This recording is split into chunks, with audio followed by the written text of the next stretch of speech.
Yeah, good morning, everyone, and very warm welcome to this online refresher course in chemistry. I can see Professor Reena Saxena also. Suzanne, Sarita, kahan pe hai? I think we can all be. Let us see, Reena, if you can help me. Professor Balram Pani sir and Professor Bakshi, when he joins, we'll have to make them as co-host. Reena, you can unmute Okay, now. okay, Yeah, okay. let us just Fine. test. And where is Sarita? Sarita is Hi, Sujan. Good morning. Uh, please make the entire organizing team as co-host.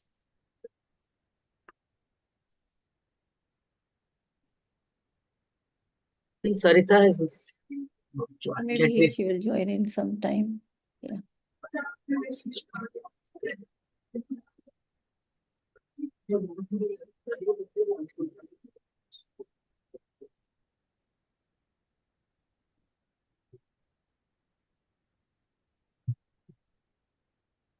So I think many must be the familiar. This is a special program because we being chemist, it's really welcoming to meet all of you, although virtually, but all chemistry colleagues from different parts of our lovely country, India.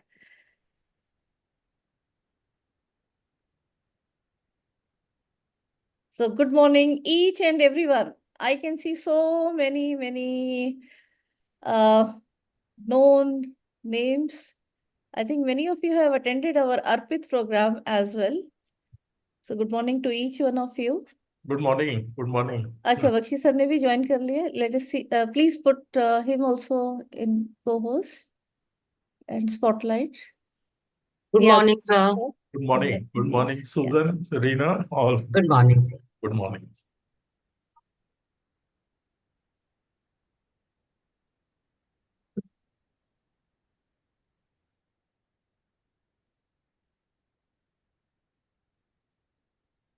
The Professor Balram Pani sir has requested to be speaking leave because he is somewhere in between.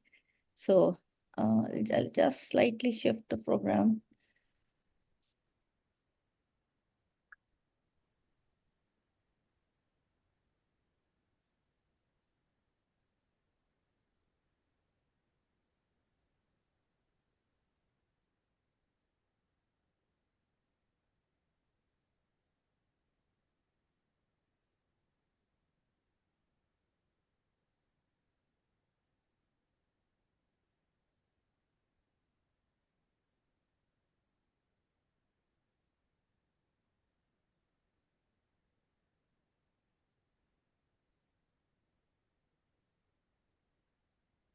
May we request all the participants to keep their videos on? Yeah, I wrote it in instruction also. Thank you so much. This is mandatory, please.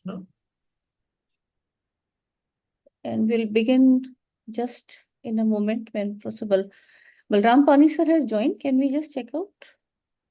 Reena?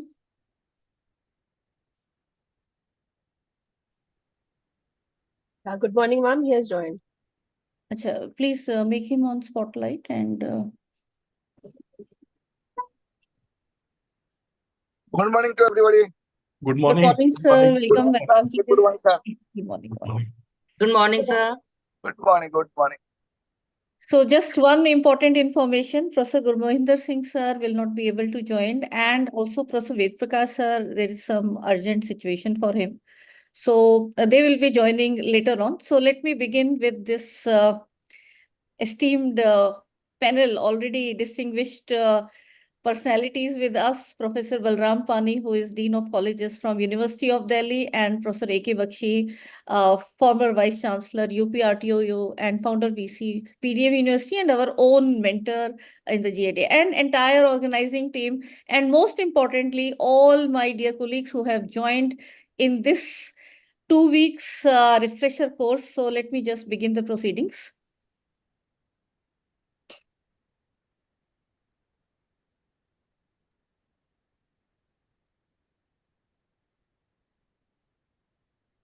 So good morning, each and everyone on this lovely morning on 21st September, Saturday at 9:30 p.m. We are beginning this 2 weeks online refresher course, and the theme is chemistry, the future of chemistry education. Starting today, it will go till 5th October 2024.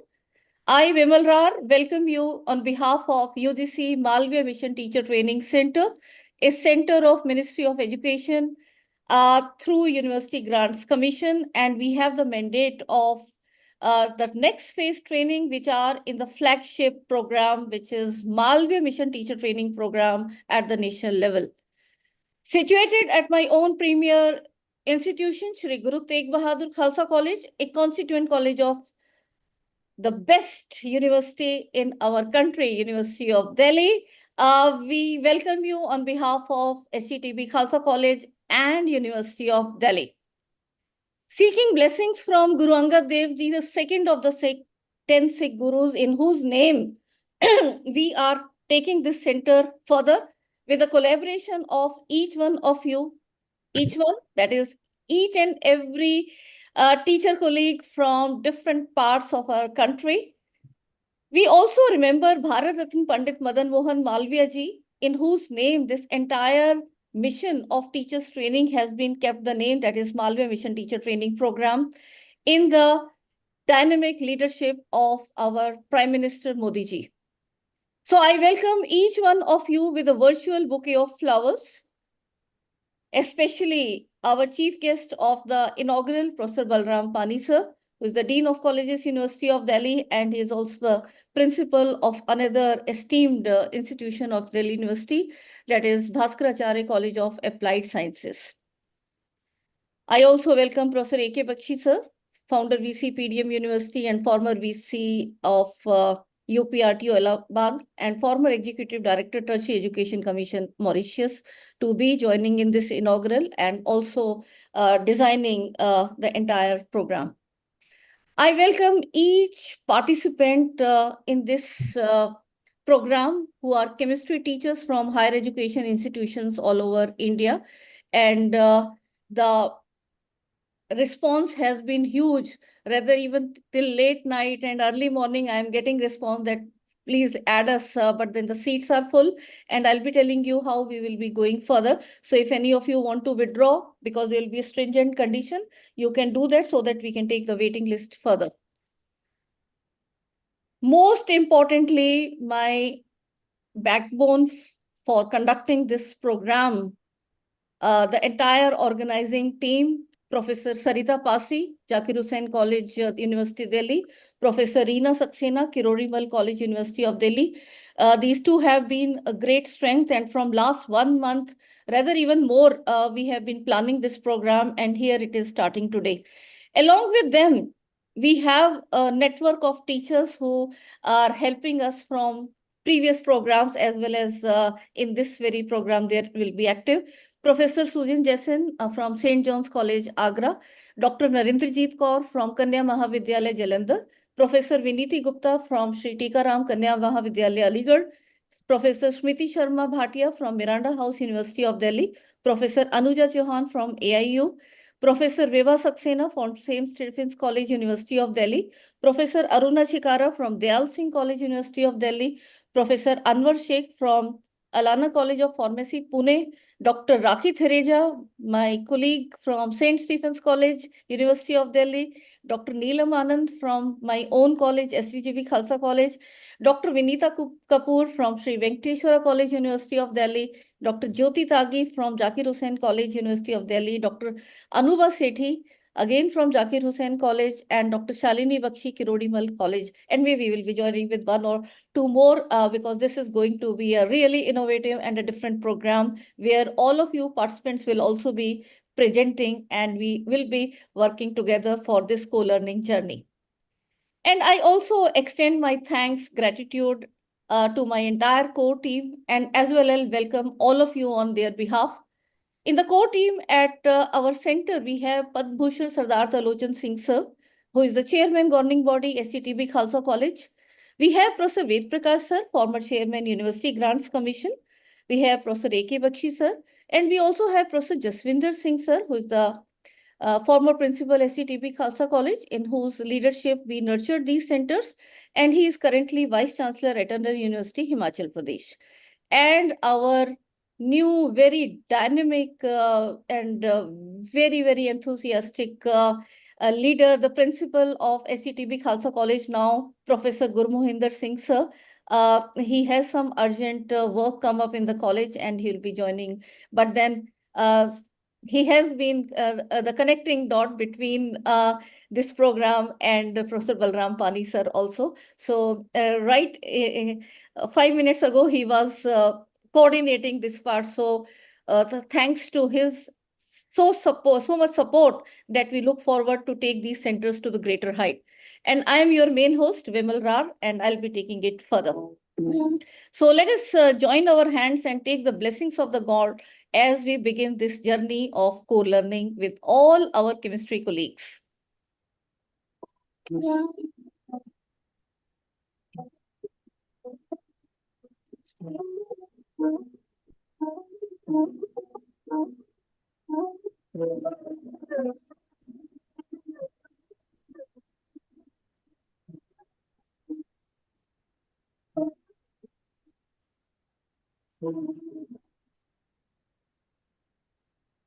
UGC Malve Mission Teacher Training Center has the state-of-art infrastructure in providing teachers for the various training programs that we have been mandated since July 2016, when Smriti Irani, the Honorable HRD Minister then, inaugurated this center. We also have a center for e-learning where we started this journey on the national level projects through EPG Pathshala project, and we have our own studio. And through the technical team at that time, we have completed the massive work of 89 courses, each course having 35 to 40 modules in the 4-quadrant format in these 6 subjects, and you can all benefit from. Our team has also developed more than 50 MOOCs for the SWAM platform of Government of India. And the Teacher's E-Kit is my own concept, where in this, we'll also give the chemistry colleagues opportunity. Maybe we can take it to the next stage where you all can be contributing for the development of these Teacher's E-Kit in the new curriculum and the courses coming in the ambit of NEP 2020 that we are now embracing.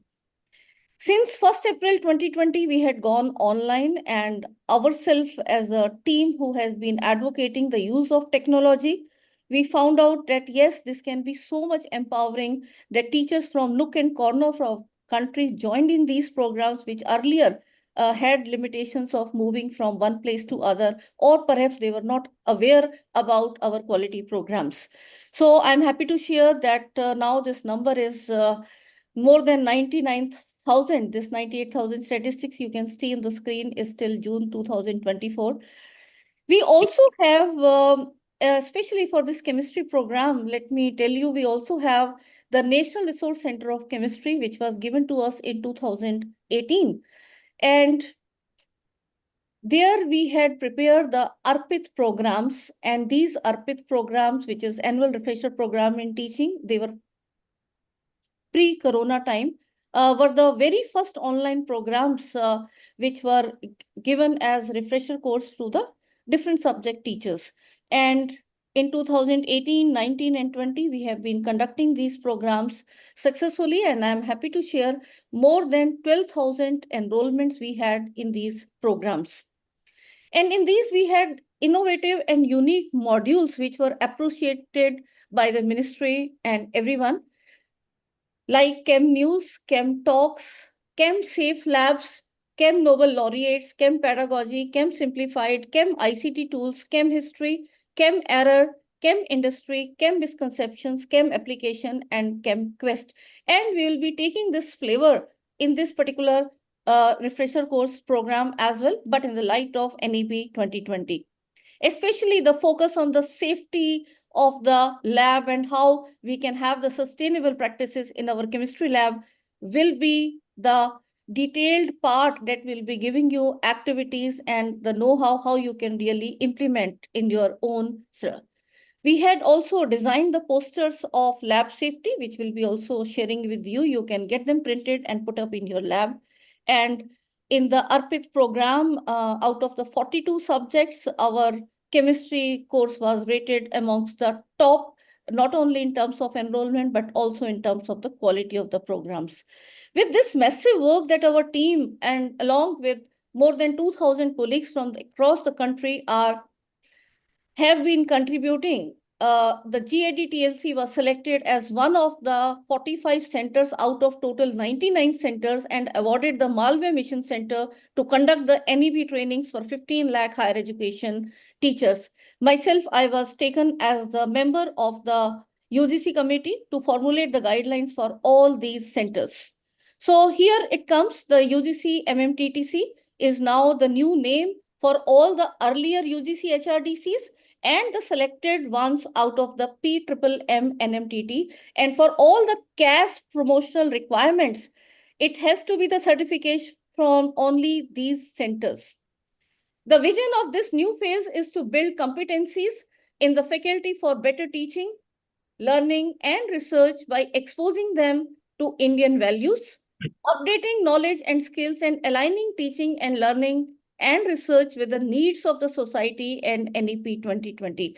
And as chemistry teachers will also see how the needs of the society can be fulfilled through our classrooms, especially our practical labs. So it's going to be a really exciting journey that we'll be learning from each other. The mandate that we have is not only the refresher course, but also to conduct FDP, the faculty induction program, and every month we are conducting 2 batches of the NEP orientation and sensitization program. And the 19th batch is ongoing. Yes, it will be ongoing parallelly because that timing is from 5 to 8 p.m. So here we come to this beginning of the online refresher course. And here in this very particular, the various modules, let me quickly tell you: chemistry education in India, recent trends in chemistry, common misconceptions in chemistry, chem talks by experts, lab safety, do's and don'ts in chemistry lab, sustainable practices in chemistry lab, outcome-based education, the rate of chemistry, pedagogy and rubrics of assessment, research methodology in chemistry, technology in chemistry, teaching, learning, and assessment. Technology, especially in the first week, we'll have a dedicated hands-on session, and including the structured drawing, molecular modeling, and the development of teachers, e-kit, and others. So hope all of you are excited for this journey of learning with best minds of our country who will be coming as resource person. I'm thankful to each one of the resource persons who will be giving their valuable inputs in this particular program. And now I will request our chief guest for the inaugural address. And before he does so, let me very briefly introduce, although he doesn't need any introduction, he is a well-known personality in Delhi University, as is currently the Dean of Colleges and also Principal of Bhaskaracharya College of Applied Sciences, University of Delhi. After completing his MPhil and PhD in Environmental Science, moving from MSc Chemistry, yes, he is a chemistry colleague.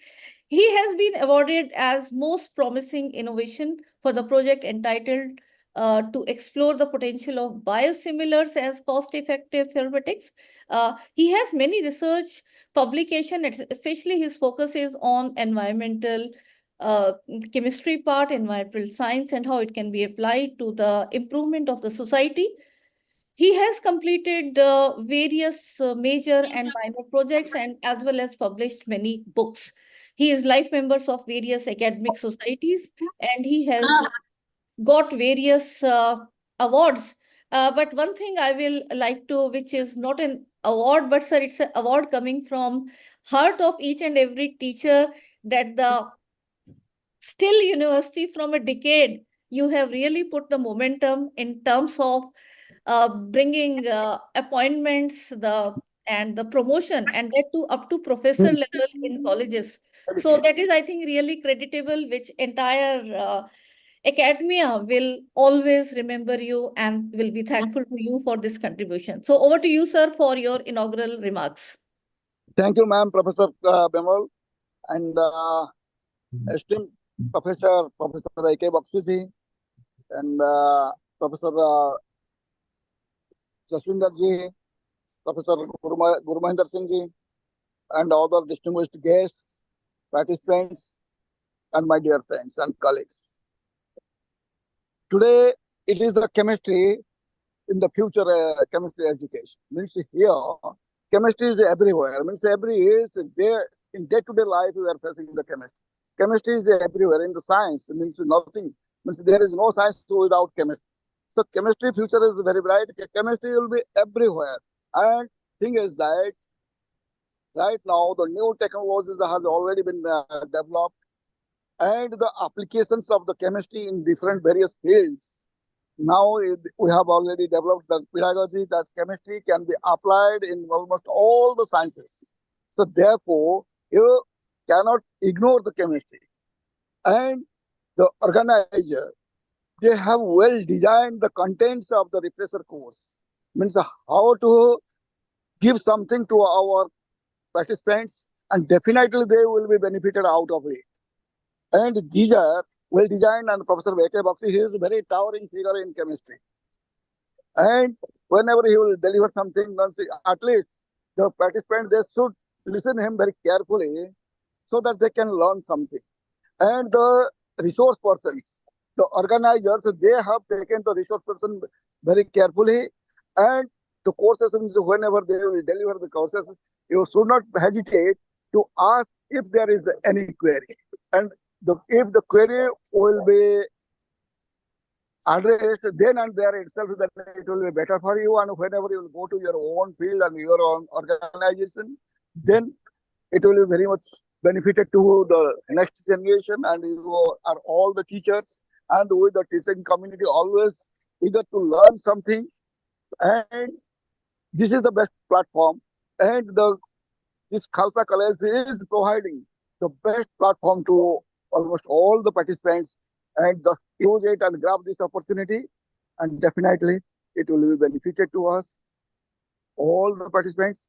And I'm again saying thank you. You have invited me. I'm very much thankful to you all because I am somewhere else. So right now I cannot continue. And again, I beg my apology. And again, I say thank you. Namaskar. Thank you so much, sir, for your kind words of encouragement to all our colleagues who have joined as participants. And I also like to convey thanks on behalf of Professor Gurmohinder Singh, sir. And so we'll be looking forward to your continued support further also. Thank you, sir. And with this, now let me move to the next important address which will be given by Professor A.K. Bakshi, sir. And before I invite him, he'll be introducing the entire program to you and how we have conceptualized this, keeping in mind your 21st century roles especially. He'll be also delivering the first technical session post-lunch. And before I invite Sir, I'll be briefly introducing again, although he doesn't need any introduction to especially this chemistry network, but then definitely there'll be some new entrants in the system. They should know how different activities you can look forward and reach to the heights that Professor Bakshi has done. And still he is guiding and mentoring the group of teachers after his retirement. Also, he's so active. So we should be all getting motivation and learning from his entire profile. So Professor Bakshi has also been Executive Director of Tertiary Education Commission, Mauritius. This is a post which is equivalent to the UGC chairman in India, in the country Mauritius, and he was selected through a global selection. He has also been head Department of Chemistry, also director of CPDHE, which is now also UGC-MMTTC of University of Delhi. He has also been director of Institute of Lifelong Learning, an institute where the entire e-learning journey we started. He joined in 2008, and I also joined in the next position there, and we collectively formed a team there only when we envisioned that how the e-learning can be transformative. So 2008 seems to be quite long, but then at that time, maybe this implementation was not very clear to everyone, but whatever models we had created then were taken by Ministry of Education, and we were given grants as different projects which we executed together. Professor Bakshi has also been the visiting professor at Guru Gobind Singh IP University in Delhi. Also as chairman of our centers and member of the standing committee of the National Mission on Education through ICT, Government of India. And this was the first mission where integration of ICT with school and higher education was embarked upon. He was also the chairman of the Content Advisory Committee for the Chemistry for Sakshat portal of the MHRD. Yes, this was the portal hosted by IGNO, if I can recall, prior to the SWAM portal. A double gold medalist, record breaker, and recipient of several awards and academic honors, Professor Bakshi was felicitated 2 times for his outstanding contribution to education by the former President of India, Dr. APJ Abdul Kalam. Professor Bakshi is the co-author of more than 200 research and education articles, 1 patent, and he has to his credit many books, more than 50 e-books as in different roles, 63 e-modules, which he recorded himself in the EPG Pathshala and Arpit courses to the centers of a national level. Professor Bakshi is also one of the most sought-after speakers in the country, having delivered more than 400 invited talks just during the last 4 years in the Corona time. And he has been talking on different aspects of education, and especially chemistry is his own subject. So in this refresher course, we'll be looking forward to even greater inputs where chemistry can be connected. He has also been member of the national writing team of chemistry class 11th and class 12th books of NCERT. And maybe perhaps many of you must have studied those books where he has contributed as the author. He was also elected as president of the section of chemical sciences for the Indian Science Congress Association, the very prestigious body in this year 2011-12. He has also been a member of various committees of national and international importance. And Professor Bakshi was also recently felicitated by the Union Minister Smriti Zubin Irani for his outstanding contributions as chairman GAD-MMTTC in the professional development of teachers of the country. He is also, this is something unique, which rare academicians go into this line, but he was also one of the first persons from universities in India to have been selected as a member scientist of the 3rd Indian research expedition to Antarctica. And this expedition built India's permanent base, Dakshin Gangotri, in Antarctica.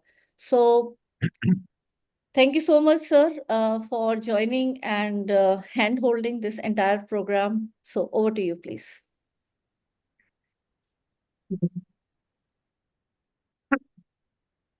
Thank you very much, Professor Bimal, for your very kind words of introduction. Esteemed Professor Balram Pani, Dean of the Colleges, University of Delhi, all the members of the working group present on the occasion, and, and last but not the least, dear participants from all over the country. Good morning to all of you, and I extend my warm greetings to each one of you. I'm very happy that this program is beginning today, and this is a very special program for you, as Professor Vimal has already pointed out. See, in this program, which is a refresher course, basically everything which we have planned is ultimately to empower you so that you can perform your normal functions as a teacher or as a researcher very well. That's ultimately the aim. And as you know, the theme of this refresher course is Future of Chemistry Education. See, predicting the future of anything is very risky because there are many unknown variables and also changing conditions. But still, if you look at the way you were taught, we were taught, and how the future generations of students will be taught, one can see a big change is going to come. A big transformation is going to be there in chemistry education in the country. And why this transformation is coming?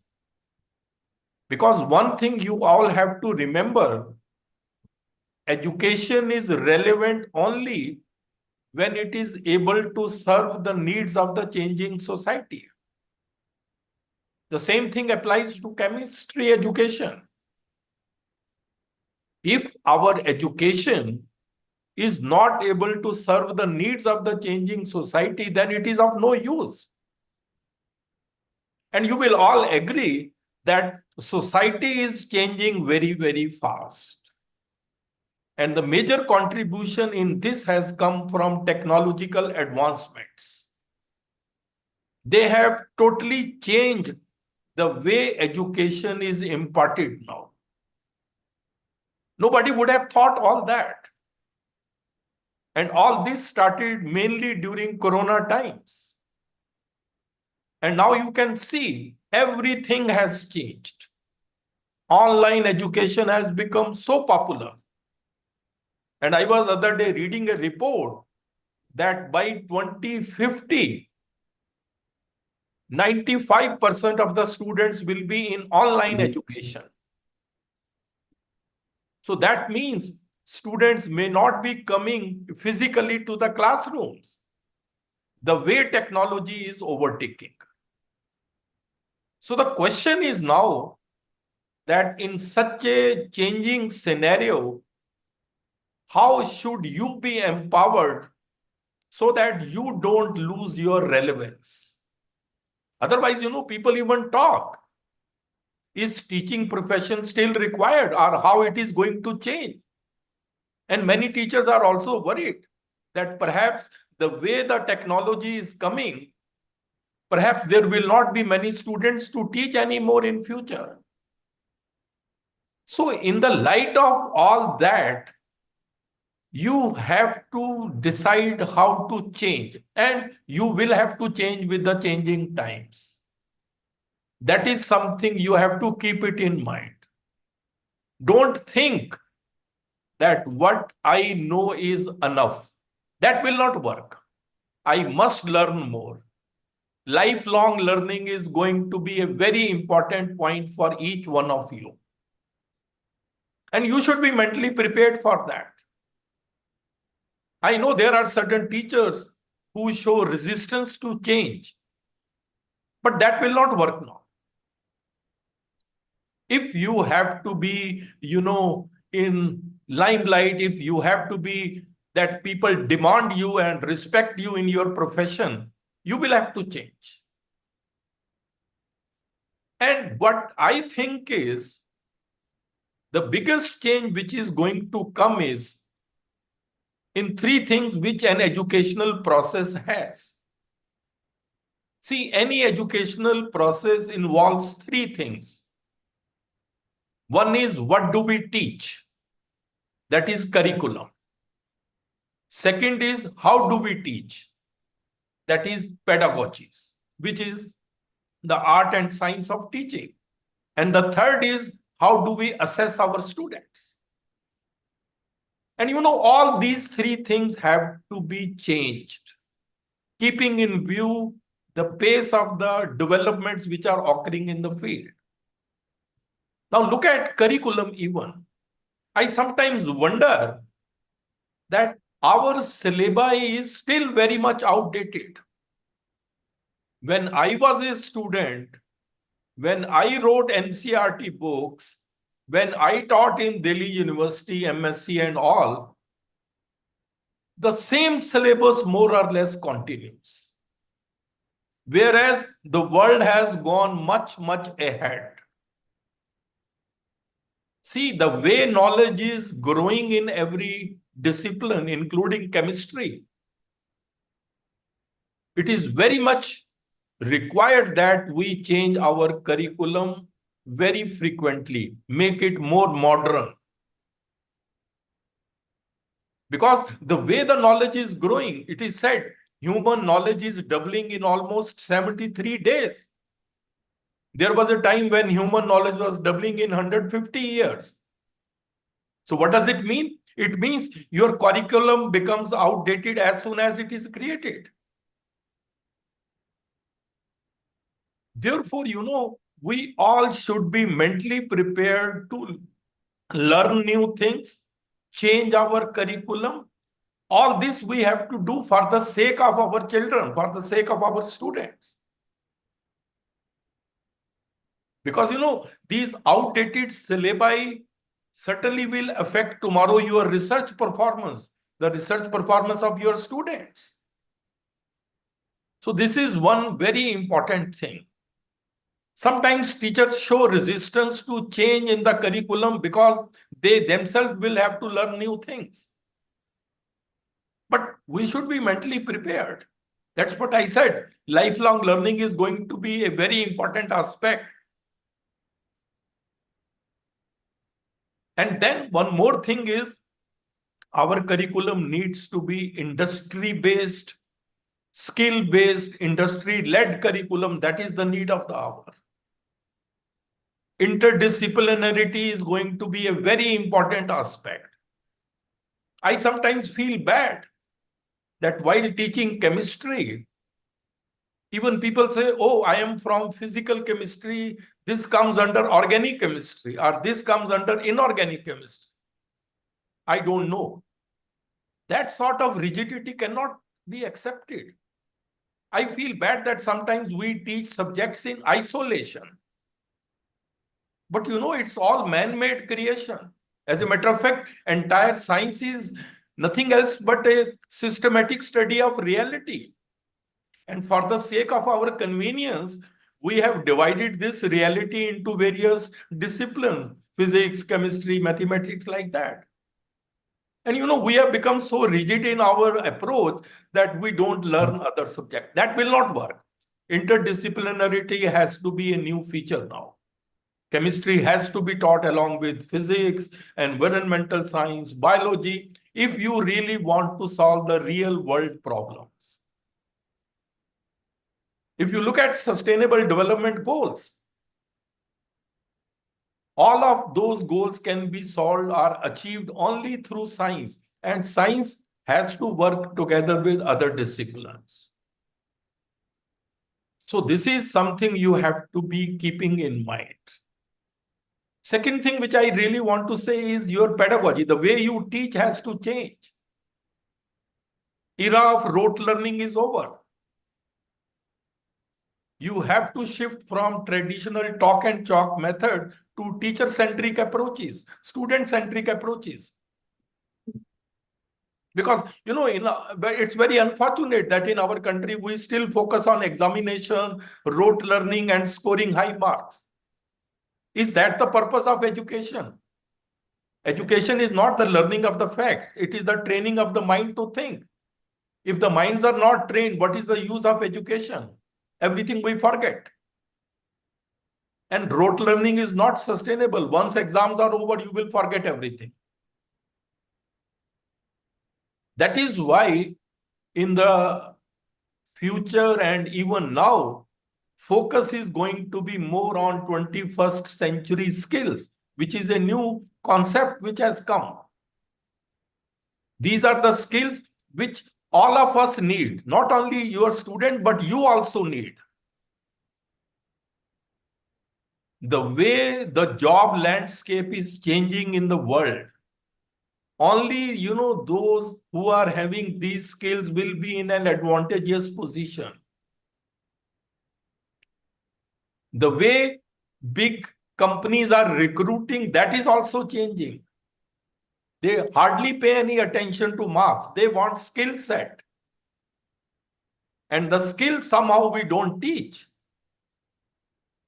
We talk about critical thinking, creativity, collaboration, communication, but we don't teach. Actually, all these things need to be integrated in your chemistry education, so that when you teach any subject, you also get these skills developed in your students. So, it requires a lot of effort. Maybe in this program, we will talk about the various learner-centric pedagogies which are going to be there, flipped classroom, etc. But you should be mentally prepared. That's why, it is said, if you teach today's students as you taught yesterday's, you are going to rob them of tomorrow. So you will have to change. There is no way out. Whether you use technology or not, e-learning, MOOCs are becoming very popular. So many methods, and the way technology is growing, time is not far when, we will come back to personalized learning. Learning as per your needs, as per your strengths, as per your interest. Artificial intelligence is going to totally transform education. So you should be mentally prepared to accept all that. That's the reason, why I am talking all that.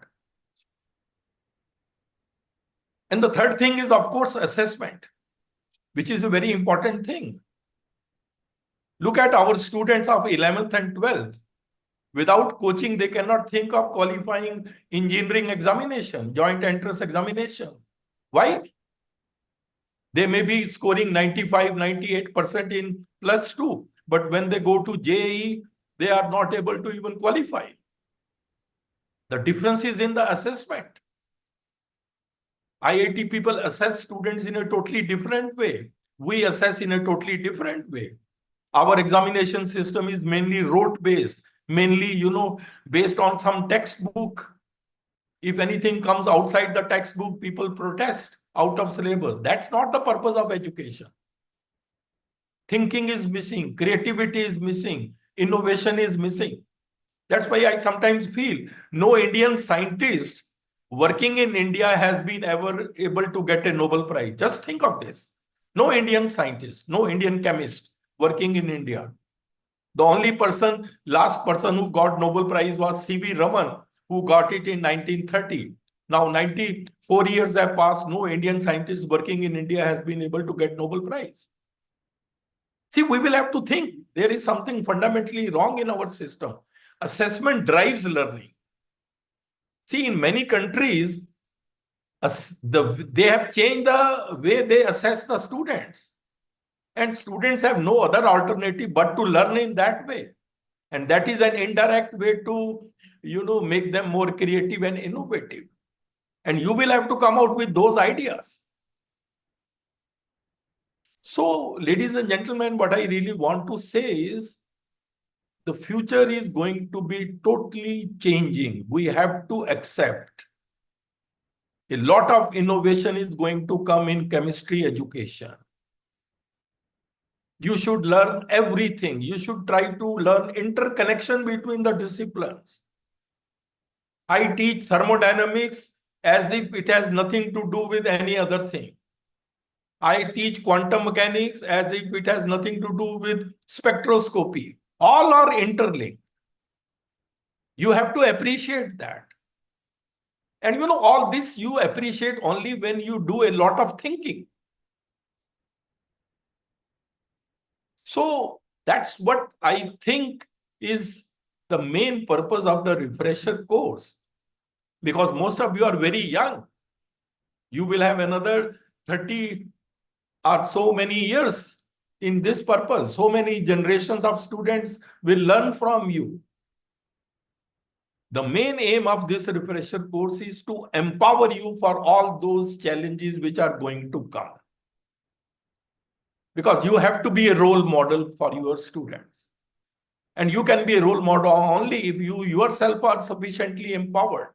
And once you are empowered, then you in turn will empower your students. And that is the whole purpose of this course.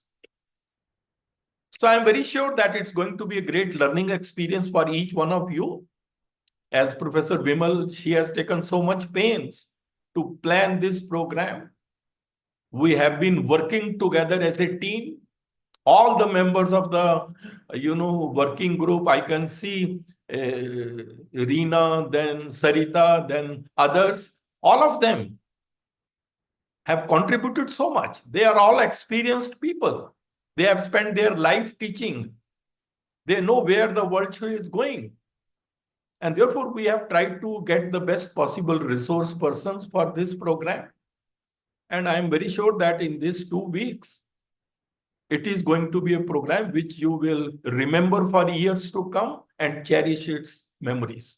My best wishes to this program and the success of this program. And thank you once again. Thank you, Vimal. Thank you. Thank you so much, sir, for setting the pace. And I think you have encapsulated the entire program and how our roles should be going ahead as the chemistry teaching fraternity. And rightly mentioned that how the curriculum as well as the pedagogy as well as the assessment, but that too with a layer of technology which is going to empower in all our roles. And along with that, for our own personal, professional growth, we will be giving you ingredients and how we can use the different tools, and especially the hands-on tool we will be actually embarking upon in detail in this very particular program. So thank you, sir, for your kind words and for your encouragement. And I'm sure all of the participants will be also looking forward to your sessions as resource person. So this is a team. Actually, it is not that just we invite the external resource persons and we just coordinate. We take it on our head, and as together we design that what all the teachers of our country need to change in this changing time. And that's why the theme is on the focus is on chemistry education, although slightly will be taking you to the research aspect as well.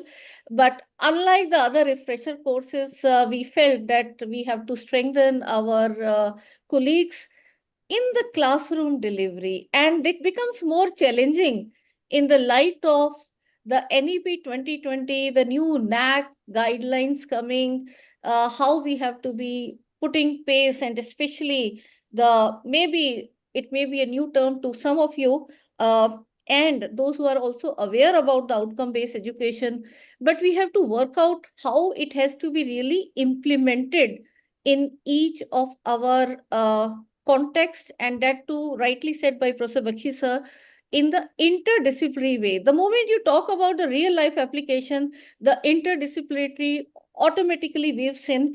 And this point, I really agree with you, sir, that we are really working and teaching in silos where I am an organic chemist. I will not bother about the inorganic chemistry or physical chemistry. And now we have so many branches. So if we keep on looking into those, that green chemistry has come, or now green chemistry, if you don't talk about organic, inorganic, or physical, it's a so everything. I think we should go out from this chemistry thing also and start where the real life applications are there. And we'll be telling you some examples, and you all can then innovate on those lines.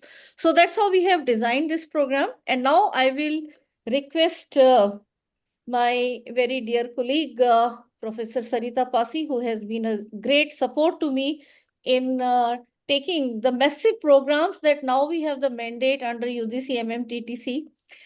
We are having every month 2 NEP batches, which she's helping me in the entire coordination and taking it further.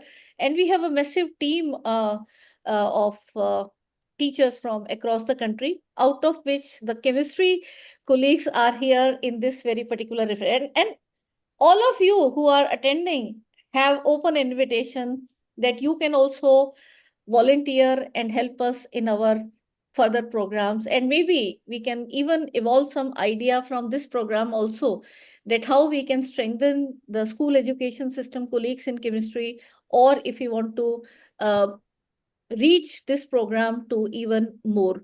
So I'll share what limitations we have at the national level, but how in a collaborative manner we can also take it ahead. So with these words, I welcome each one of you again, and wishing you the very, very best in this co-learning journey. We are also going to learn a great deal from all of you, but that will happen only when you are interactive. So you have to keep on your videos, you have to be interactive, and more instructions from the requirement of UGC-MMTTC point. I'll be speaking next. And after this inaugural, we will be immediately starting. Sarita, or should we give some break? Yeah, maybe we can give 10, 15 minutes. 10, 15 minutes. Okay. So after the vote of thanks, we'll give you some break, and then don't go anywhere. Anyhow, you are committed for 2 weeks with us now. Fine. And that commitment should be coming not from those papers, but you will feel there is so much value that you will be getting. And more important requirement will be telling you. So the next session, myself and Professor Sarita will be telling you about how the outcome-based education requirements, because broad understanding has to be there, and with some chemistry examples, how it can be taken further. Around that, the micro teaching part is there. And then we have Professor Bakshi's session post-lunch. And then again, we will be having Professor Reena Saxena, who will be giving you the important information on how you have to keep the various software and the technical requirements for the hands-on session. That is very important. So Sunday, you should be keeping all these things handy and ready, so that we don't waste time in telling you how the software has to be installed, but straight away we go ahead with the examples and how they have to be used by the resource persons. Fine. And there will be activities also. So more details I'll be telling you when we have the next session after the inaugural.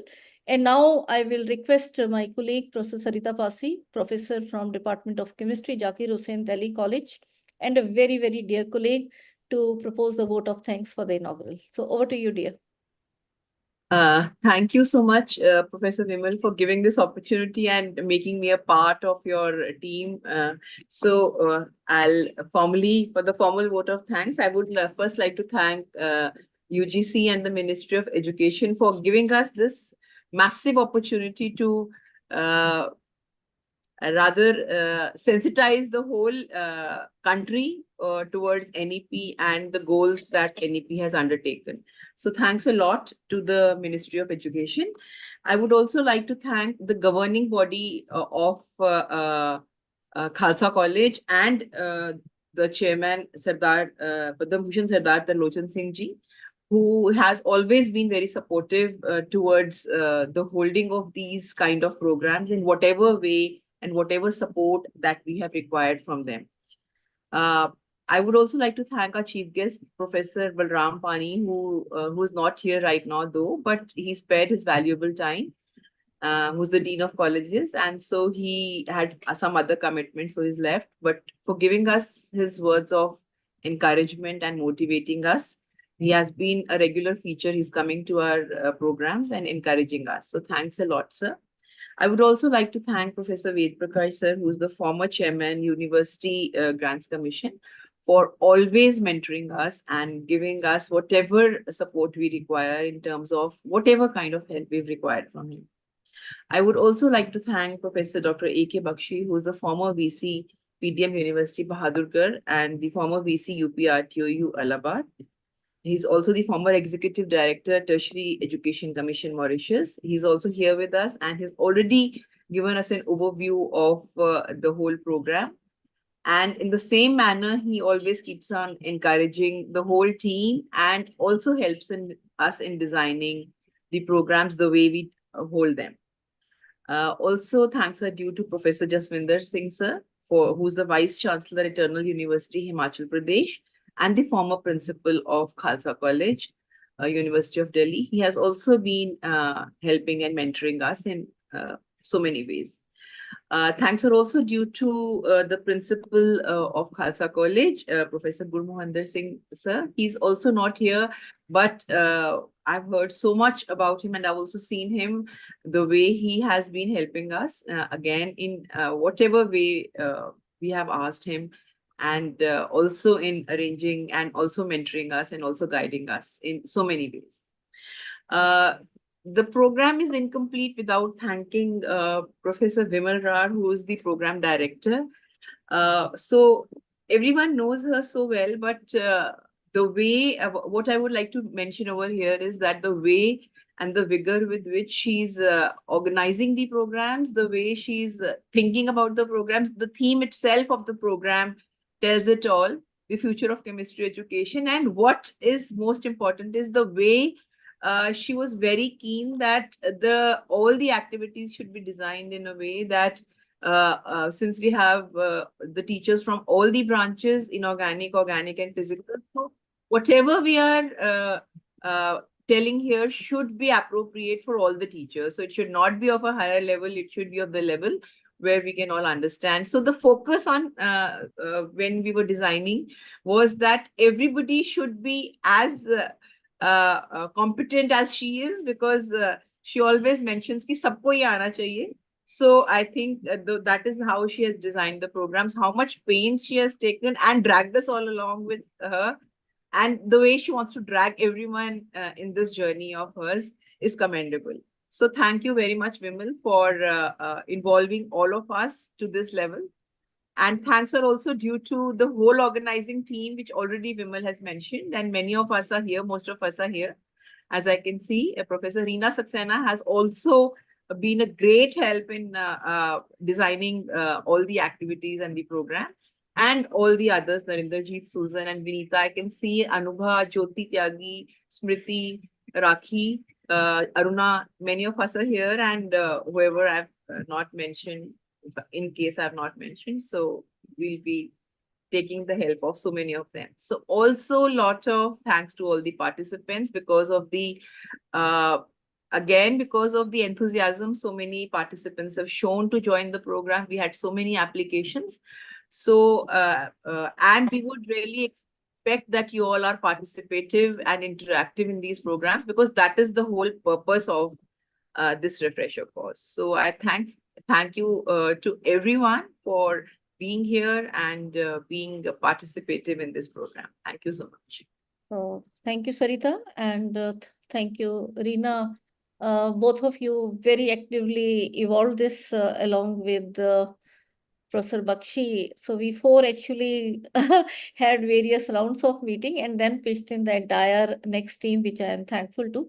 And also I would like to mention my technical team, Himanshi, Shrutika, Gayatri, Ankit, who all will be giving you the technical assistance from the center till your certifications, and maybe even after that many things come that okay, hamara spelling error ho gaya. So please, my request, when you fill up the forms, you should fill up very, very cautiously, because it will be a repetitive work for our team in our future program. So I think we stop right now.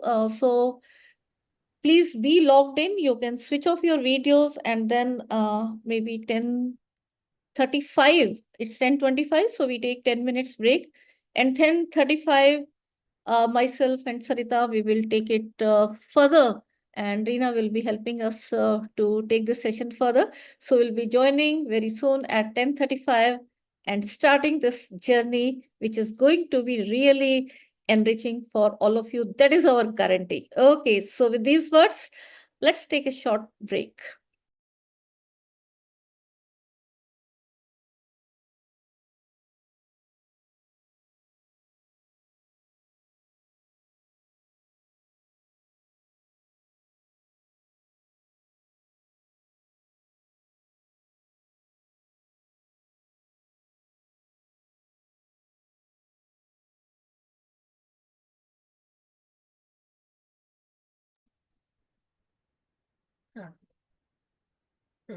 Yeah.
Will we start, Professor Vimal? Yeah, Reena, I think we can start. Okay.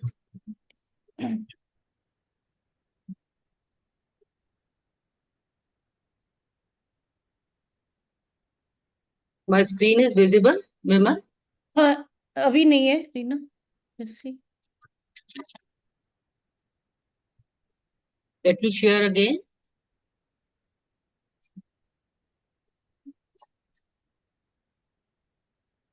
Now try. Okay. Okay now? Yeah, fine. I think you can straight away go to the resource person. Fine. Yeah. Yeah.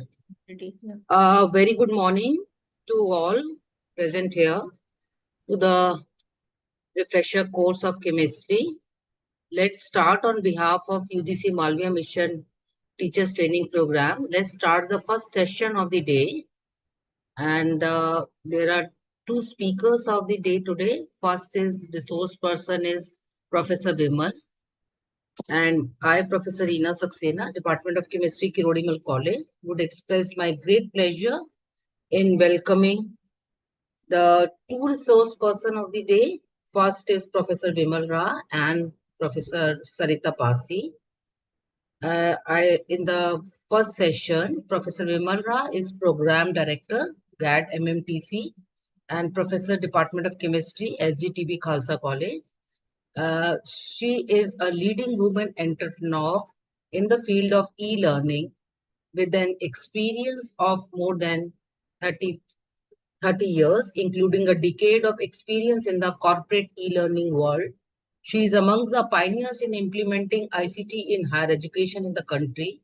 She has to her credit many research papers, a patent, books, presentations, projects, and invited talks at local, national, and international forums. In the field of e-learning, Professor R has made a mark at the national level in various activities, such as development of e-content, development of MOOCs, empowerment of teachers in ICT skills, introduction of newer teaching methodologies, etc.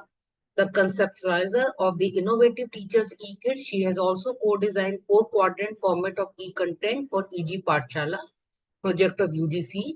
She has also authored around 400 modules of e-content in the 4-quadrant format and developed and run around 20 MOOCs as PI course or course coordinator. At Guru Angad Dev Teaching Learning Center of MHRD Government of India, she has trained more than around 98,000 teachers since 2016. At Center for E-Learning, SGTP Khalsa College, she has developed e-content for 89 courses under EPG Pathshala project and more than 50 MOOCs in 4-quadrant format for SWAM platform. She is the coordinator of the National Resource Center of Chemistry of MHRD, Government of India for developing ARPIT courses in 2018. She has been contributing to policy making at national level in various committees like formulation of online courses, Regulation 2018 of UGC, E-Governance Committee, Technical Committee of National Academic Depository at UGC, member of Expert Committee for Approval of Courses in Open and Distance Learning, Universities at UGC, and Expert Evaluation Committee for National Education Alliance in Technology of AICTE, to name a few. Recent feathers in her cap include is that she was the member of Expert Committee of MMTTP scheme at UGC for making guidelines for all 116 MMTT centers in the country. She is also working presently as the member of task force on formulating the state education policy for the online and distance education in the Karnataka state. She has been conferred with various awards like INSA Best Teachers Award 2020, Edupreneur Award by Ministry of Education, Bahrain, Delhi Ratan Award, Edupreneur Award, Innovator Award, to name a few. Let's welcome Professor Vimal and the second resource person of the day, Professor Sarita Pasi, Department of Chemistry, Zakir Hussain, Delhi College, University of Delhi. She is Professor of Chemistry in Zakir Hussain College and teaching organic chemistry from last 28 years. She is BSc and MSc from St. Stephen's College and PhD in organic chemistry from University of Delhi. She is recipient of KBL Mathur Gold Medal from University of Delhi. Her area of research includes developing an environmental friendly approach to organic teaching laboratory and has published several papers in reputed national and international journals in these areas. She has completed minor and major projects from University of Delhi and UGC. She has also contributed e-content for CBSE International for CBSE Project UDAN and NCRT. She has been associated with Guru Angad Dev Teaching Learning Center of MHRD SGTB Khalsa College, University of Delhi for the past many years and has been involved in the conduct of a large number of workshops and FDPs. She has trained faculty in development of e-kits in this center and has also contributed e-content on many topics of organic chemistry for BSc in 3M scheme. Let's welcome today's speaker of the day. I am now stop sharing my screen. Professor Vimal, you can start sharing. Thank you, Professor Reena, for the kind words of introduction. And let me, is Sarita there? Or Yes, I'm there. so, Sarita, I think we'll start with the micro teach part and then they will understand what is the requirement of outcome and then I'll go into detail. Okay. So let me start with the important information for them to complete this refresher course. And then I'll hand it over to you for that part which is on the micro teach. Fine. So we'll Yes. take some questions and then go to the outcome-based education. So let me just share my screen. I hope it is visible. Yeah, it is. It's visible. Okay, so in this online refresher course in chemistry, that is the future of chemistry education. Let me just remove, I think there are some timings. Let me remove.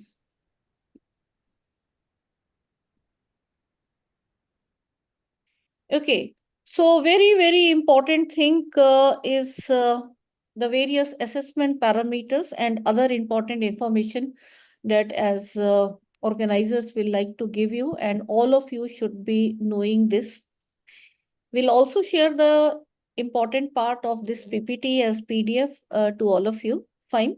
So if you have any questions, we'll also take your questions at the end. So let me just share these important things with all of you.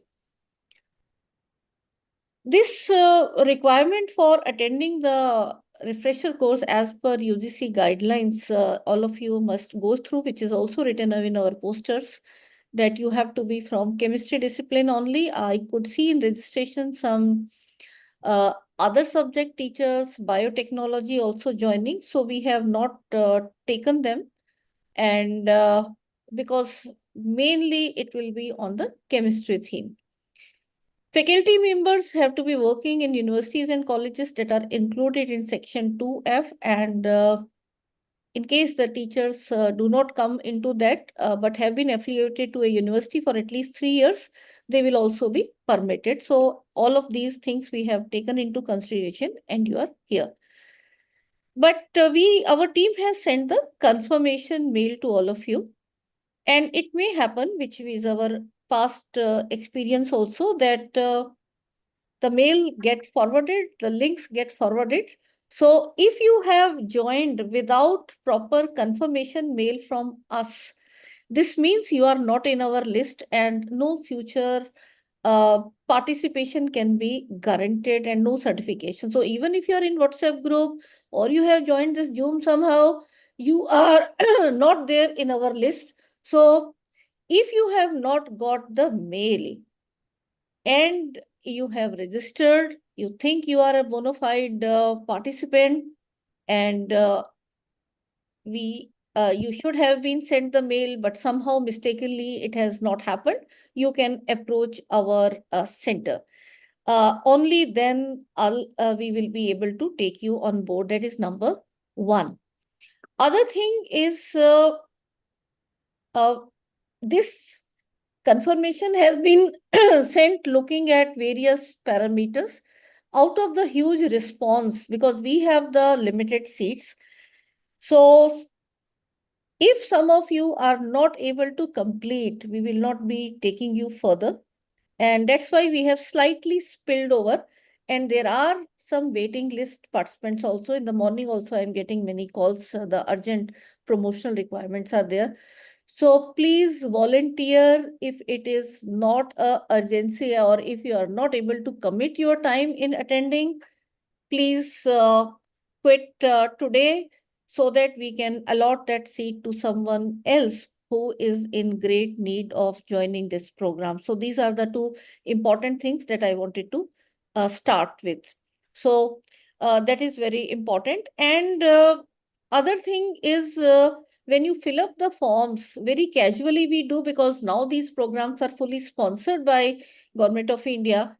So as soon as we see that there is a course, then we do fill it up, but then we are not able to complete. So please do not do so.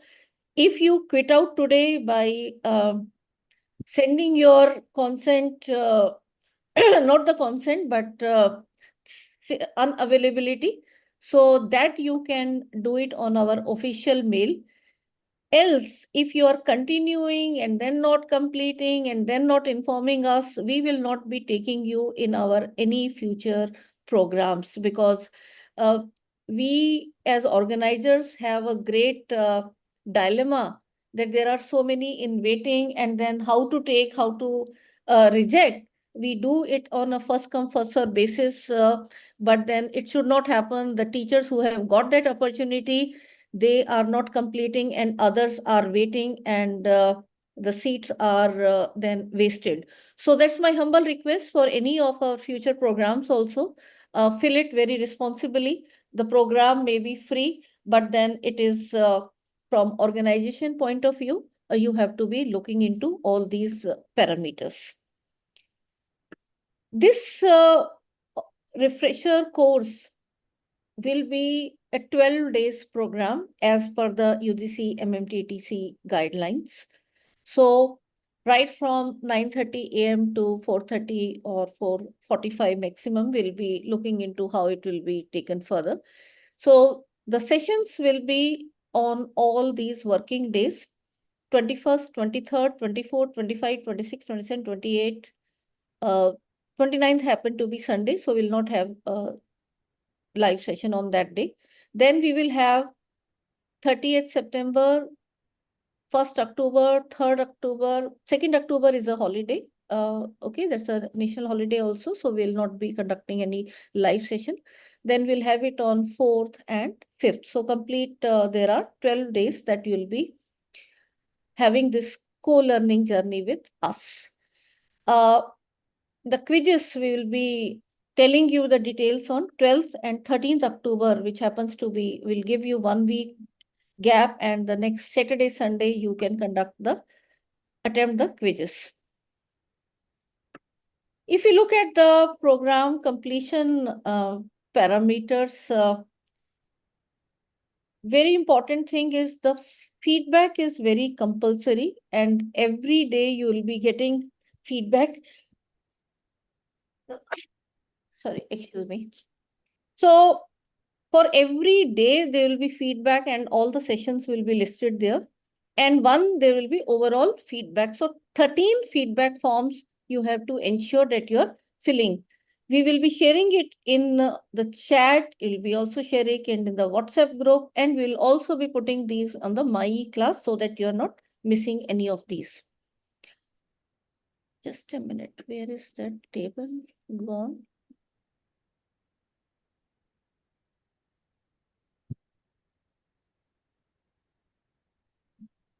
I think I have just,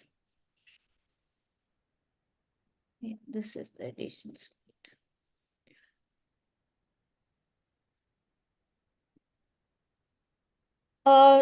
Further, you have to submit your no objection certificate. Most of you have already done that, but some of you took time. So we will be giving you 1 more week to do that, and that you can do it by 28 September 2024, and that can be sent to the mail. You can also submit your duty leave or academic leave. You are entitled to do that for attending this online refresher course. And that also can be submitted to our official email ID, which is tlcworkshop@tlckhalsa.in. and my team will be compiling that, and it will be also issuing you the relieving letter, which will be required when you rejoin your duties in your institution. The themes of this refresher course we have already told you, so I will not go into this.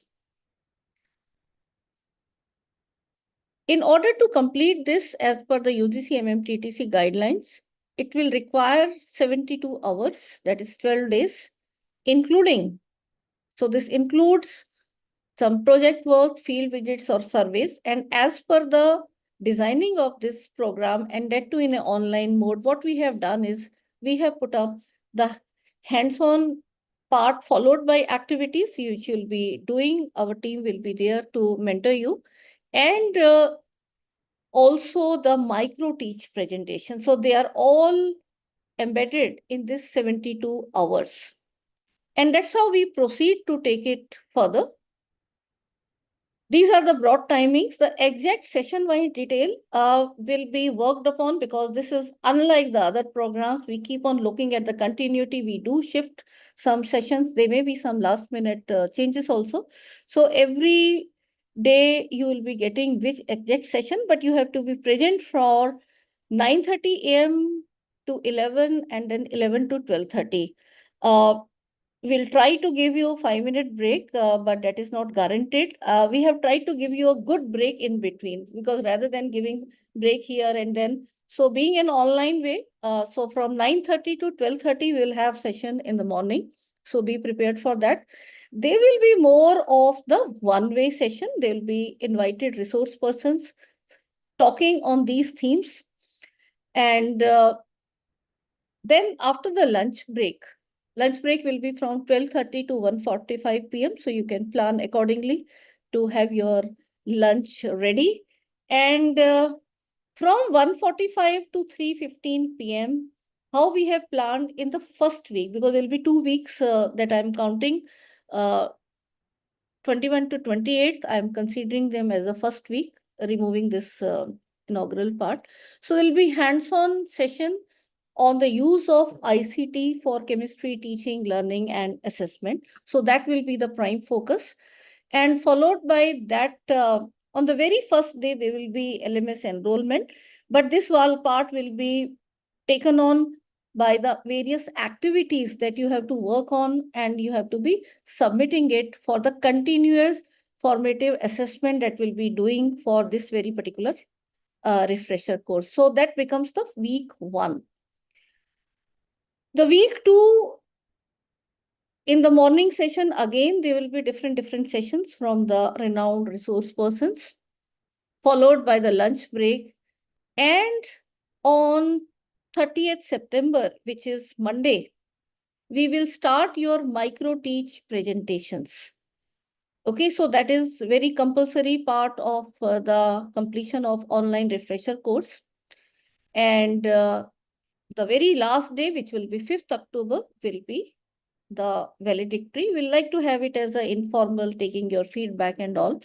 And 2nd October will be a holiday. So this is how the scheme of things will move as we proceed further. Hope till now it is the clarity with all of you.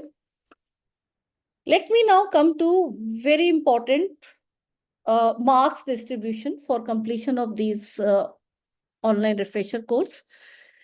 There will be 4 broad parameters, which will be looking at you, and all these documentary evidence, we have to also keep it as a record, and UGC can ask it anytime. There will be different types of assessments that we will be requesting your help for the successful completion. One is the overall response, which will be attendance and participation. Fine. And this is something compulsory. You have to attend it on live on Zoom with your videos on. We'll also give you the recorded sessions on LMS that also you are advised to go through and do the activity completion. Or in case of 1 or 2 sessions, which you can, although in online it should not happen, but if in case it happens, then 1-2 sessions waiver off we can give you. but then no waiver of and that you will not be attending, knowing about them. So you have to watch the corresponding recorded session. So my team will be compiling your live attendance, which you don't have to write your name and in the text or chat. That is not required. That's not how our center does. We use the technology in the best way. So as admins, we can look at the backend who all has joined on this Zoom for what duration. So what I will request is, you have to, when you join this Zoom, you should join with your own name, with your own device where you have logged in your credentials, and the credentials will honor is your email ID, your phone number, and the name as per in the registration form. If you are joining with some of your other family member or other colleague, please rename yourself, because otherwise you will be missing out on this very important part, which is the attendance. And if you are not attending, if you are doing other part completion, we will not be even checking the other part. So this becomes a compulsory requirement, and this will be done on a real-time basis. Coming to the second part, we are looking at activities. So this overall response criteria is there. And in the first week, as I told you, there will be hands-on sessions. So the resource persons will be taking you how it has to be done. And they will also give you some structured activity sheet, which has to be then uploaded on the portal. And we are giving you time of 1 week. So be regular in this, because we'll be leaving some time at the end of the where you can. So do it right there. Any problem you are facing, the resource persons will be there to help you to complete these activities. So it will be done in a way where the beginners, we will take them along. So if some of you are already ahead in technology, please excuse us. But then even if you are ahead in technology for those particular sessions, the completion of activities is a compulsory requirement, and my team will be there to assist all those who are beginners as well. But the only requirement is you should be able to install these software. So take anyone help. And today Reena will be telling you about what all softwares you have to keep it ready. So tomorrow they can do that part. This will be very important for completing this activity. Coming to the next parameter is the 2 quizzes. So there will be 2 quizzes of 30 marks each. And this is again as per the UGC guidelines. There will be MCQ based questions, and there will be 2 of them. So 30 questions in each. And my team will be assisting to compile these questions, and then we'll be putting it to you. And this quiz will be available. We'll give you 1 more week's time to.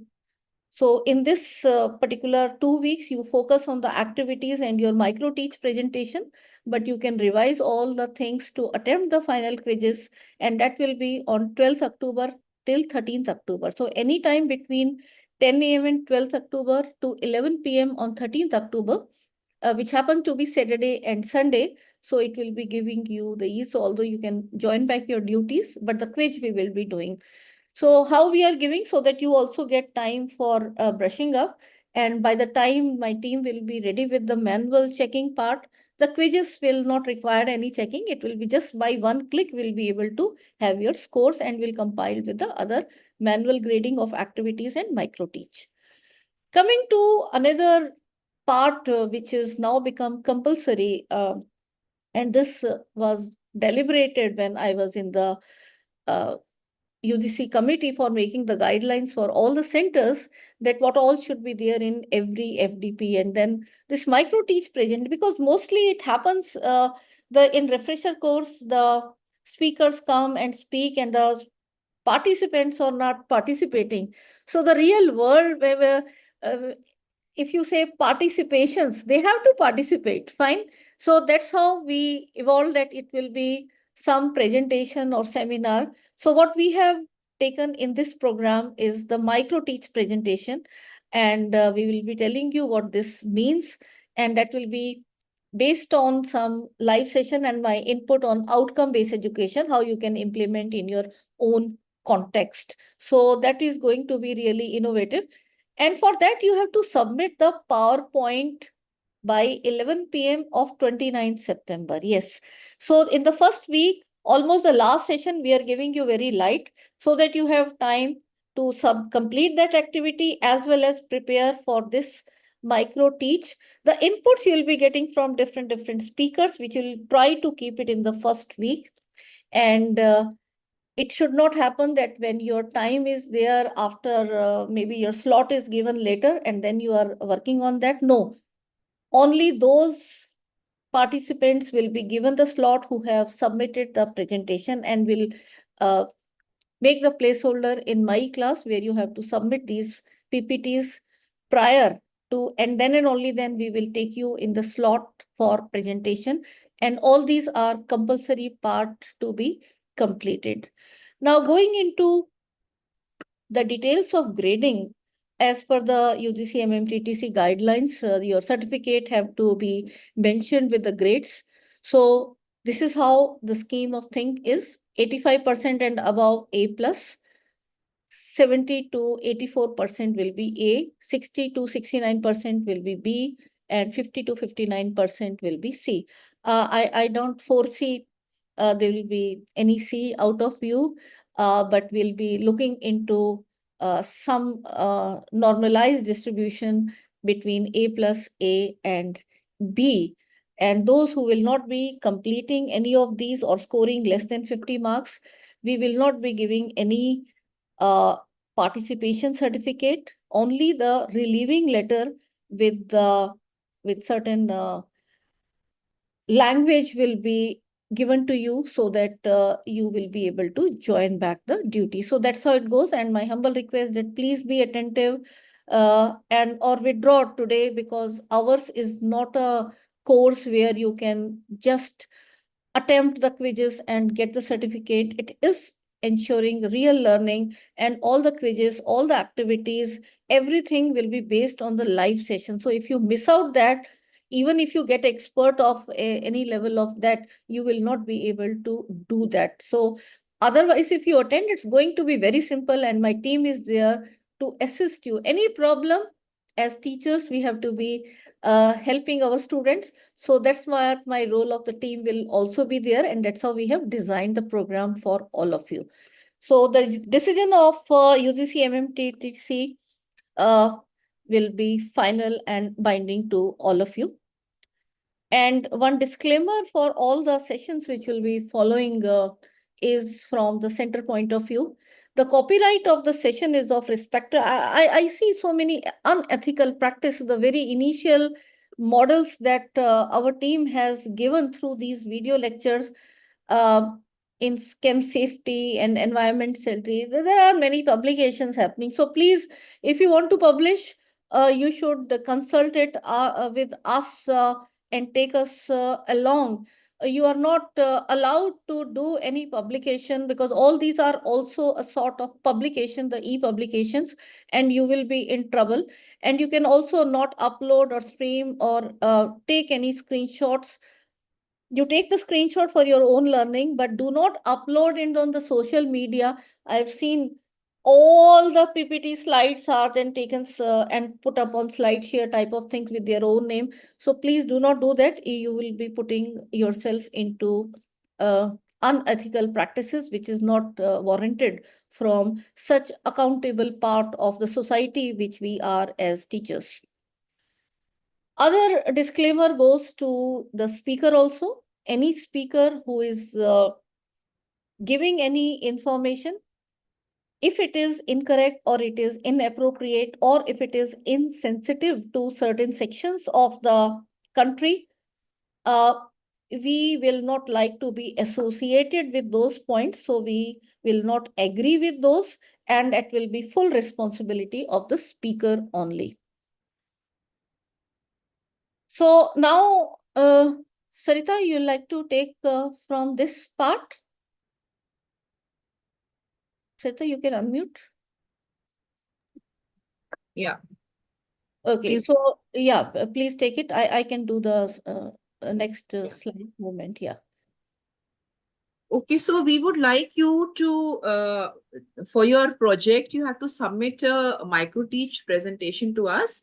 And basically, what is the purpose? Why are we doing this? That you have to understand. Only then you will be able to prepare your micro teach. Basically, you have to understand that when the students are coming to us, they have various reasons for coming to us. They could be coming, they could have taken a particular subject because of their interest, because of their need, that is, they want to achieve something, they want to affiliate with that particular subject. They may have an attitude towards that subject, or they have some aspiration. So it could be any one of that. So therefore, what you have to do is that you have to actually do a micro teaching session. Now, what is a micro teaching session? Micro teaching is a strategy that involves the breaking down of a larger lesson into smaller focused activities. So what you have to do over here is you can choose any topic from your subject, your own area that you have, and prepare a lesson plan for it. Because micro teaching is basically, it involves a teacher who has to create a specific lesson plan, and that lesson plan should have clear objectives. What are the objectives? That they have to provide students with clear instructions, provide feedback and support throughout the lesson. So basically, in this, you have to pick up a topic, and the lesson plan, you have to actually create a learning environment that engages your learners, motivate learners. And you also have to plan, deliver and evaluate your lesson plan, which is of inclusive teaching and learning. So it also requires you to deliver a micro teaching session and to evaluate your own delivery. So you will basically, this is an effective strategy for helping the students and yourself improve the performance in the classroom, as it is breaking down complex information. So whatever you're planning to teach, you have to break that down into small and more manageable tasks. That is what you have to do. So, as I just now said, that it includes how to create a learning environment that engages and motivates learners, because we all know that the students always learn by doing or learn by seeing, not just learn by listening. So basically, you have to create a motivating environment where you have to have a learner-centric approach towards teaching. And you also have to deliver and evaluate your lesson plan, your teaching, which is also inclusive. What we mean by inclusive is that you have to include all the kinds of learners in the classroom, whatever background they are coming from, whatever strata they are coming from, whatever kind of attitudes they have, whatever kind of aptitudes they have. So basically, you have to include all your learners so that there is an inclusive teaching and learning. So it also, your micro teach also requires the teacher to deliver not only deliver the micro teaching session, but to also evaluate your own delivery practice. How you are delivering the session, it will also evaluate that. So here you have to basically develop a lesson plan. So what you have to do, you have to take whatever topic you are comfortable with, whatever topic you like teaching, you have to take a small part of that. So we will be giving you almost 7 to 10 minutes total, Vimal? Yeah, 7 minutes for presentation, followed by some questions. So over. Okay, so 7 minutes. So you have to pick up a topic and you have to tell us. Now here it will be very difficult for you to deliver that. Normally micro teach also involves delivering that topic, but it will be very difficult to deliver that topic. So you have to actually tell us what learner-centric strategies you will be using, whether it is a video that you will be using, whether it is some models you will be using, whether it is whatever pedagogical support or resources you're using, that you have to mention over there or give a small clipping of that. You also have to include a learner's activity over there, because that is how the learners will learn. So whatever activity you're using for your topic, that you have to mention. Assessment methods, what assessment methods you are going to use over there for judging your students, that also you have to mention. You have to keep in mind that you're making technology a part of your teaching learning, because that is the future and that is what all this whole program is about. So you have to see what technology you're using over there. You have to also see that you are making an effort to improve the communication skills of the students. So that is what something like of that should also be there. But that means maybe you're giving a small paragraph for the students to write, or you're telling them to tell you something. So you're discussing something with them and the students are coming up with something that they're speaking. So the focus should also be on improving the communication skills of students. Also, you have to see that you're increasing their confidence and their enthusiasm. You have to also see that you're managing your time. So you have to plan your lesson in such a way that the time that you've planned, you're actually delivering in that time. So you have to only include that much that you're able to deliver in your lesson plan. So all this and whatever else you're including in your lesson plan, whatever else you think that you have to include in your lesson plan. So basically, it has to, you have to ascertain that all that will be included in your lesson plan of say 1 hour of your time, but you have to tell us all this in 5 to 7 minutes, whatever you are including in that. So, इसके आगे है विमल? अच्छा हाँ. Yeah, but here I like to add this peer assessment. Yeah. So it's not that our team will be assessing you. You all will be assessing each one's presentation.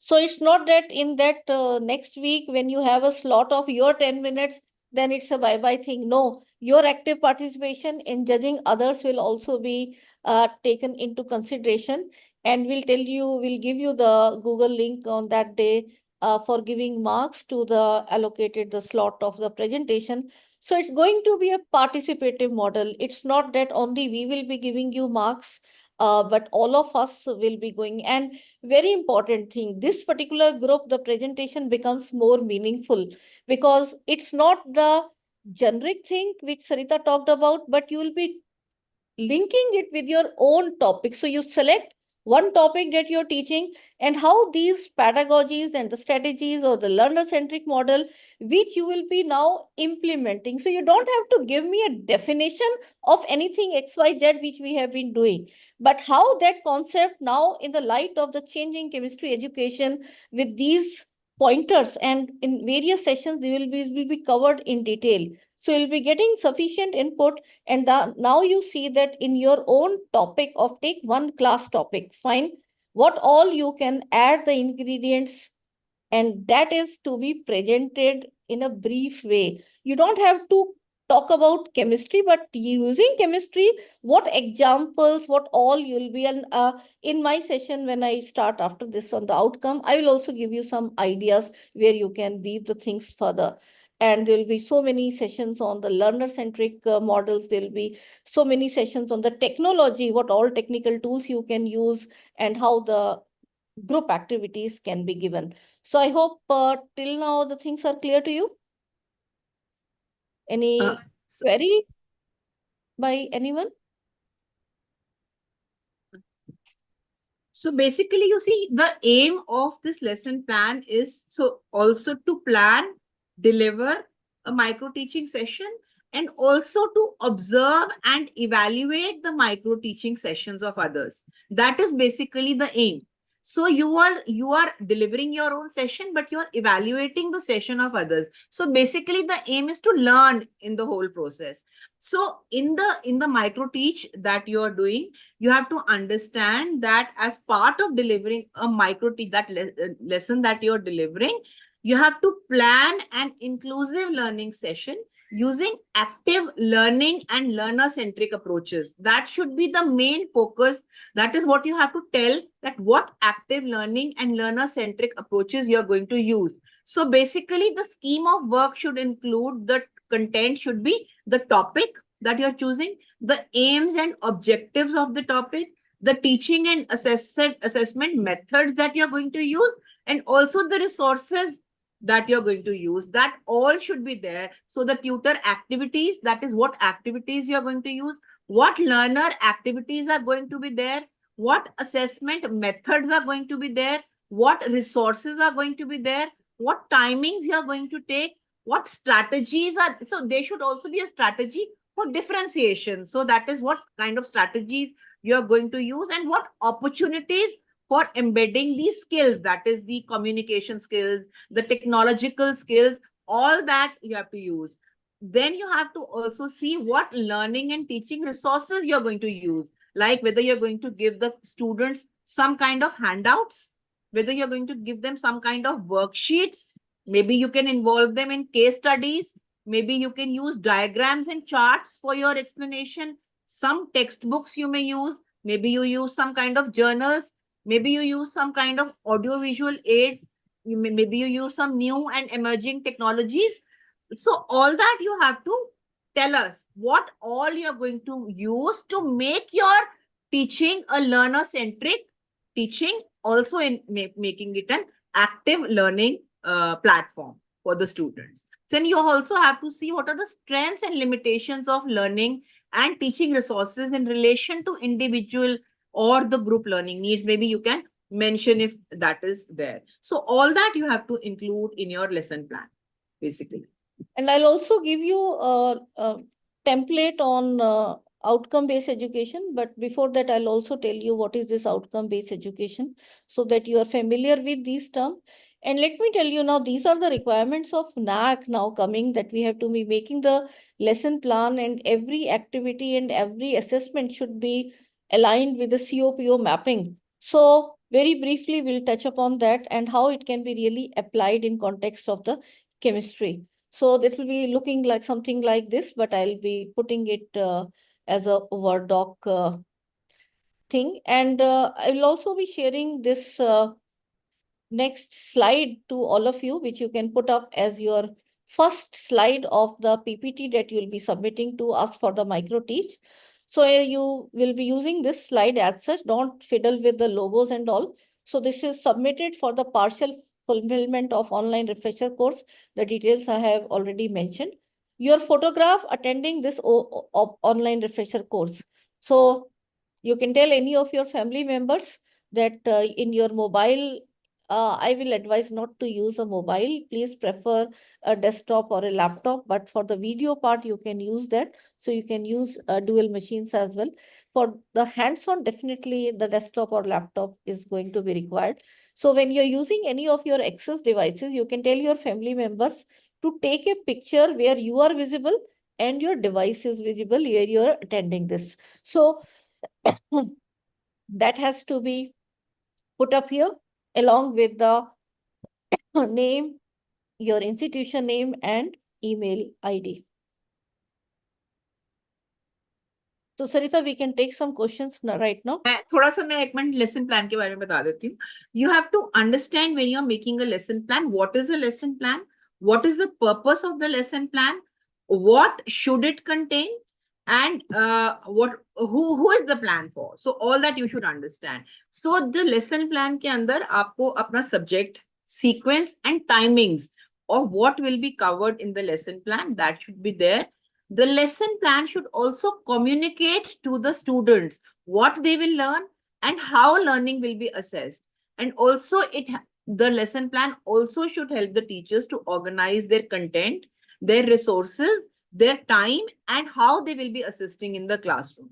So क्या content आपने deliver करना है ये उसके अंदर होना चाहिए.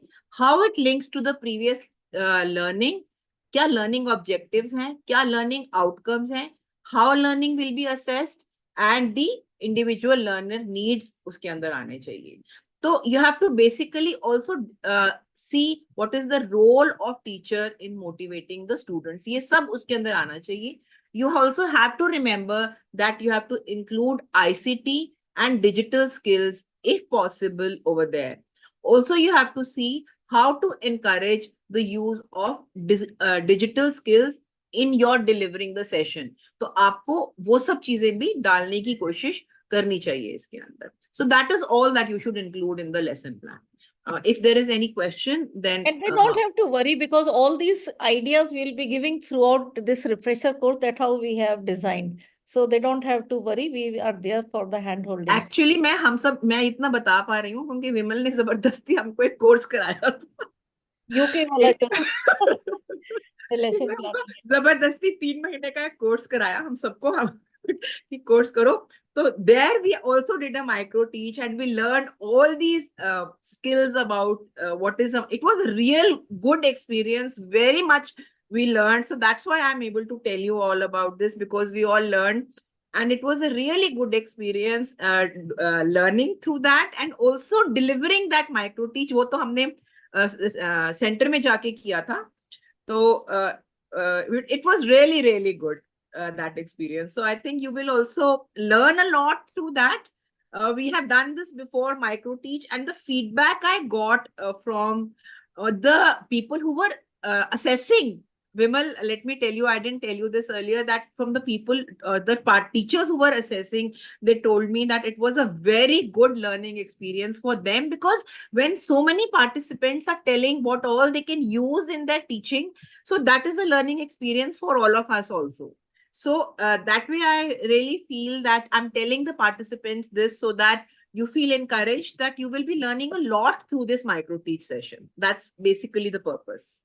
And we'll all learn from each one's presentation, because that's the idea, because we cannot give you samples for every topic.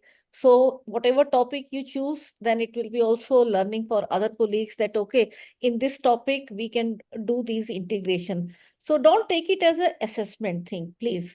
It's always a learning journey for all of us. All of you will clear this. So don't win, but then give your best so that we are all giving ideas to other teachers also, that how we can really Improve, improve and improve add our up teaching. these things. See, these were not required when we were our earlier generation teachers were there, but now in the light of technology and the entire thing changing, we have to be embracing this, and no one will give you the ready-made solution.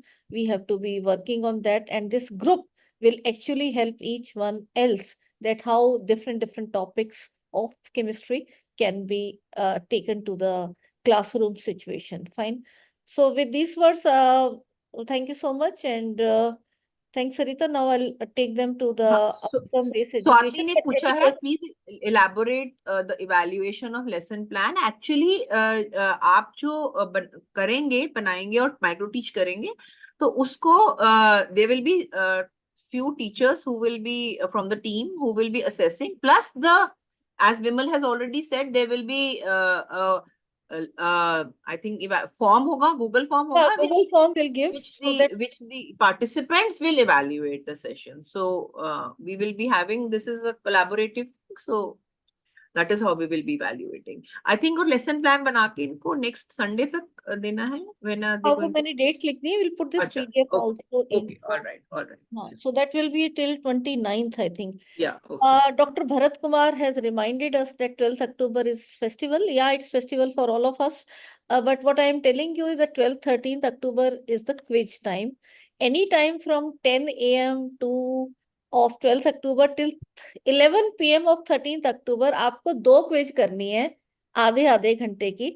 I am sure 1 घंटा आपको time मिल जाएगा. So I don't think in the online mode, I'm not telling you to come to Khalsa College and give the quiz. So this will be possible. Agreed, Bharat and others? Because नहीं तो वो इतना spill over होगा your certificate, because after that also we have our rigorous efforts, so it will take time. So if you're doing any puja or anything, you can finish that and do the quiz in the evening. You can do it up to next day, I think 11. And अगर आप को देखने जाना है दशहरा तो morning में कर लीजिए इसको quiz को. बिल्कुल yeah.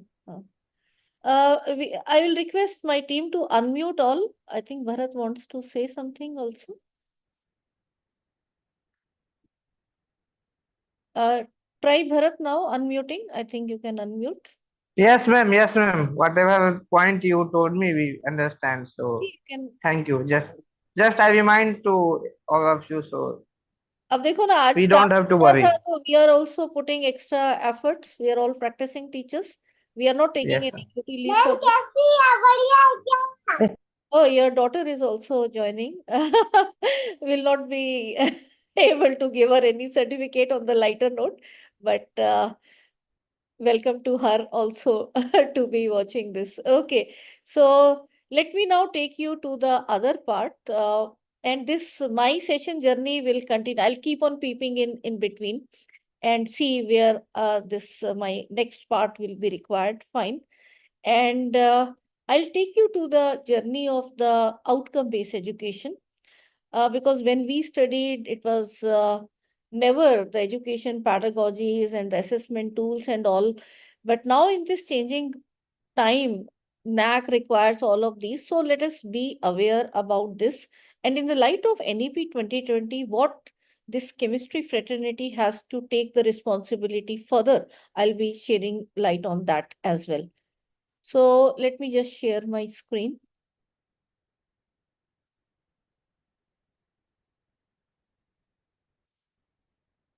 So role of chemistry teachers in implementation of outcome-based education at the rate of national education policy.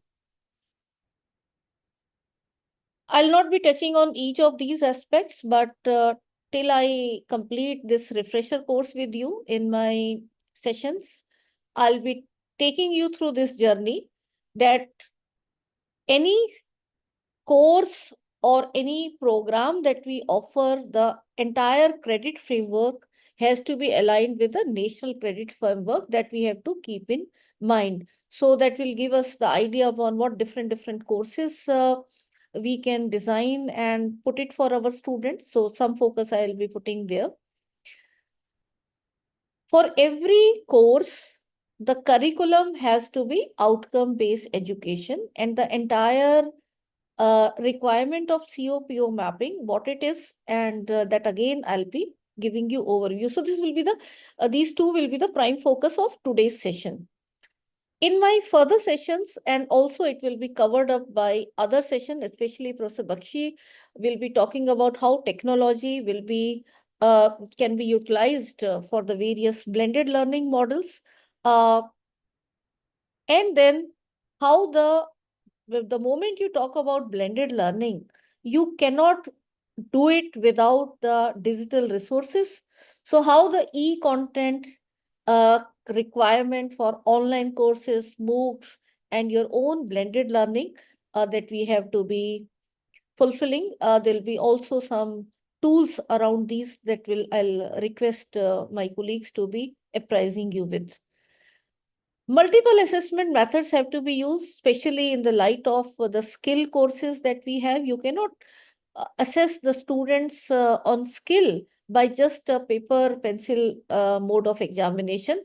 So the multiple assessment methods, what all can be used, how they have to be scientifically and technology empowered. And there'll be a detail, there'll be many sessions planned on assessments where we'll apprise you with the pedagogies from educational experts. I'll request Professor Ved Prakash sir to do that, where even now if you talk about there is a norm testing, the different scales, we have different grading matrices to be there. So what are these nuances we should be knowing? And then for even we'll go into minute details where we have requested some resource persons who will be talking about how the question paper setting can be done, how the quiz generation can be done, even going into how the technology can be used for these multiple assessment methods. So how the scientific and technology empowerment can be done, again, we'll be telling you with some chemistry examples, and rest you can evolve and try to implement in your own context when you're designing these micro teach presentation as well. And then how the, as a continuous thing, Professor Bakshi rightly mentioned that the syllabi we have been using from 30, 40 years, how do we change it? It will be done once you do the gap analysis, that are there any indicators of the outcome-based education which we have not been able to put up in the 4 years? So when you compile all these and look at the periodic review from industry, market, and society point of view, you'll be able to keep on changing these activities in the curriculum and also the themes of the curriculum, which we called as syllabi. So syllabi is a very small part. We have to now look at a very broad way. What are these curriculums and how do we design in the light of outcome-based education? So this is how I'll go further, and let me get started with the overall credit framework. And in order to know my audience, I will request you to give me answer in yes or no. Have you read this National Credit Framework document? Yes or no?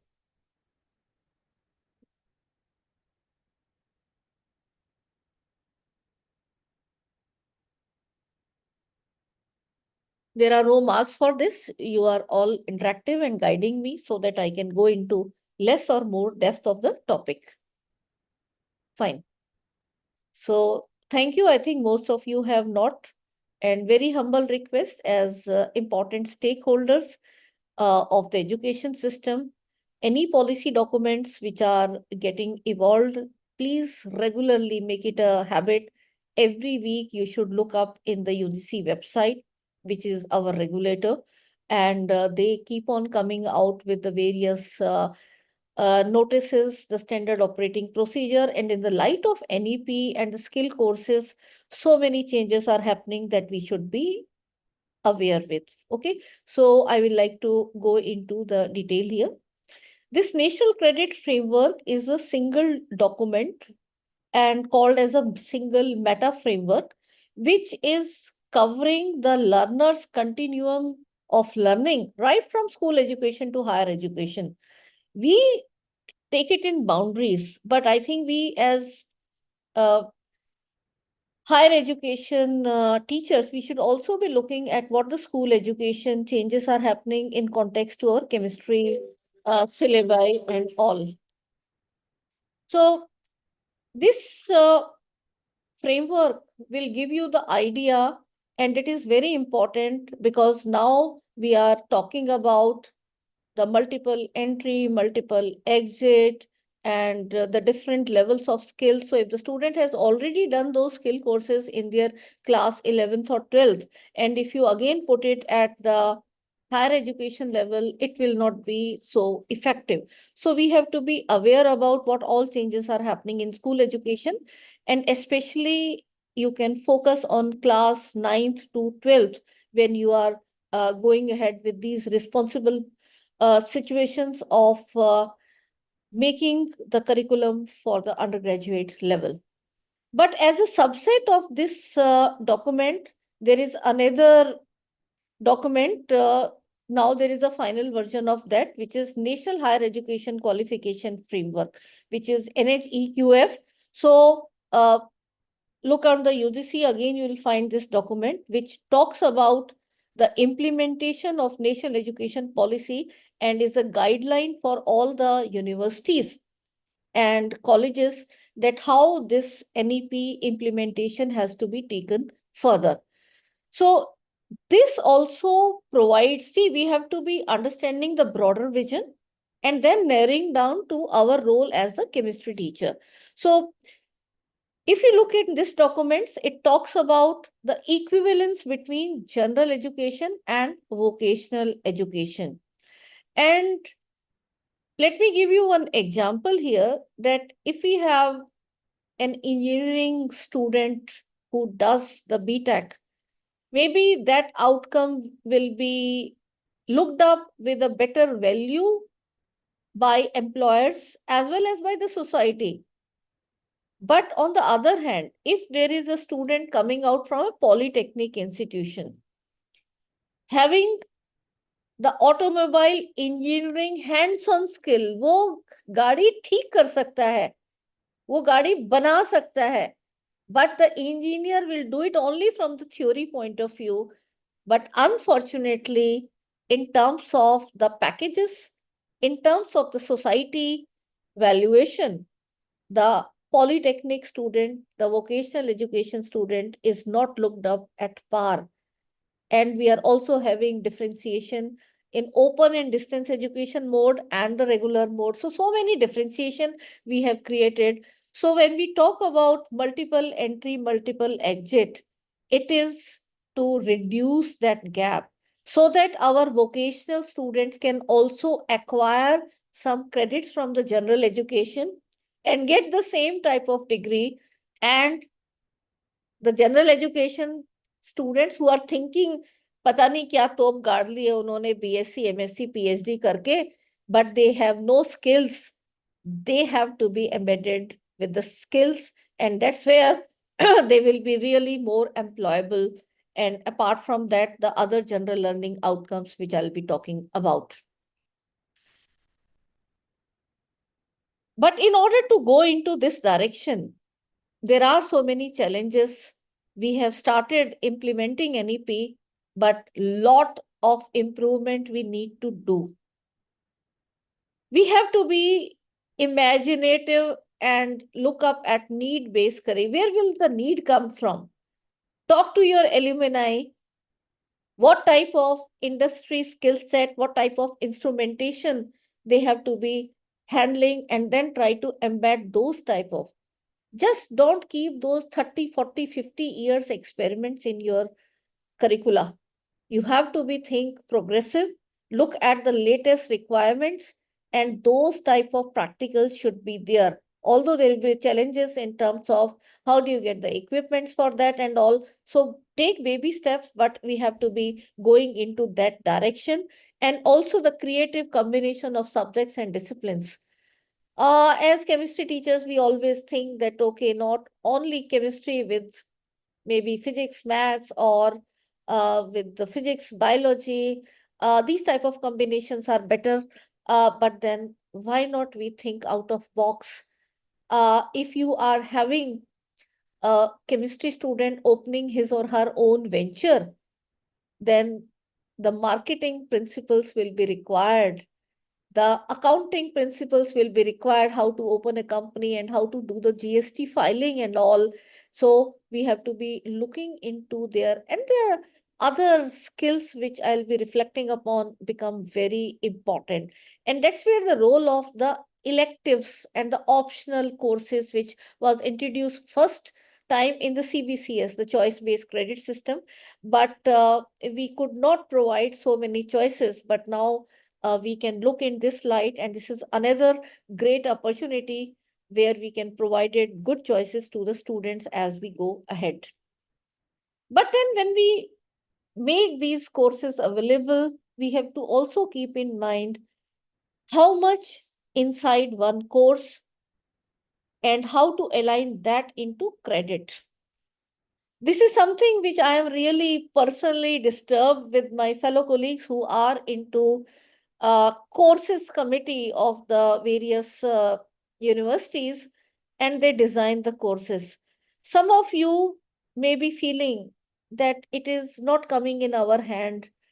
Don't worry, gradually you all will be coming into these positions, and that's what the entire NEP orientation sensitization we do, that if every teacher is understanding, then the change will happen. Otherwise, the courses of committee members, they are having their own pre-notions of the requirement of the students. That is not going to work. So we have to be knowing about these credit levels, credit and credit points to a greater detail. In school education, we will be again implementing this in a phased manner. But right from class 6 onwards, there will be credit and the semester system. So till grade 5, which is taken as level 1, the things will go in the way they are going. But with the focus on more experiential hands-on activity, less rote learning, that part I will not cover.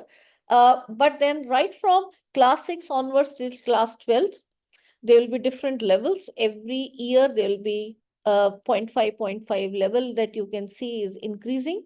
And after class 12, which is level 4, the students coming to our undergraduate level, they will be level 4.5 to 6. At the PG level, 6.5 to 7. And the PhD level will be level 8. Fine. So that's how it is planned. And for the UG level, if I go into details, which most of you are already aware, first year, if they exit, don't be in the impression that they cannot exit. They can definitely, because they can exit and go into any polytechnic, acquire some skill, acquire the credits from there, again come back to you. So all these are possibilities. Second year diploma, third year bachelor degree, and fourth year will be the bachelor degree with research, honors, or engineering. But as we go ahead to understand this outcome-based education, this definition of credit is very, very important. And what is this definition of credit, which is given in this National Higher Education Qualification Framework document? That credits are a function of achieving the desired learning outcomes for a program or a course or training determined by the successful assessment. Notice two important terms here. One is the learning outcomes. Other is the successful assessment, and they are going hand in hand. So credit cannot be awarded if you are not having any learning outcomes. And they cannot also be awarded if those learning outcomes are not successfully assessed. Many times it has been seen learning outcomes are written just for the sake of putting. We keep the same old syllabi which was there prior to 30-40 years से वही चल रहा है. The same thing remains there और नाम के लिए हम learning outcomes कर देते हैं, and the assessment is also not looking into those. No, they all have to be going hand in hand. And that is what is the basis of outcome-based education. Another definition of credit given in this document is, it is the recognition that a learner has completed a prior course of learning corresponding to a qualification at a given level. And that is what is now from the learner point of view, which level, how many credits. And there are levels in the vocational education also. There are levels in general education. All of them will be then put up at equal point, which I'll talk about, because now the SOPs are also there, which every university should be gearing up to. And the moment having those credits at different levels, the other institution will know that, okay, which entry level, which can give this student coming second year, directly third year and fourth year. So all these provisions will be available to the students. But then at ground level, we have to create those enabling environments and the implementation strategies. The total number of notional learning hours which the students right from class 6 onwards, they have to acquire will be around 40 credits every year. So that will mean at higher education will have to have minimum of 20 credits per semester. But more important than that, even we can provide them more, because some students will be able to earn more credits in some semester, and some will be able to then put up together as we have at the global level. So all those, they can be flexible that, okay, in this semester, I want to do some internship and let me be light on the credits, and some other semester, I can in advance do more credits. But this is something, again, in these documents, it is still to be implemented, but who will implement? Unless or until we know we can provide these provisions, we will not be able to do so. Very importantly, one credit is equivalent to how much learning, how many hours of the learning which the learner will put is also defined in this document. And that is defined as 1 credit is equivalent to 30 notional learning hours across the spectrum, whether it is a theory course, whether it is a practical, whether it is a experiential learning. And I'll go to the details. Now, how many hours are you equating 1 credit equal to? Can I see some responses? Because in entire India, we have to be following that. And if there are some colleagues whose state have not implemented state national education policy, don't worry. Even the state education policy being worked out will be aligning with these important things, will minor deviation looking at their socio-economic requirements and the regional requirements, the language requirements, because as already told to you, I am in one of the state education policy being formulated of the Karnataka state, and there also all these regulatory frameworks will be kept in mind, and then further the implementation strategies, how we can strengthen the different needs of the states are being worked out. So can I get your responses? How many hours for 1 credit are you looking into with your own understanding till now?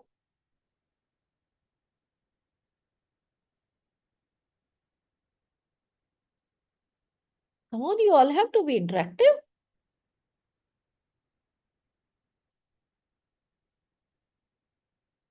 30 hours from your teaching point of view. Some are saying 25. 1 hour, 1 hour, maybe you're saying 1 week. Geomi, please rename yourself. Your attendance will not be counted then. Rename yourself when you are joining with some phone, where by default it takes that phone name. Yomi will get the attendance. हाँ, Geomi को जाएगी attendance, उसी को certificate मिलेगी. Okay, let me make it clear now. 30 notional learning hours, how it is equivalent to 1 credit. And this has to be uniform, because if it is multiple entry, multiple exit, we cannot have different models. कहीं पे 12 घंटे है, कहीं 15 घंटे है, and so on. So if you look at this slide, this I have taken the screenshot from National Credit Framework document only.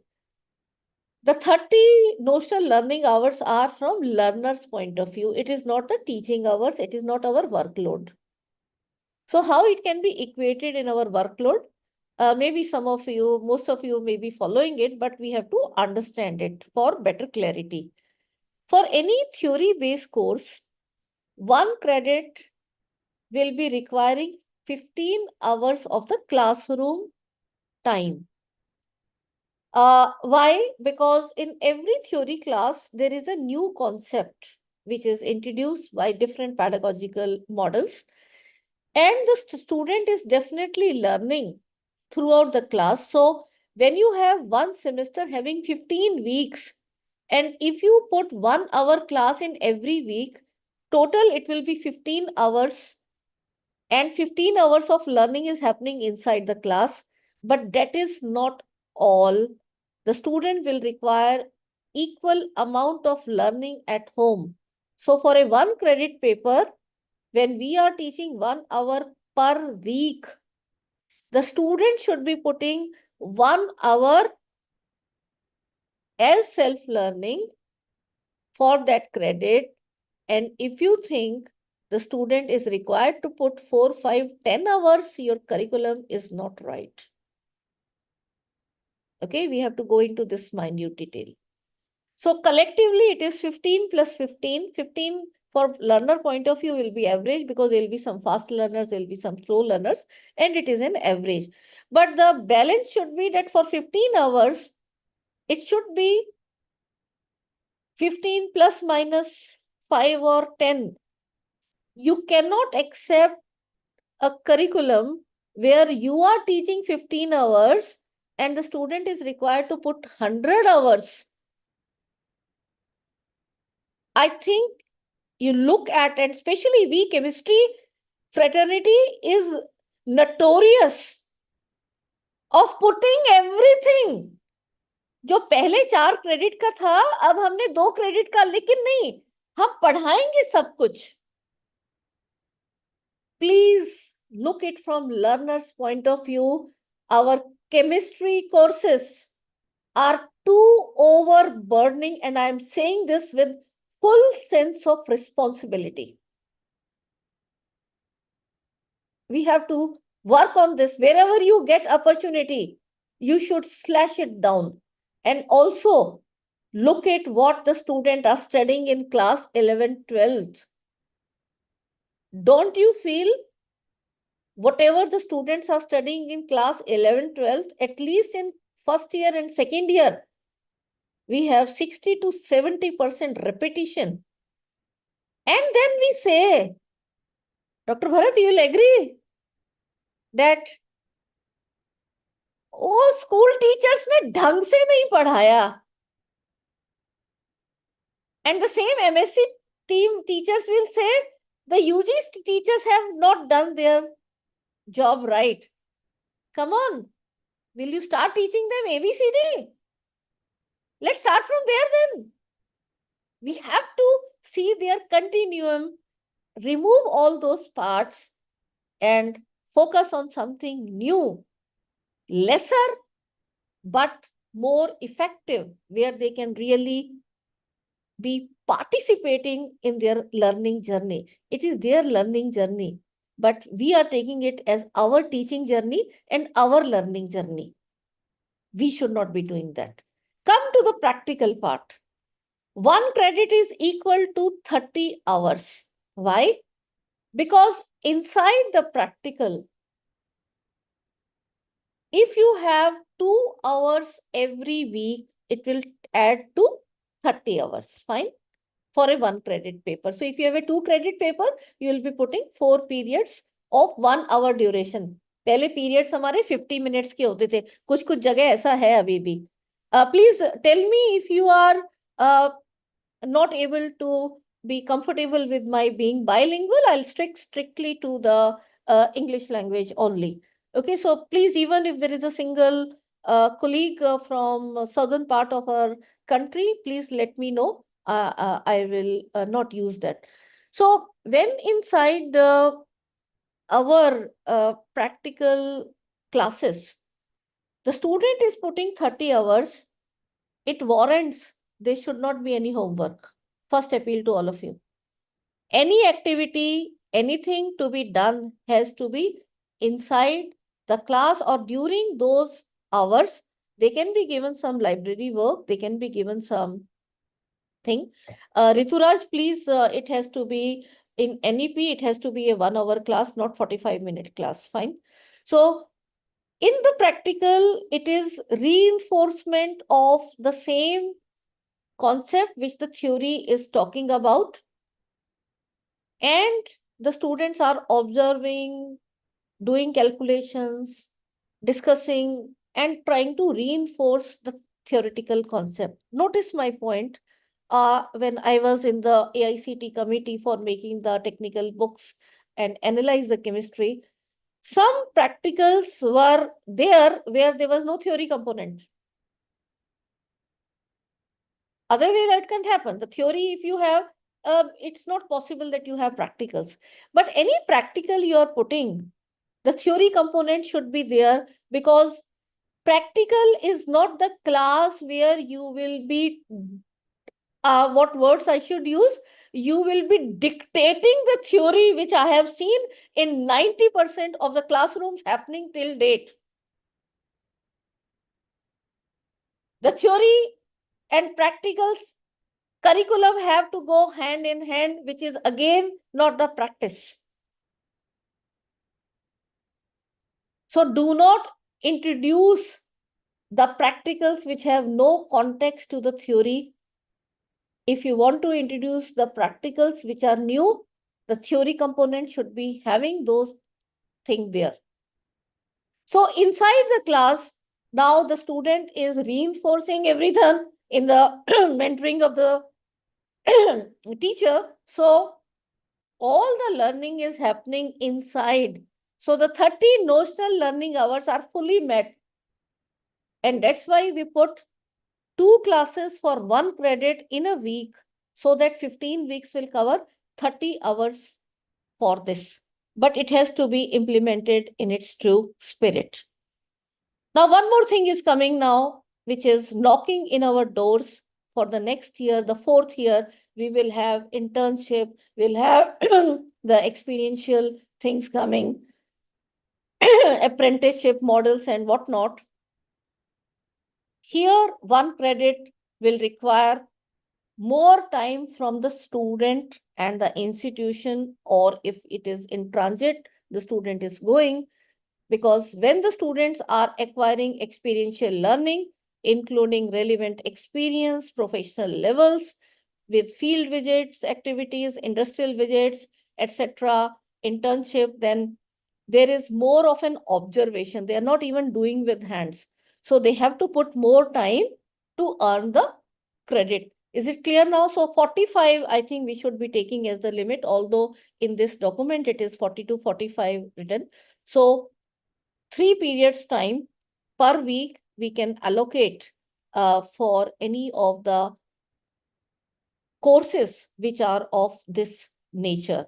And that is what we have to be keeping in mind when we evolve. If we are doing it just like as a theory paper, then we will not be going into right spirit. When you are signing MOAs with the industry, for how much time the student is dedicating there with their attendance and other requirements to be seen, and some write-up to be submitted, presentations to be given, you have to keep this thing in mind.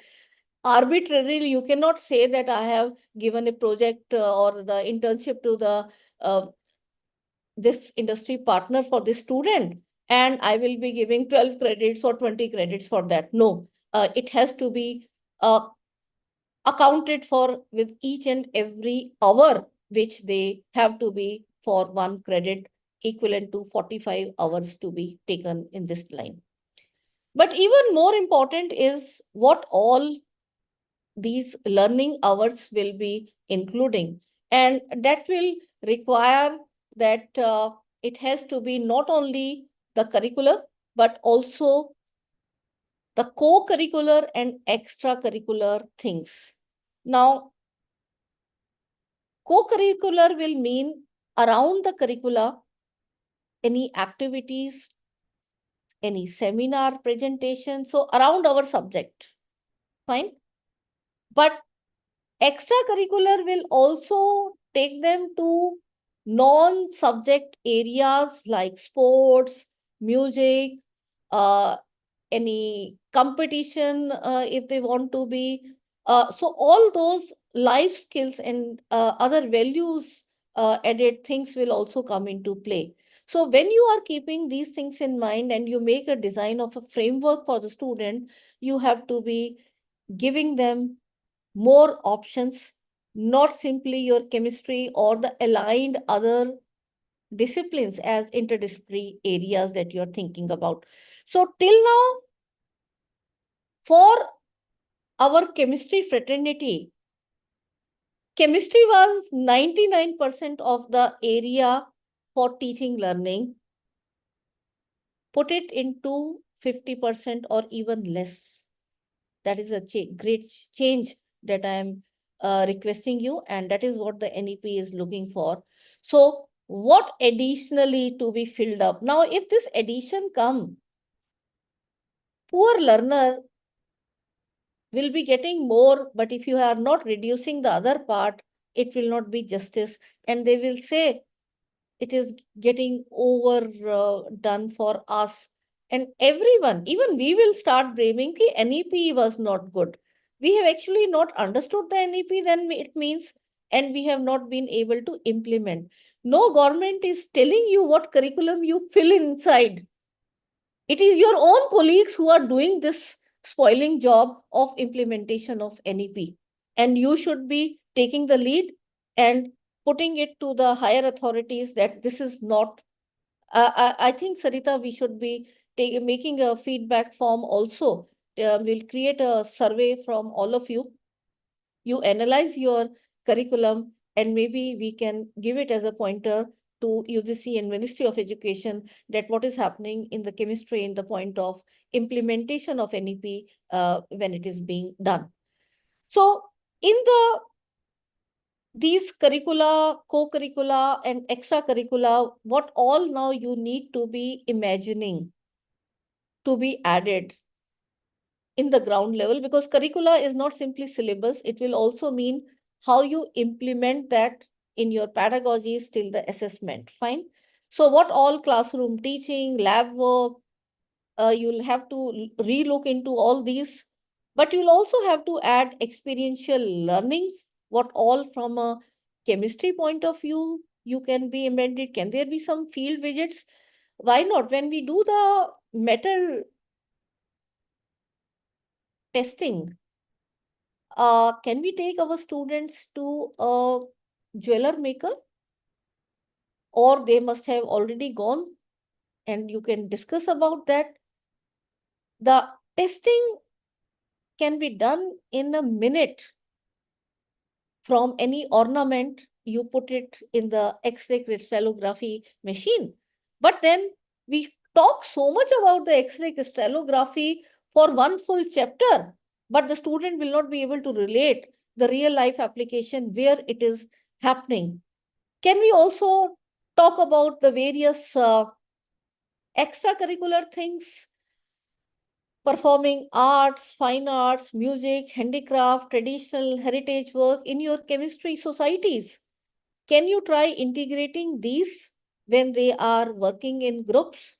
Debate, discussion, essay writing, recitation, story writing, celebration of festivals, music, drama, self-defense classes, value education classes, counseling sessions, contest, events, competitions, sports, games, physical activity, yoga. Life skills based education. From chemistry point of view, I will like to say, can we see how the chemistry is getting really applied in our kitchens? Why not? Every kitchen is like a chemistry lab, and we can relate our context to them. And with the gender thing, it's not that the cooking is a work which only women will do, male have to be. This is a life skill which everyone should be knowing. And as chemistry teacher, I think we can spend at least 5 minutes in the entire course on this aspect. Why not? The environment and sensitivity, which we'll talk about in detail, how it can be changed from chemistry labs, social or community work,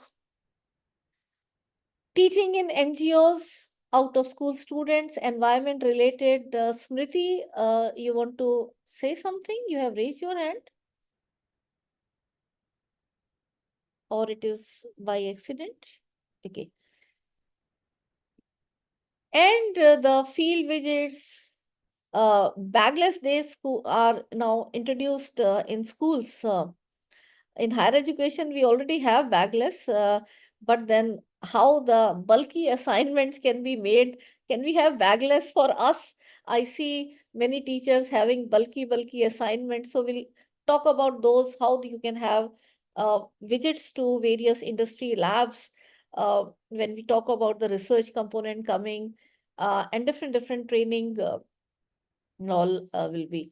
So yes, Dr. Bharat and others, a good chemist will always be a good cook, and that is what is a life skill which is required. Internship and apprenticeship hours. Apprenticeship Act is being worked out. I happen to see the draft of that. And very soon, Ministry of Skill will be putting on board various industries, which we as chemistry teachers, we have to see what all chemistry industries are on board and how they can be also tied up with and provide the opportunity for the students to go into this direction. The students can also earn credits from the online platforms like SWAM, but for that, again, your university has to approve it in your statutory bodies. But then, yes, we should be knowing what all courses are available. And if not for credit, then it can be used for our own blended learning context. And Professor Bakshi will be talking about how the digitalization of chemistry education context and how you can benefit. So you see, there will be like continuous weaving in, and we'll all be getting more aware about all these topics as we go ahead. And in a nutshell, I can say when we are talking about these different dimensions of learning, we are trying to make the students' holistic development ensured, which is very important to be a successful and competent professional. But that is not the only requirement from education system. We have to nurture the entire society. So along with making the student as a competent professional who can take the lead, come out with their own ventures, as well as be taking opportunities in already existing jobs, but also be a good Indian citizen and also a good human being at the global level. And all these will warrant the value inculcation also to be done to the students. So apart from let me just take, I think this is a repetitive call.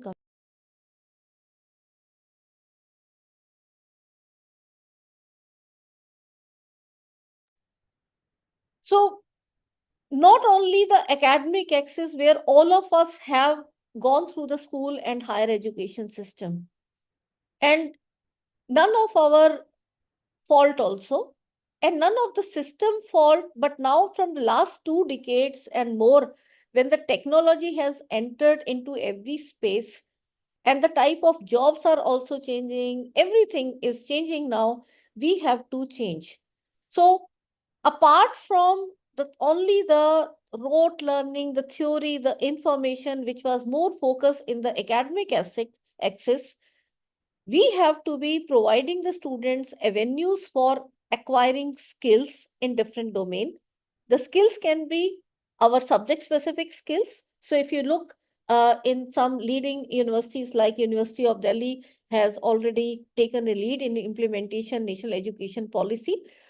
We have introduced the papers like cosmetic chemistry, pharmaceutical chemistry, green chemistry, so many things which we can look up into the subject-specific skills. So I'll request Reena and Sarita, maybe we can share those list also with other colleagues who have joined from different parts of the country. But don't take it something to be that it cannot be improved upon. There'll be always a scope of improvement. So some base to start with. So there are already skill courses which you can be aligning with the chemistry.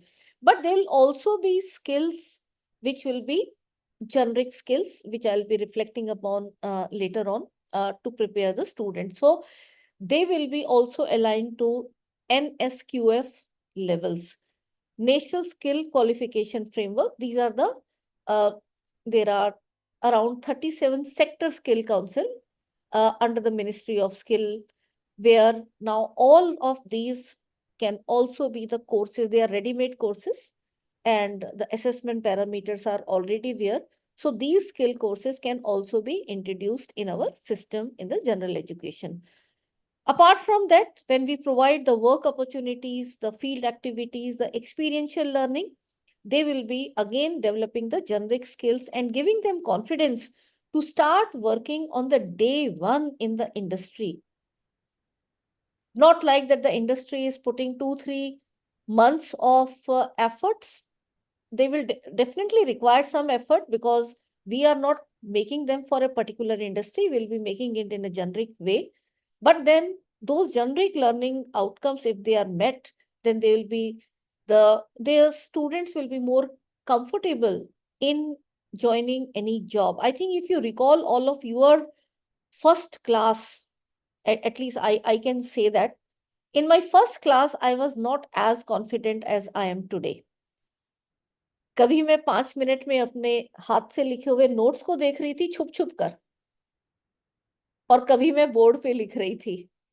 I was not groomed at all for confidently speaking in front of 30, 40, 50 students sitting in front of me. I was never groomed by the system. The only thing which system gave was good chemistry, chemistry, chemistry, chemistry bhar di sab kuch. And that also, if I recall back, if I start putting myself in all the domains of the MSc, I don't think I can stand in writing the paper if I'm given a paper of the same kind which I cleared with flying marks in my MSc. That I cannot do it again. I think the same like. So why not we prepare the students in these 4 years on the other abilities? And that is what is required from all subject teachers. And from chemistry point of view, we will be sharing some thoughts at how it can be really done. So what we are talking about is competency-based education and training and outcome-based learning. Now there are also the SOPs, the standard operating procedures for operationalization of National Credit Framework. And it is in 3 parts. This is again a document which all of you should read. It is there on the UGC website. In higher education, especially this higher education, you should read it properly. But you should also look at vocational education, training and skilling. And you should also look at what is happening in our school education, because they are the feeder for our undergraduate requirements. For higher education institution, as per the provisions of NCRF, up to 50% of the total credit requirement of UG-PG program can be fulfilled by earning credits from the skill-based courses, either designed by the university, approved by proper bodies, or the qualifications of appropriate skill levels which can be derived and put up as per NCRF level 4.5 to 8. So if you want to take any vocational course, then you have to take it from these levels only. Higher education institution may directly offer these, design these courses, and that is required because when you talk about the subject specific skills, not everything may be in the sector skill councils, which are 37 of them. So be aware about those 37. Rather, I will request one of the speakers to be highlighting on the skill component and how we can be enlightened on that part as well. And we can also take it from the NSQF. So there will be 2 parts of skill courses. One, NHEQF, where the institution, your university, will be approving that and making that, and other have to be NSQF aligned. And these, the students can be also given with a provision of additional credit. So it's not that only 20 credits per semester. Any student, if they want to have more skill courses, they can have that type of also. And all the skill-based courses will have these certificates. So if you're offering any skill-based course as an add-on course also, you have to be putting this logo. And this I found really interesting, which I thought I will be sharing with you, that if you talk about skill component in the undergraduate program, then see, in order to have major for a 4-year program, 80 credits have to be achieved, and overall up to 50% can be from skill courses. Minor will be 32. And we have to be guiding the student, because if they are looking for a PG level entry where the major is the requirement and they'll end up putting lesser number of credits total. So all that we have to be guiding them. In multidisciplinary, again, if you want to add up, then 9 credits are the minimum requirement. In ability enhancement course, 8. Skill enhancement course, 9. Value added course, 6 to 8 credits. Summer internship can be 2 to 4 credits. And research project or dissertation can be up to 12 credits. So this is how the overall for 4-year, when you have 160 credits, this is the minimum framework which every university has to follow, and that will be has to be ensured by us. The equivalence between general and vocational education also will be a challenging thing.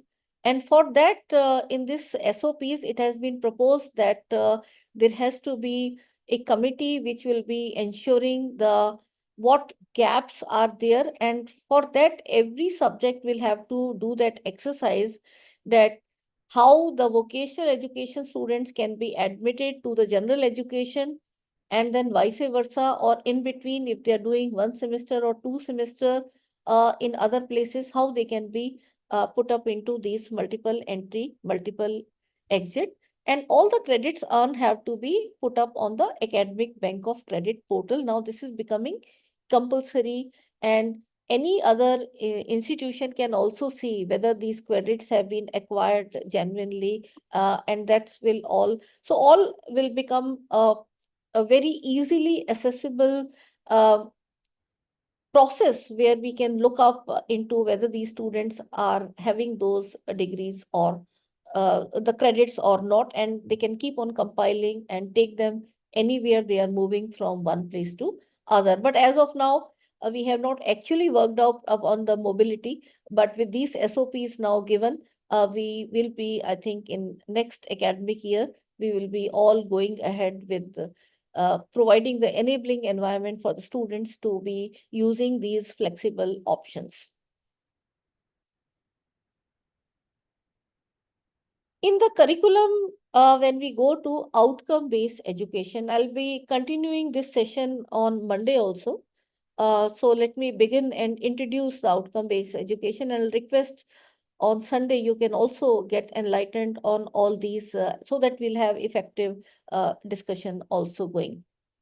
How I got because I am also like you, the system has told me all these things throughout my study, but in my additional activities, the work which I have been doing over and above my teaching responsibilities, I keep on learning, and every day I try to learn something which is at the policy making change or at the technology level.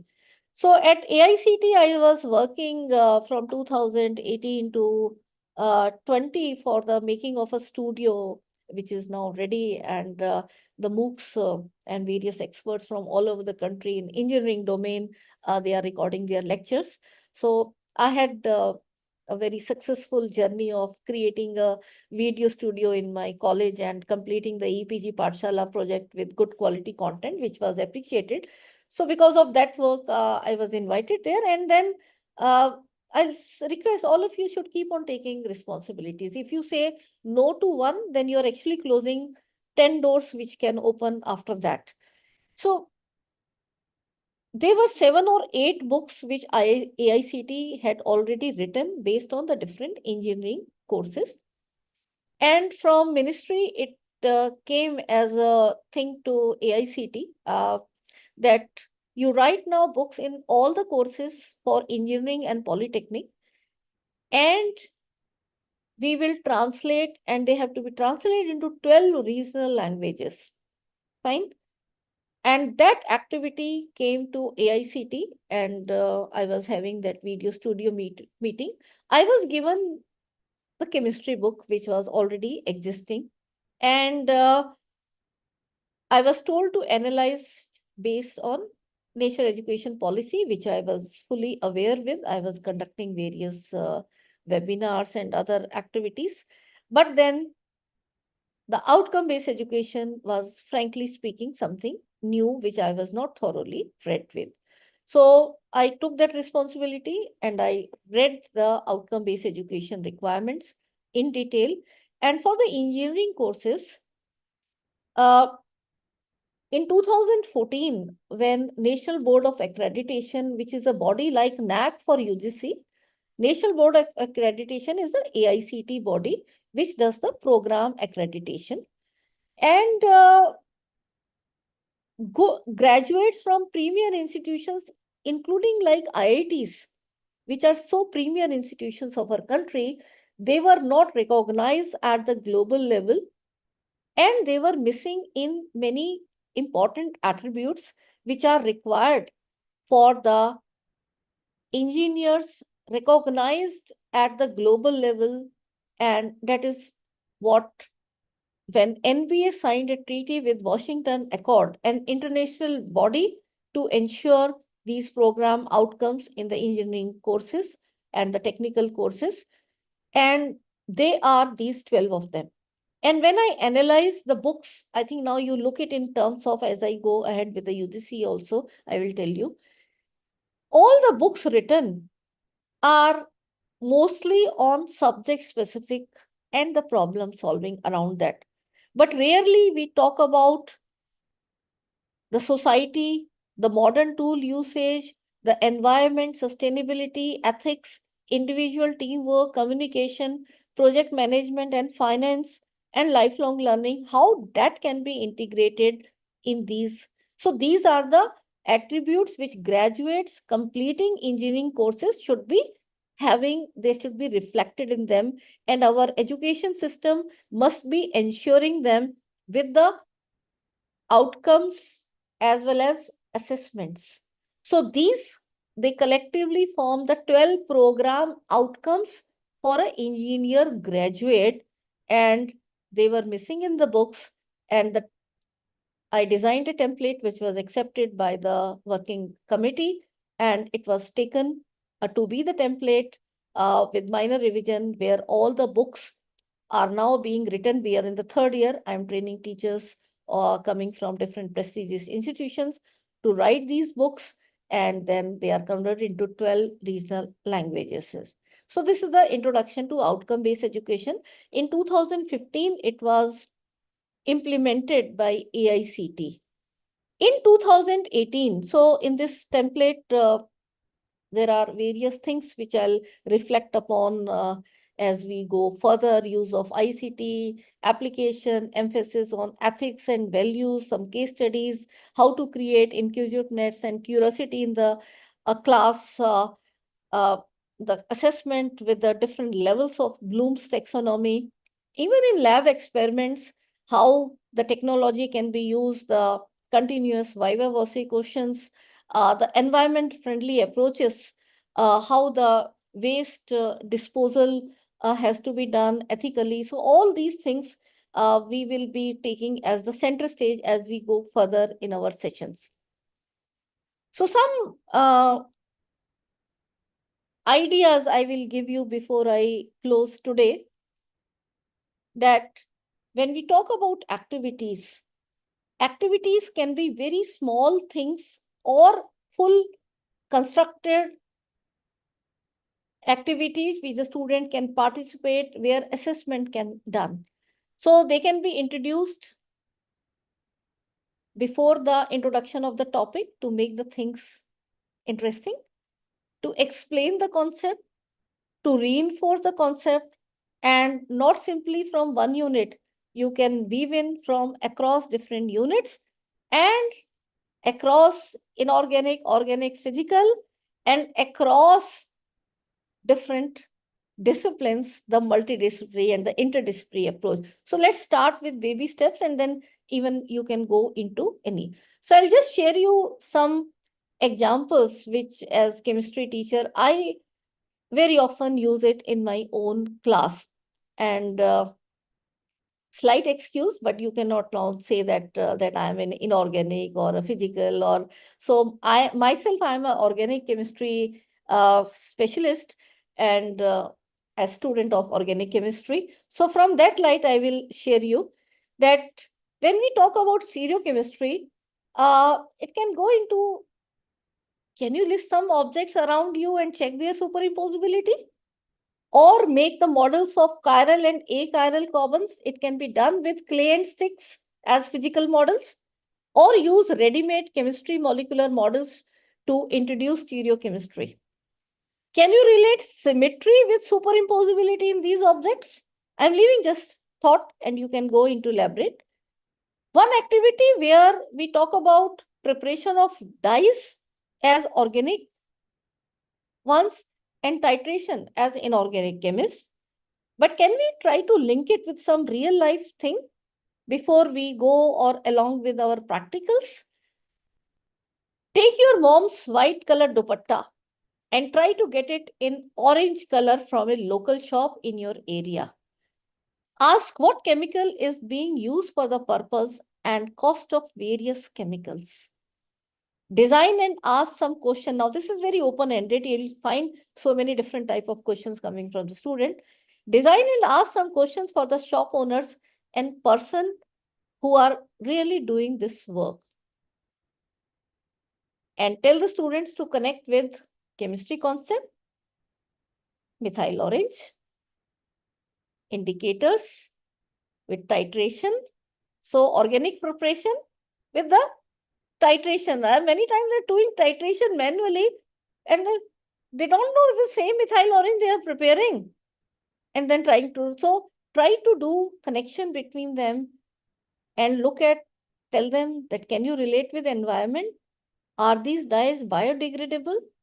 Is there any green alternative? We talk about green chemistry in isolation, but can it be weaved in everywhere? Can the students relate it with maths, economics, biology? When we are talking the commercial aspect, definitely they can do that. What is the impact on marine organism when these dyes are being thrown in the water bodies? Can there be the legal aspect? Because now these dyeing shops are banned. So what are the legal aspects? What are the physical aspects, like how much now many of these workers may be traveling from long if they are located outside, or if there is some still illegal activity, or can you even give the students that using these, can you come out with some art and media thing also created? And this is where we can take baby steps for interdisciplinary approach. The moment you take any application to the real life, try to connect. And chemistry is everywhere. We can get so many ideas and try to involve the students into these. How do we make our classrooms interesting? In again stereochemistry, I will talk about, we talk about mirror image molecules, but can we give the example of identical twins? Or brother, sister, when we talk about cis and trans. So D and L with identical twins, brother, sister with cis and trans. And when you are having the structural isomers, not the stereoisomers, but the structural isomers, can there be cousins? Or who are not related, they are entirely different entities or individuals. So try to link in some way. You can call them as analogies or interesting facts. Another interesting fact, the students fail to understand how the D and L, when they are so close in their structures, they are mirror image. But how come they can have some of their properties different?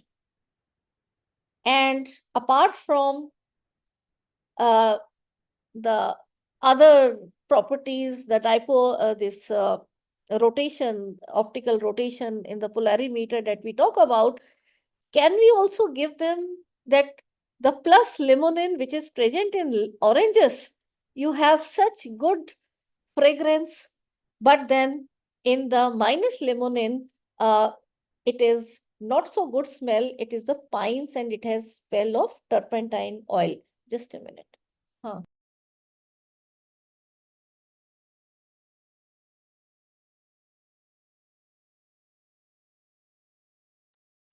Just 1 second, I have to open the door.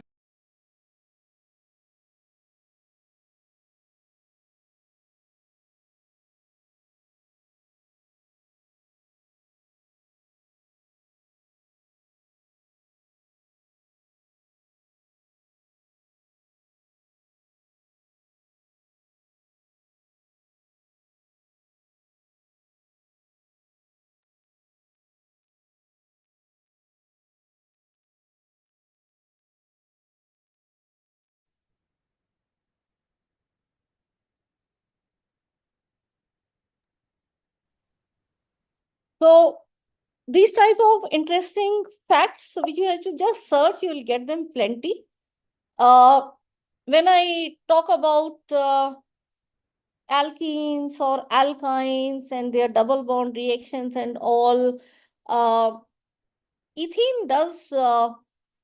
is actually present as a natural plant hormone, which is responsible for the ripening process of fruits.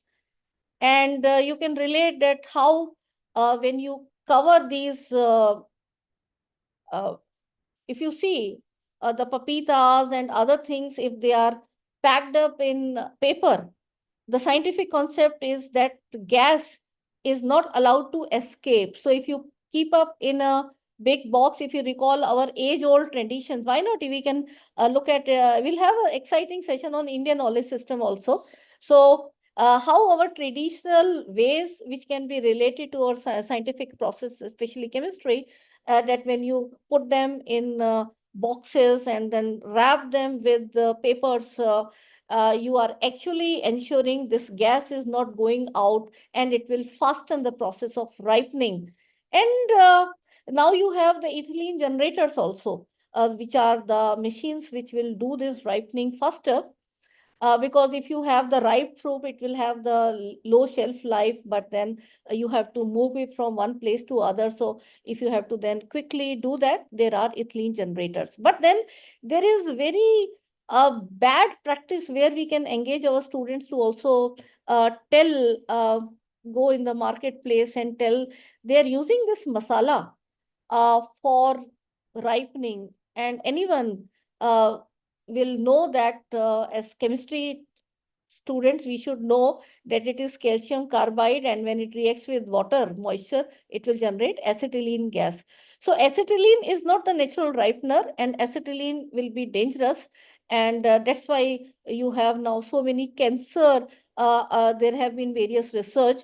It is a dangerous and deadly process, and it is coming into table of all of us. And this, how do you reduce? There are recent research also where ethylene powders are now there rather than acetylene gases being generated through these masala. And that's how you can link to the equation they are studying with the real life situation, and then how they can be taken to the recent research also happening in that particular space. That now you have these ethylene ripener where the gas is embedded in the granules, and that opened up, it will be giving the ethylene gas, not the acetylene gas. And you can tell. And then you can give some tips for ripening. So it is better to keep in cardboard and don't put the masala. You can just cover them in a package. Use of ICT is, again, first entire week we'll be focusing on what different video resources, how it makes this so interesting. You can create your own or use the available online simulation. How the spreadsheets can be used inside your class for helping them in the automated numerical solving process. Or creation of graph in our chemistry lab, and various subject specific software. I really get disappointed seeing my younger chemistry colleagues making assignment and examination paper where they're comfortable of writing everything except the equation. So we'll start with equation from a Word doc equation editor, the hands-on thing, and we'll take you to the entire 3D modeling, not to the research level, but where the teaching, learning, and the assessment process. So what different subject-specific softwares can be used, we'll be giving you exposure to many of them. And use animations and simulations in your classroom teaching, like chemtube3d.com is there, which is my personal favorite. I'm not marketing any XYZ. If you find any in this group, you keep on sharing the ideas, which all will learn. And then you can make any molecule and show it that how when you are explaining, rather than just the students are visualizing why these two flagpoles are creating steric hindrance when we go into boat rather than chair. Although boat is more stable than a one-legged chair, because if you look at the really, so all these things you can look, the use of spreadsheets. So let's go away from this handwritten, try to make our students equipped in making these graphs using Excel. And the idea is in practical, when you are taking one set of reading, but for better understanding, if you do the variation in pressure or volume or other conditions that we have in different experiments, you can automate it. You take one set of reading, but then by changing this just on the one click, you will get so many graphs, and that's where the real understanding of that will be coming. So there are possibilities of making simulated graphs with Excel, where the different titration curves can be plotted. Look at the applications in real life or industrial. One example I will like to take is oil industry. Again, when we talk about hydrogenation as addition reaction, why the oils are converted to fats to increase their storage life, but in the process, we have gone into that hydrogenation with platinum, palladium, nickel as a poisonous thing.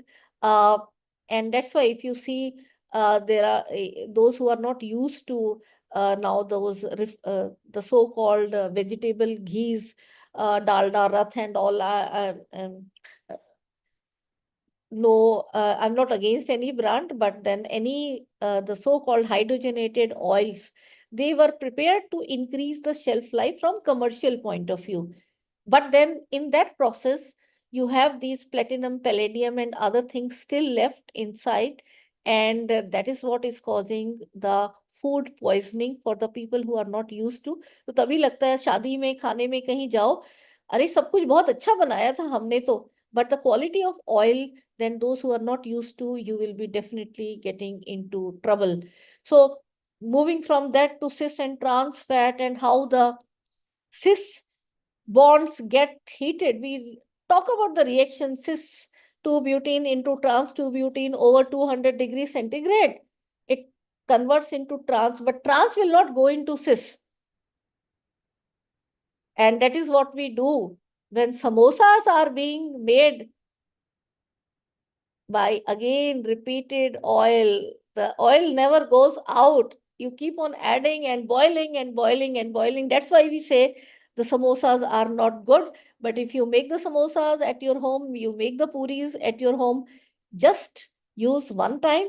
Don't reuse. कई जगह घरों में वो डब्बा ले लेते, every time you will make puris. No, make it for once, and that oil can be used for making other dishes. Every time for puri and these, take a fresh oil. So that is something a better scientific way, very simple thing which all of you know, but try to relate it with your students. And importance of chiral drugs in drug development. When you talk about the racemic mixture, they need to be separated, but then it is costly. And because of that, sometimes many pharmaceutical industries where our students will go, many times they will not be marketing as individual, but as racemic mixtures. And these can be sometimes, rather many times, very be dangerous. So when you are teaching stereochemistry, I'll request you to share some case studies. Like, I'll share 2 of them. One is directly linked with this, so to how the social, ethical, other issues can be brought into in a chemistry classroom. These examples I can give only with my chemistry colleagues. So enantiomeric ratio is extremely important because while one enantiomer is beneficial to the body, the other can be highly toxic. A well-known example of enantiomer-related toxicity is the R and S enantiomer of thalidomide.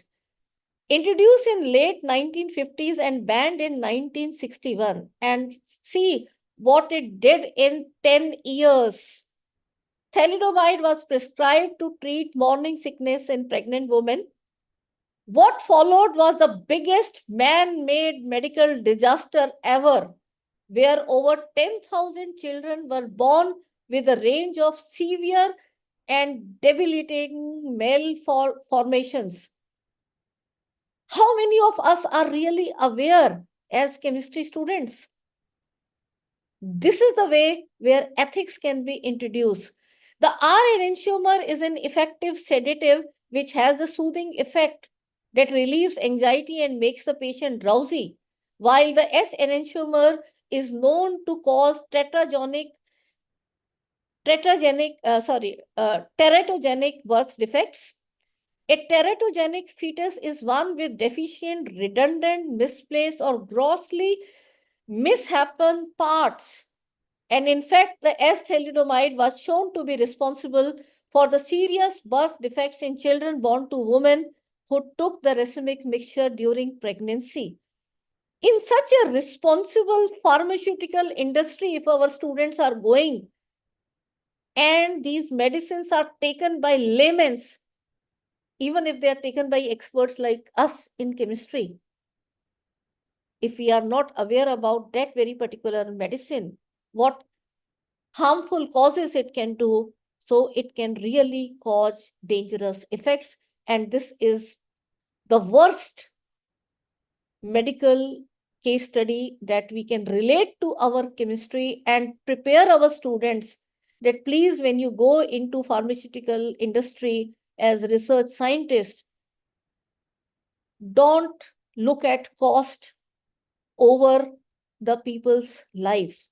These type of social and ethical values we have to integrate, which a chemistry teacher can do, not an English teacher and not any other guest speaker who we will call to give a value addition class or a session. So every requirement has to be integrated from our point of view as chemist and from every subject. Other case study which you should be reflecting upon is the Bhopal chemical leak. Again, a very big tragedy from our country point of view. And you can see not only from the chemistry point of view when you try to link it with isocyanate studies and all, but then how it affected so many, where around 15,000 to 20,000 were the death tolls in this in the densely populated Bhopal gas. I also happened to visit, and I also actually took interviews of some of the survivors' family. They told that till now we are having problems in our eyes, in listening, and in speaking. So along with the deformed babies which were born after this massive thing. So with this, you can relate to the safety data sheet that becomes very important of any chemicals, even if they are doing it in the class. The safety, designing safe industrial setups they have to ensure, and the beginning can happen right in our practical labs. How the impact on environment, the location of the industry, the legal issue, the social issue, and had you been there, what you would have done from this social implication. Like accidents can happen anytime, anywhere. So as a social responsibility, can we prepare our knowledgeable students in chemistry to do some enrolling? Questions like, can you think designing, because this I prepared it, gave input to I was reviewer of that book also.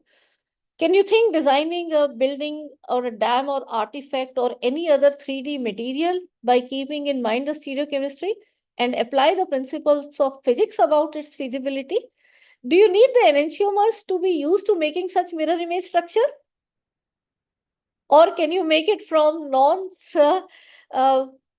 image molecules as well? Can you use, so this were entire architecture, the designing aspect. Can you use chromatography for separation of pure mixture, pure enantiomers from a racemic mixture? Can you analyze the understanding of stereochemistry and different organic reactions in synthesis of enantiomeric drug? Can you appreciate the stereochemistry in polymers? And chemical safety, the best practices in lab, where again we'll be focusing many sessions in this refresher program. The journey started at IIIL in 2008 when me, Professor Bakshi, one more colleague, Dr. Priyanka, who is now in USA, we wrote a slab safety manual. And prior to that, there was not so much impact, but that we had done massive trainings there and also conducted radiation safety when the Cobalt tragedy happened in Delhi University. The scrap which was gone, one person died because of the case. So how the responsible waste management, reduce, reuse, recycle. So all this we will cover. So I will just stop here and I'll take this further in the upcoming sessions. So over to you, Reena, and I think we are also through with the time. And quickly, if you have one or two questions, but then I'm sure you'll be having many, and there will be more time that we'll be going through. I think, Reena, quickly we can stop. We can give them time Yeah, for yeah. So yeah. on behalf of UGC-MMTC, I would like to thank our speakers, Professor Vimal and Professor Sarita, for such an informative and enlightening lecture on assessment parameter, micro-teach presentations, and other important information about the refresher course. Now I will invite question. One question is from Dr. Chinmaya. Does industrial visits come under experimental learning? You can design that as a full-fledged project activity.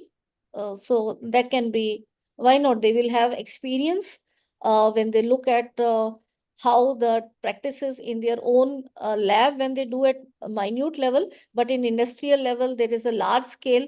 So how they have to vary the conditions which they may be doing in the lab will not fit into the real industrial setup. So all that will be experiential learning.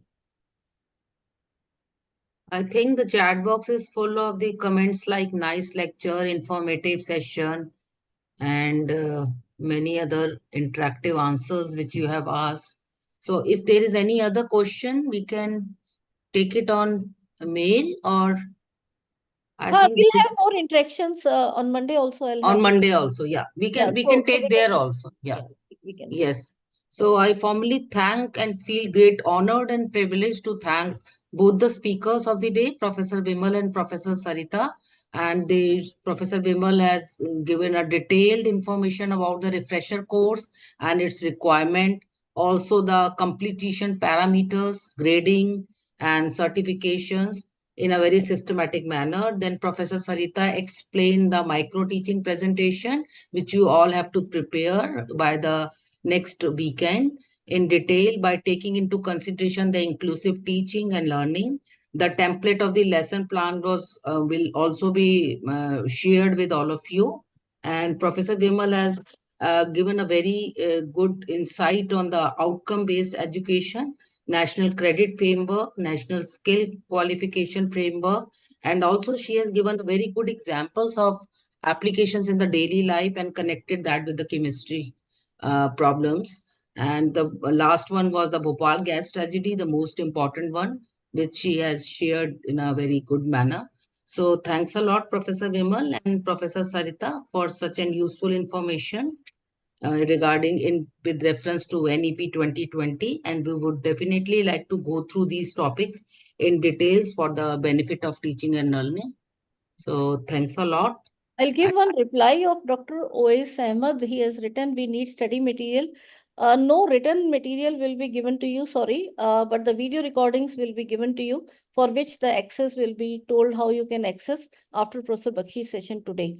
And please, you are requested, you can keep taking notes. You can take the screenshots also for your own understanding, but no written material will be given. Fine.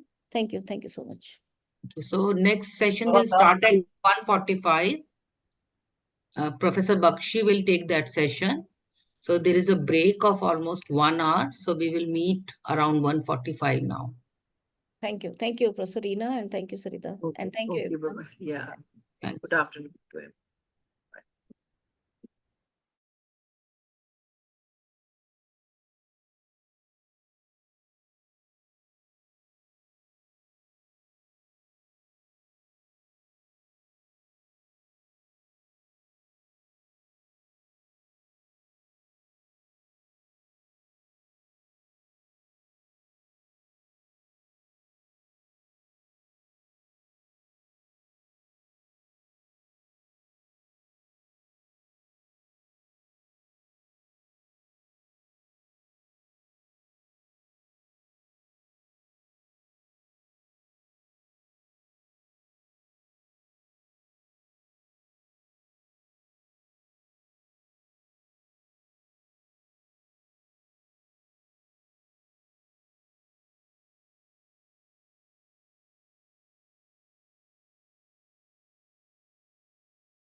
Good afternoon, Bakshi sir. Have you joined?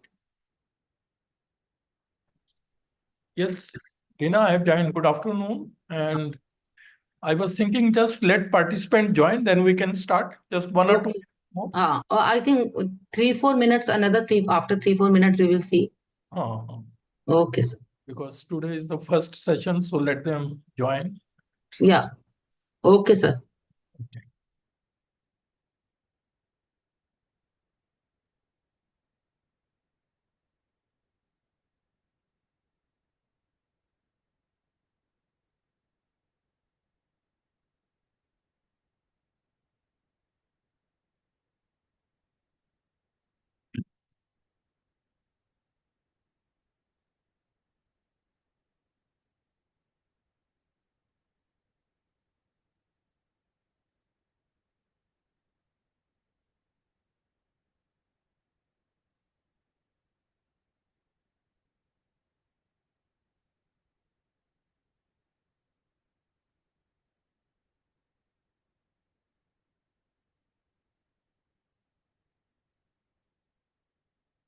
We could start now.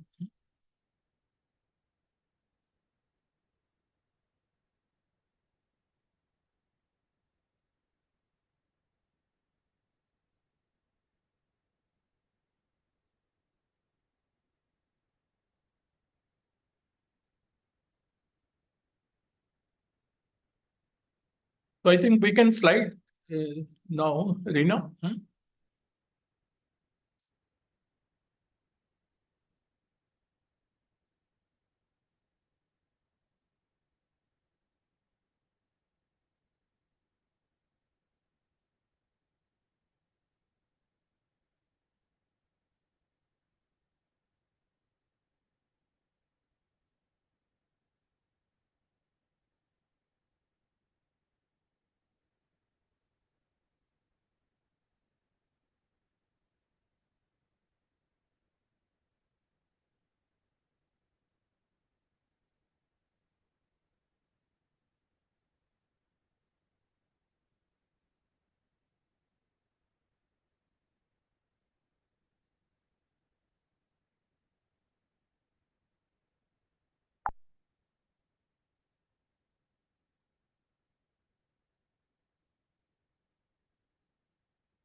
Sir?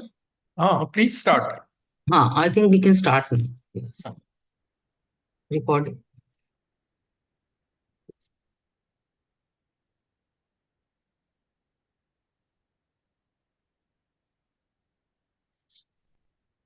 Your screen visible?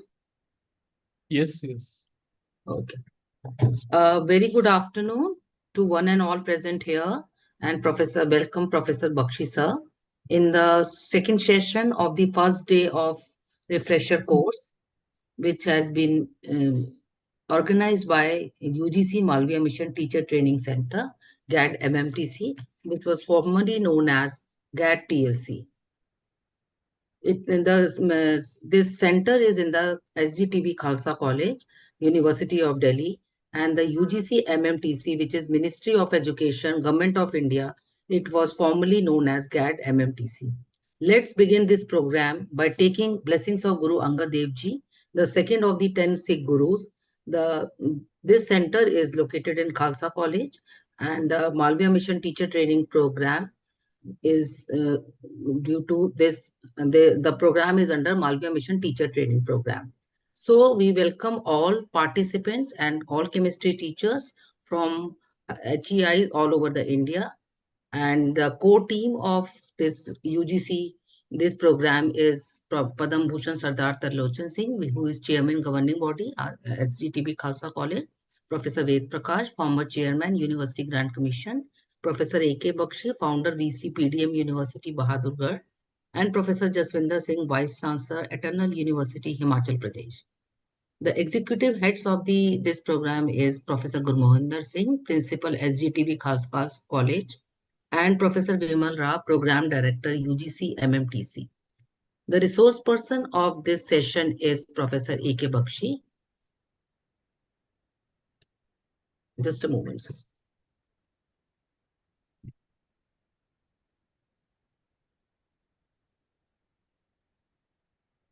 Sir is going to speak on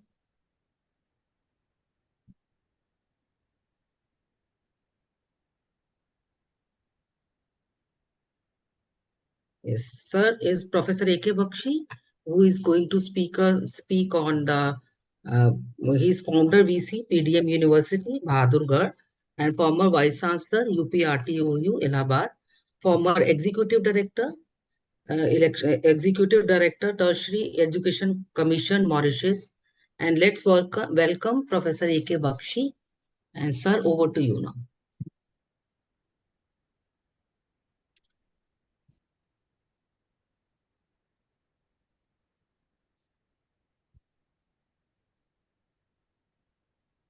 Sir, I have stopped sharing the screen. Okay.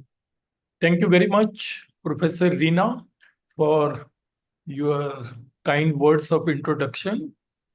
And good afternoon, all the participants. It's a pleasure to be with you once again. And I am speaking today. This is going to be the first main talk, and that I will be speaking on achieving excellence in chemistry in India in the 21st century, challenges and opportunities. And may I also once again request all the participants to keep their videos on because it is mandatory. So you should all do it on your own. So thank you very much. And before I start my talk, let me share my screen.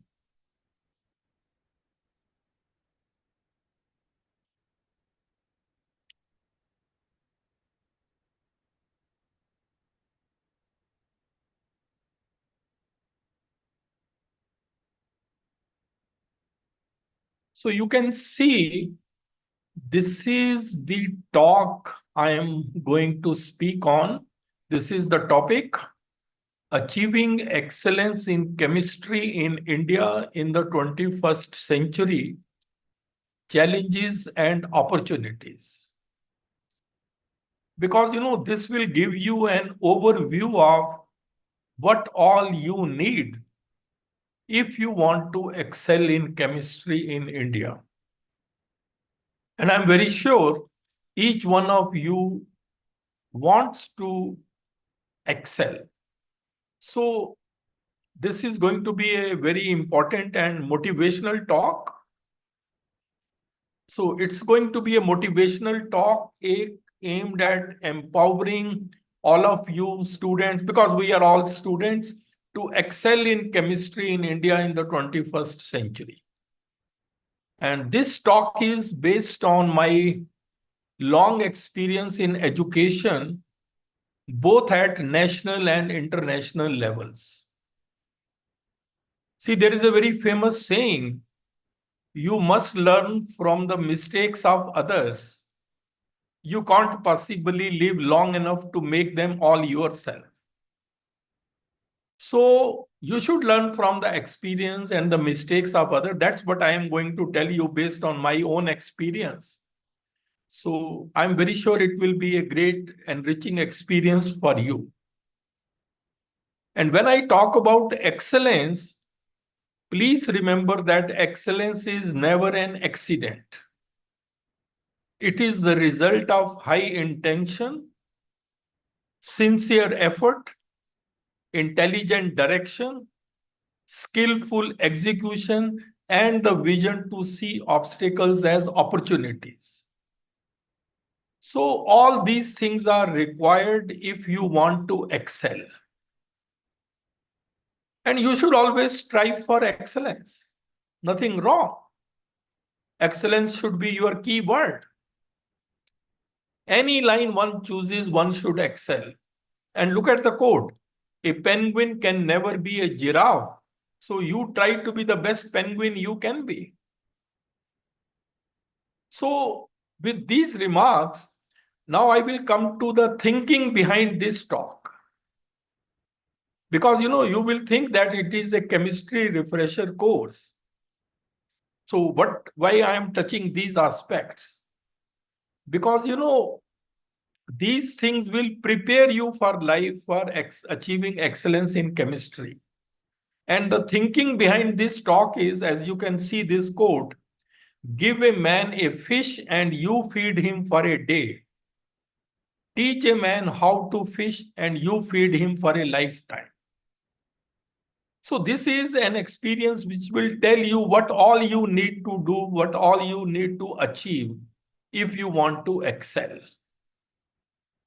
So first question which could come in your mind is, what does excellence in chemistry mean? That could be the first question. See, in the context of our higher education, I am taking it in this way. You need quality chemistry education in order to achieve excellence in chemistry. And when I say excellence in chemistry, you should become an outstanding student. You can become an outstanding teacher through quality chemistry education, and you can also become an outstanding researcher. So you can achieve excellence at all the three levels: as a student, as a teacher, as a researcher. And for all of them, you need quality chemistry education. And with that, later on in your career, you can become academic leader in chemistry.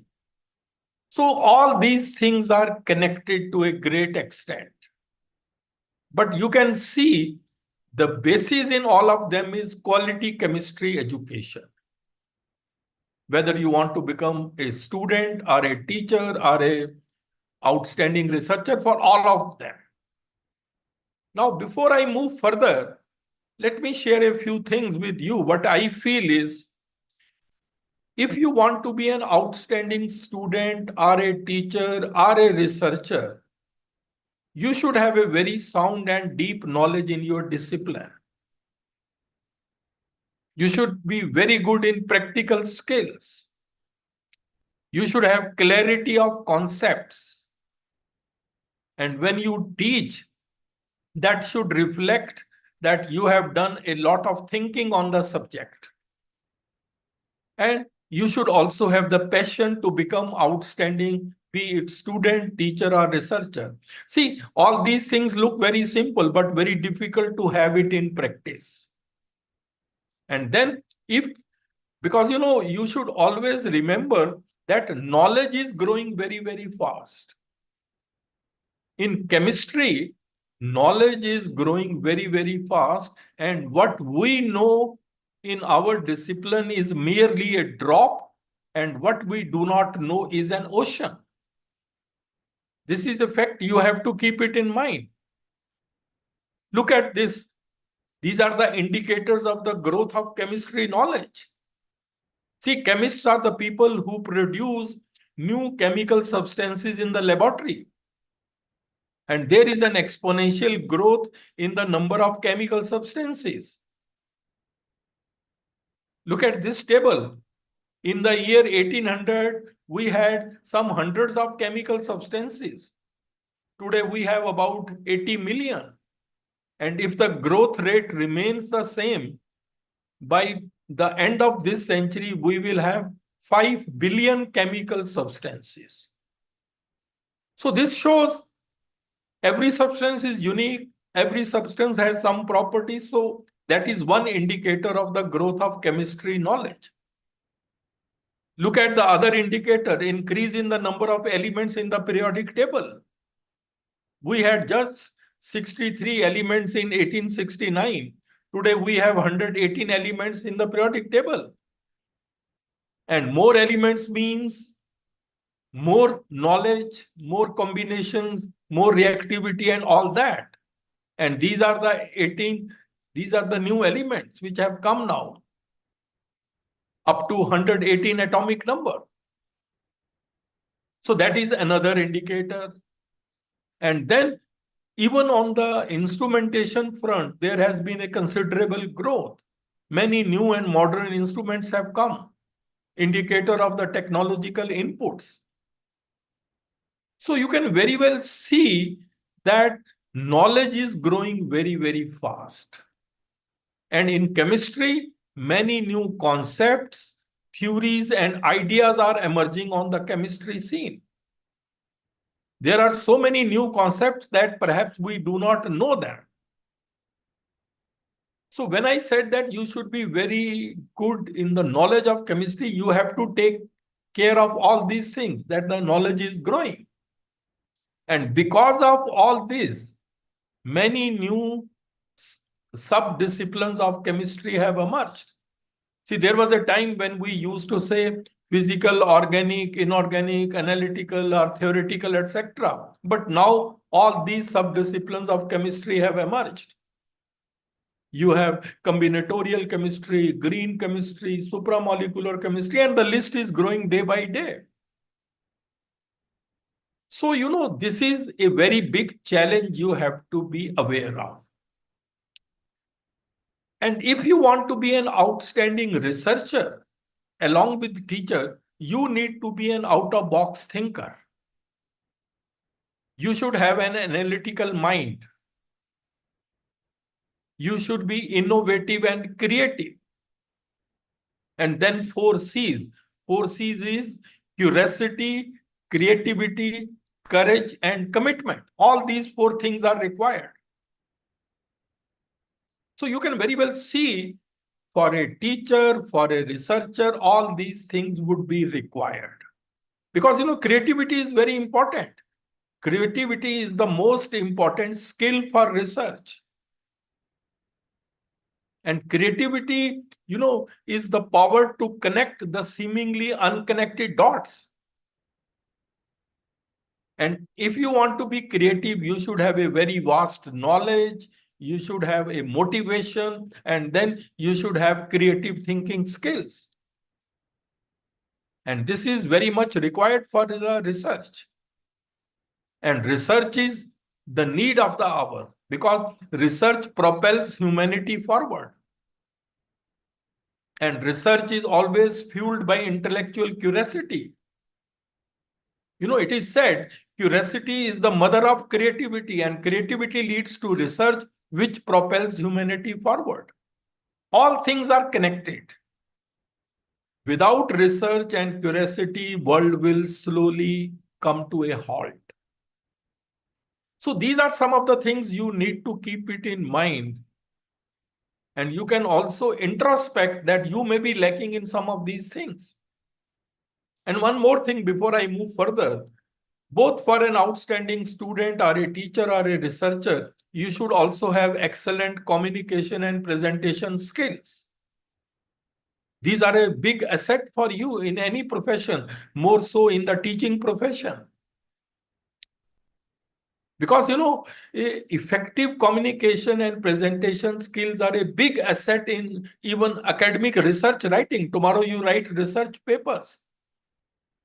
How well you can communicate, how well you can write, all these things are very important. Please remember, without excellent communication and presentation skills, nobody will take you seriously. You will never be able to make an impact. So this is just a brief introduction. I wanted to tell you that as a teacher, as a researcher, what all you need, especially when the challenges of the growth of knowledge, so much expansion of chemistry, that is a point. Now, the second thing which I want you to keep it in mind is, that there is a dearth of creative and innovative minds in India. See, when I say that, it means, what is creativity? Creativity means when you conceive new idea. Innovation is when you implement the new idea to create new product, etc. So creativity is the pillar of innovation. And innovation is the key to any nation's development. So you can very well see that these are the fundamental things. But if you look at some of the greatest innovators of all time, these are the people well known. No Indian has ever come at this level. Look at these. These are some of the greatest innovators of modern times. Steve Jobs, Bill Gates, Mark Zuckerberg, all that. They have come out with all these ideas, which have totally changed the world. Why could we not come to this level? That is the question. So you have to understand that all research and innovation, they are all linked. Another case you look at, India has the third largest scientific and technical manpower in the world. Look at this, publications wise, India is at number 3 after China and United States. So that's a very good performance. But this was the report which came in Times of India. These, out of the 4,000 most cited researchers in the world, only 0.25% were from India. These are the 10 people from India who were cited in the most cited researchers, which includes Professor C.N.R. Rao and others. So what does it mean? We have been producing a lot of papers, but quality aspect perhaps is missing. That is one indicator of this citation. So, that is a matter of concern. Very recently, a book came from Jayant Narlikar. The title of the book is The Scientific Edge, where, Jayant Narlikar highlights 5 achievements of Indian science and technology in the first half of the 20th century during this period, 1900 to 1950. And these are the 5 achievements he cites. These were mainly because of these people, Ramanujan, Meghnad Saha, S.N. Bose, C.V. Raman, and G.N. Ramachandran. Mainly individual efforts. But this was in the first half of the 20th century. But in the second half of the 20th century, these achievements were not individual efforts. They were government-funded projects. Green revolution, space research, nuclear energy, superconductivity, transformation in labs. So you can see why I am showing this, because Jayant Narlikar asks a question. Why is it that in the second part of the 20th century, we could not recreate the magic of the early part of the century created by Ramanujan, Raman, or Base? Why those individual efforts are missing of that level? Again, it is an indication that there is a dearth of creative and innovative minds. Look at this. No Indian chemist has ever won a Nobel Prize while working in India. These people did get Nobel Prize. Hargobind Khurana, Chandrasekhar, Venkataraman, but then they were non-resident Indians. So, you also have to keep it in mind that Nobel Prize is not a lifetime achievement award. In order to excel in research at that level, you need enormous amount of creativity and open-mindedness.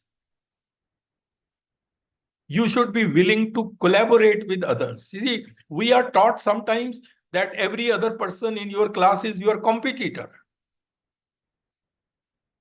That's why, sometimes we are not able to collaborate, and then you need perseverance and resilience. These are 3 very essential qualities if you want to excel in research. But somehow these are also missing. And we should also keep it in mind when I talk about perseverance and resilience, that you cannot achieve breakthrough suddenly. You have to keep on making efforts.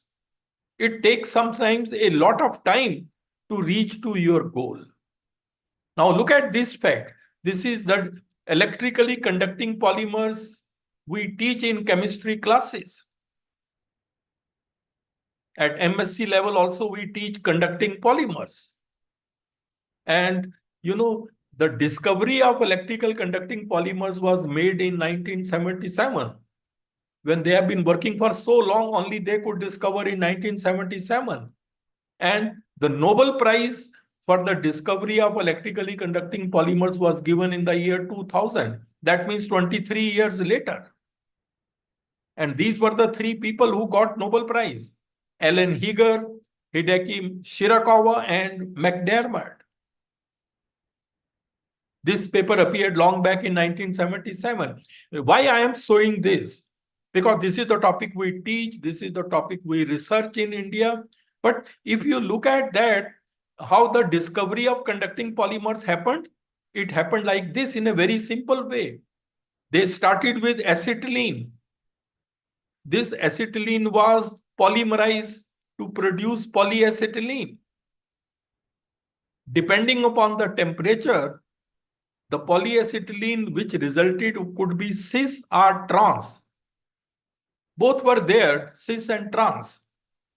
But both pure cis and pure trans were insulators. Look at their conductivity shown. It is quite low. Up to this, it was a very simple experiment.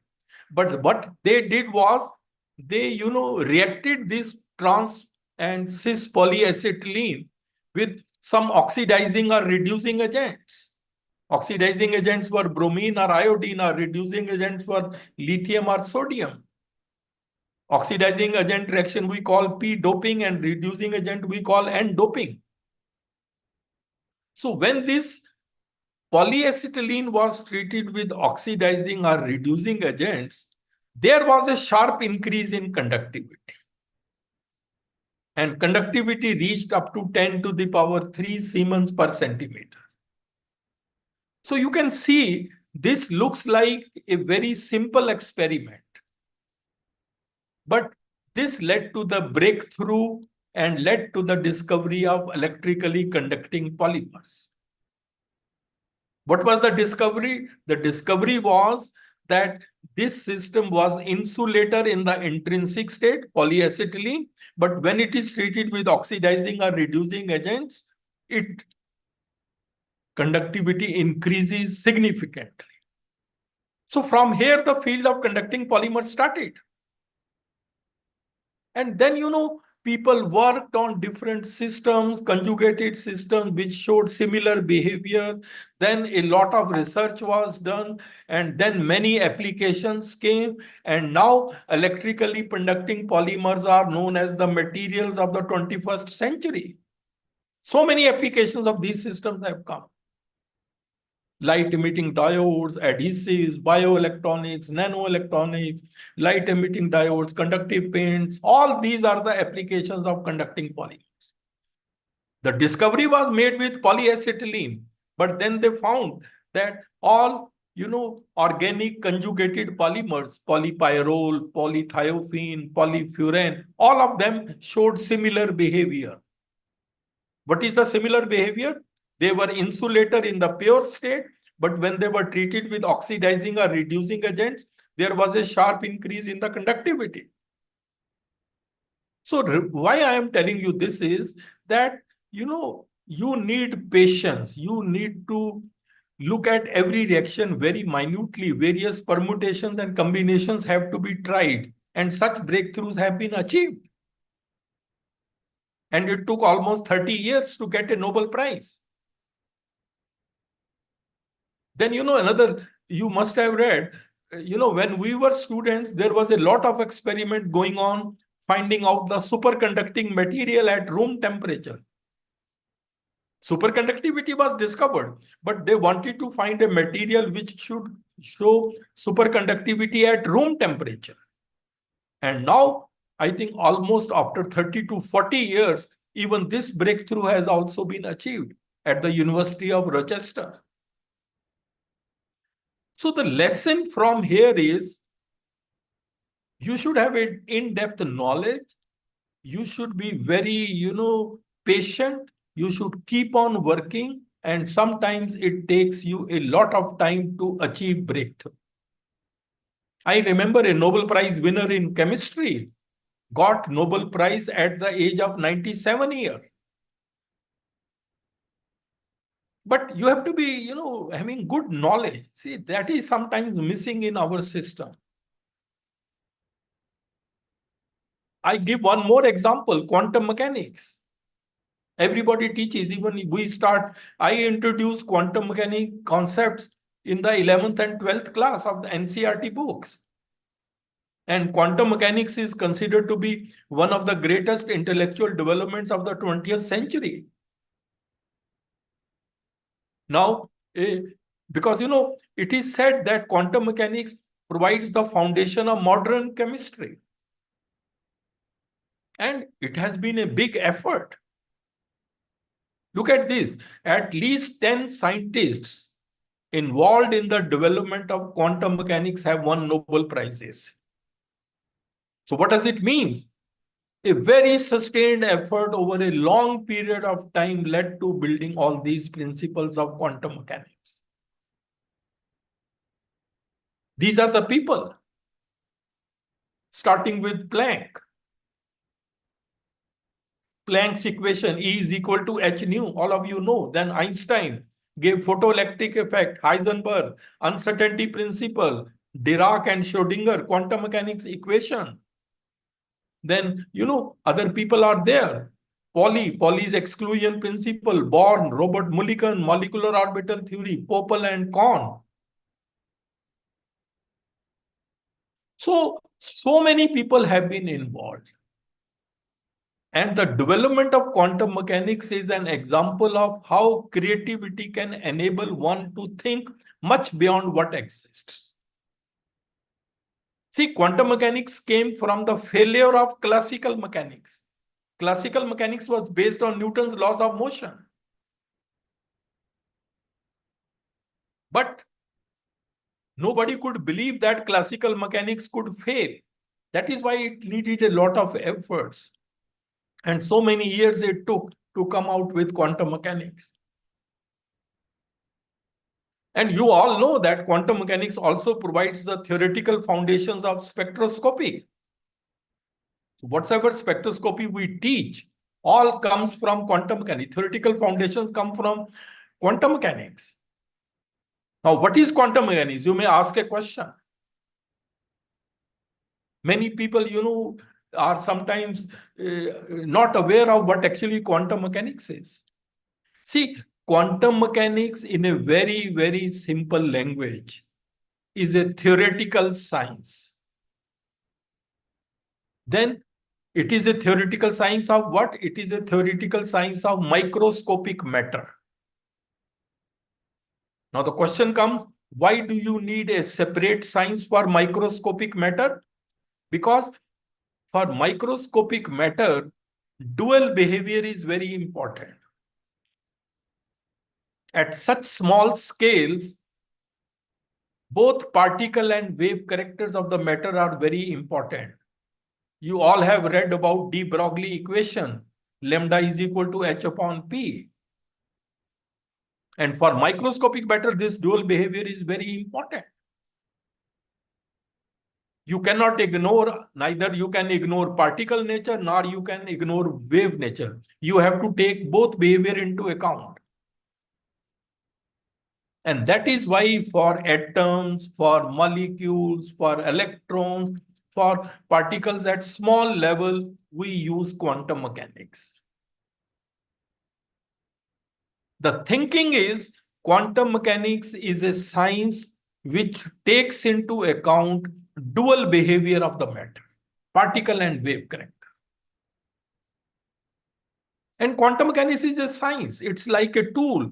You can apply it to physics, you can apply it to chemistry, you can apply it to biology. Wherever you apply, you take into account particle and wave character.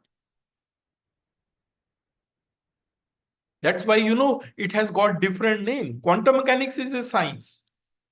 When you apply it to the chemistry problem, it becomes quantum chemistry. You apply it to the physics problem, physics, quantum biology. Quantum mechanics is something like it gives you the laws of motion of microscopic objects.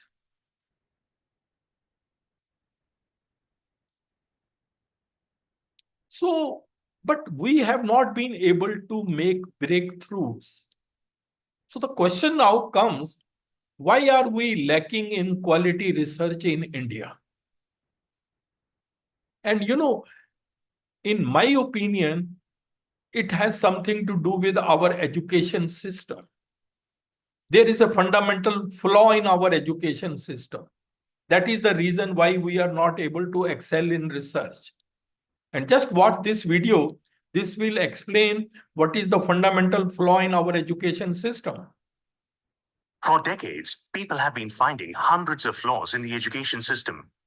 No conceptual understanding, no creativity, children are stressed, and the list goes on. All these are symptoms. But what is the root cause to all this?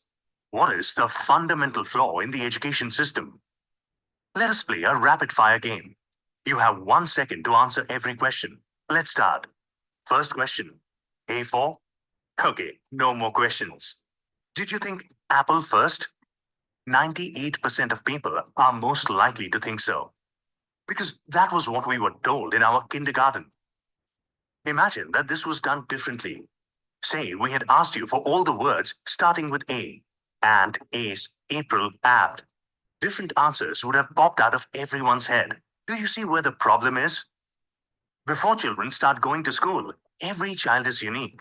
Every child thinks different. But the education system makes every child think the same. This is the fundamental flaw in the education system. Why did this start? During the Industrial Revolution in the 18th century, the education system was designed to make children ready to work in factories. The factories did not require people to think, but to only work like robots. So, the education system stripped children of their freedom to think and destroyed their true potential. The same education system continues even today. Only the industries have changed. A study by NASA shows that 98% of children think different before they start going to school. As they go through this education system, at 25 years of age, only 2% think different, and 98% think the same. So how does the education system make every child the same? Let's go back to the apple example. Kindergarten lessons told us that A is for apple. We asked you for words that start with A. Our education system gave us the answers. We asked you a question. Answers make you the same. Questions make you different. Right from kindergarten, the education system keeps giving answers. Instead of asking children how plants make food, the science teacher gives you the definition of photosynthesis. Instead of asking them to describe the sun, the teacher tells them that the sun is a ball of fire at the center of the solar system. Through their years in school, children lose the capability to think on their own. Whether it is their choice of career or their relationship or any situation in life, they become. So you can see how our education system, by giving ready-made answers to the various questions, strips the children of their ability to think on their own. And that is the main reason why we are not able to excel. Because it was a very interesting point which they said. At kindergarten, 98% of the kids think different. But once they come out of the education system, 98% of them think alike. All are thinking in the same way.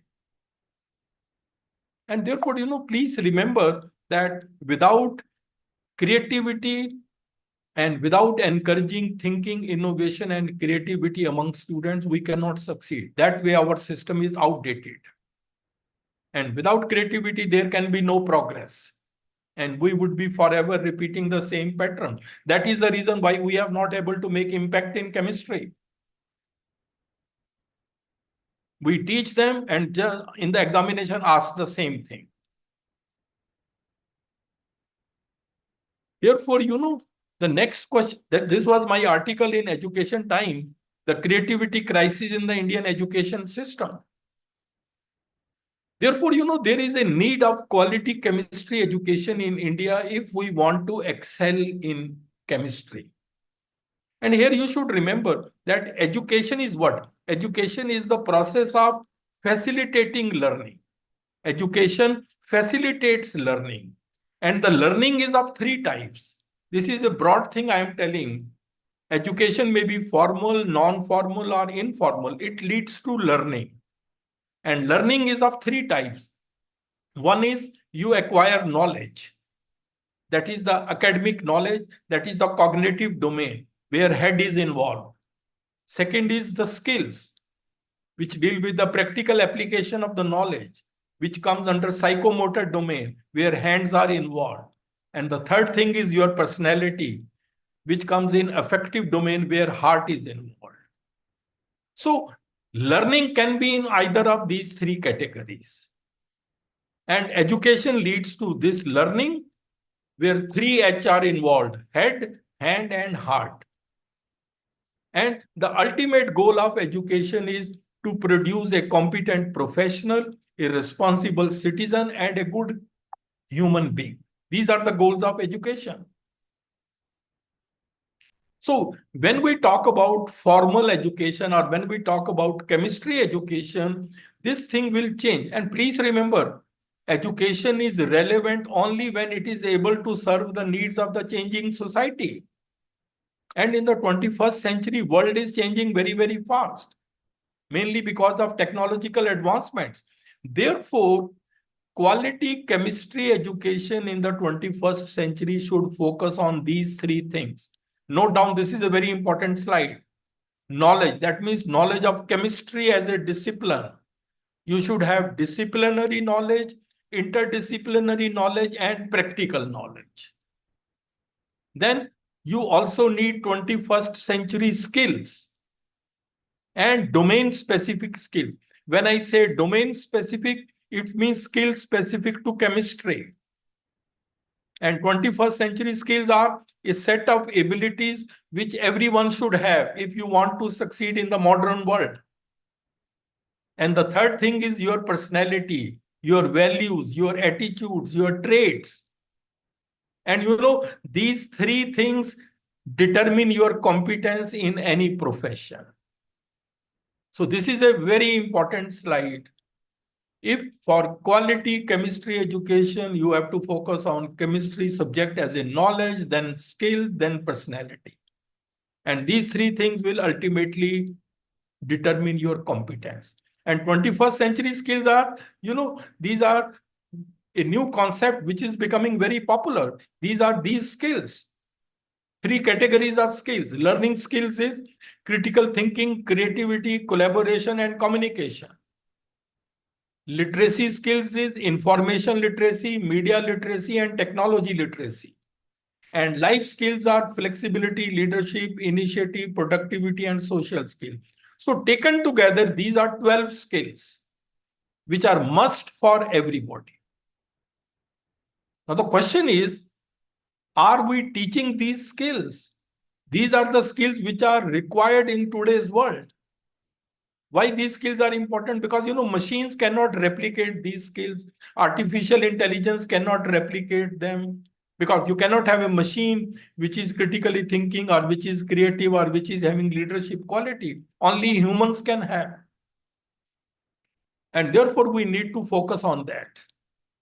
And please remember, all this is very, very important. We sometimes, teach subjects in isolation.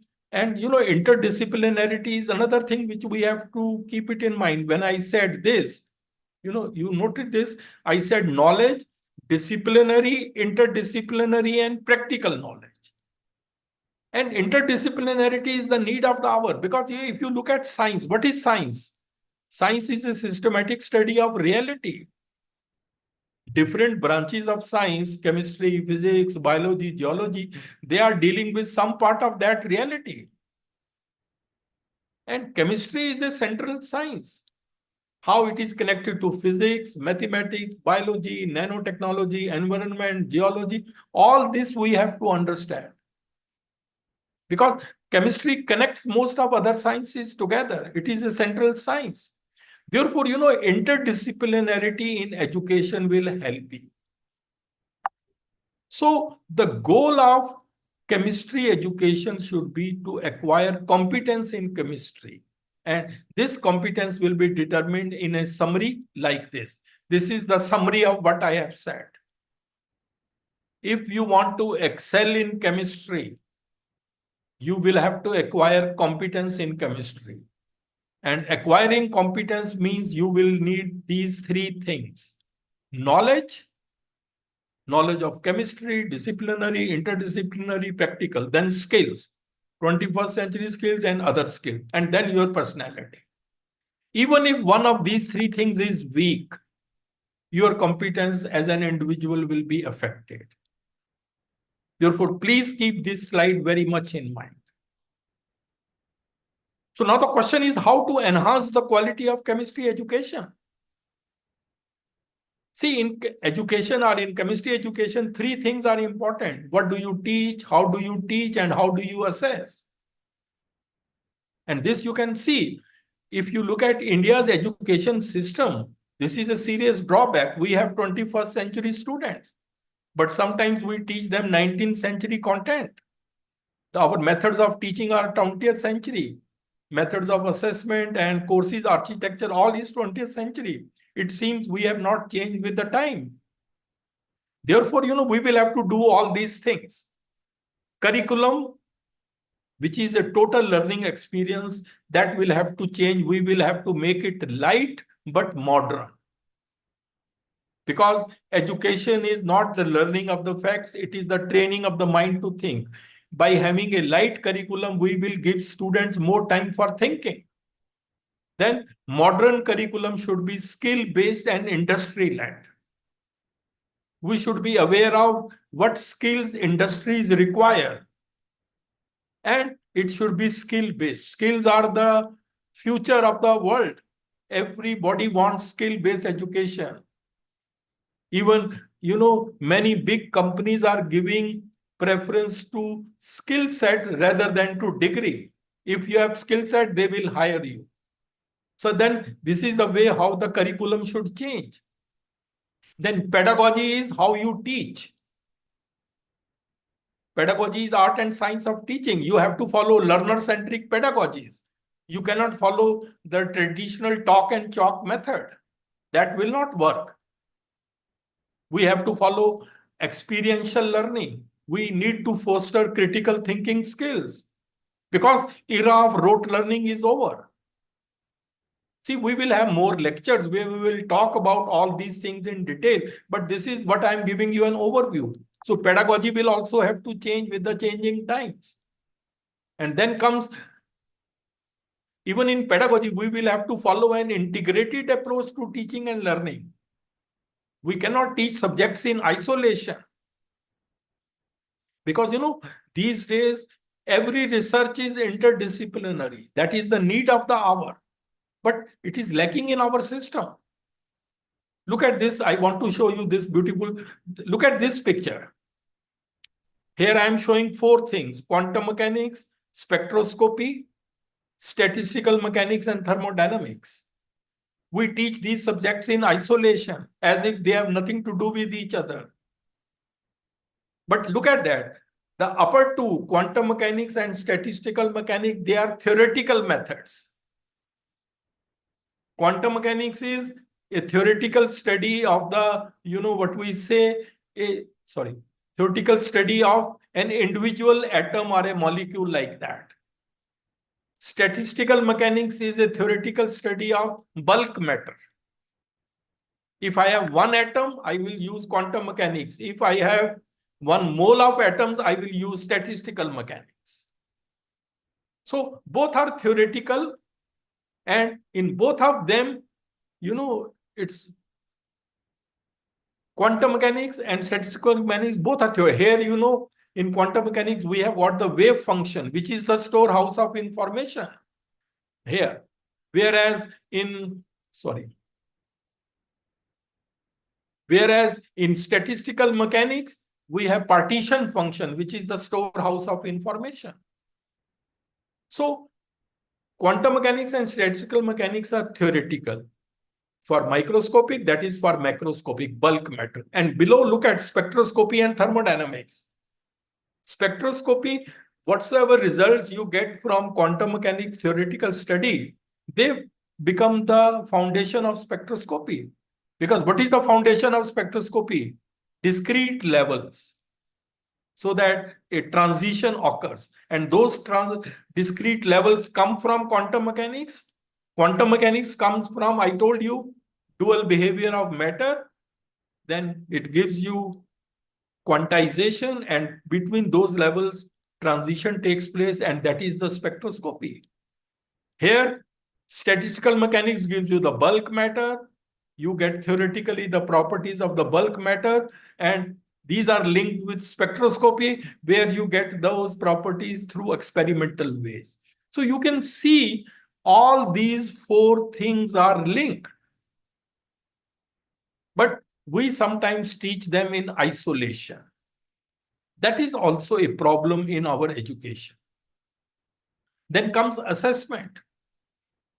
We need to make our assessment process more scientific. We need to focus on higher order thinking skills. And in making this assessment process more scientific, teachers' creativity is very important. You should be able to set such questions.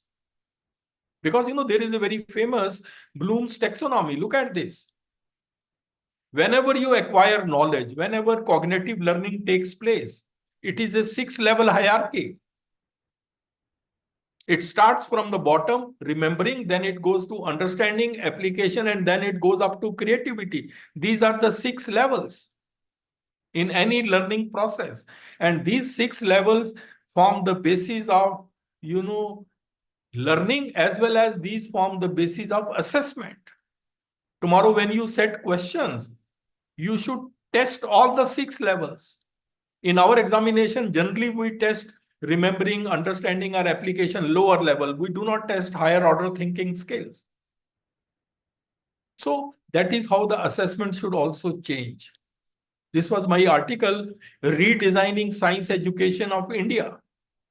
This was in Science Reporter, how to overcome the crisis of creativity in Indian education system.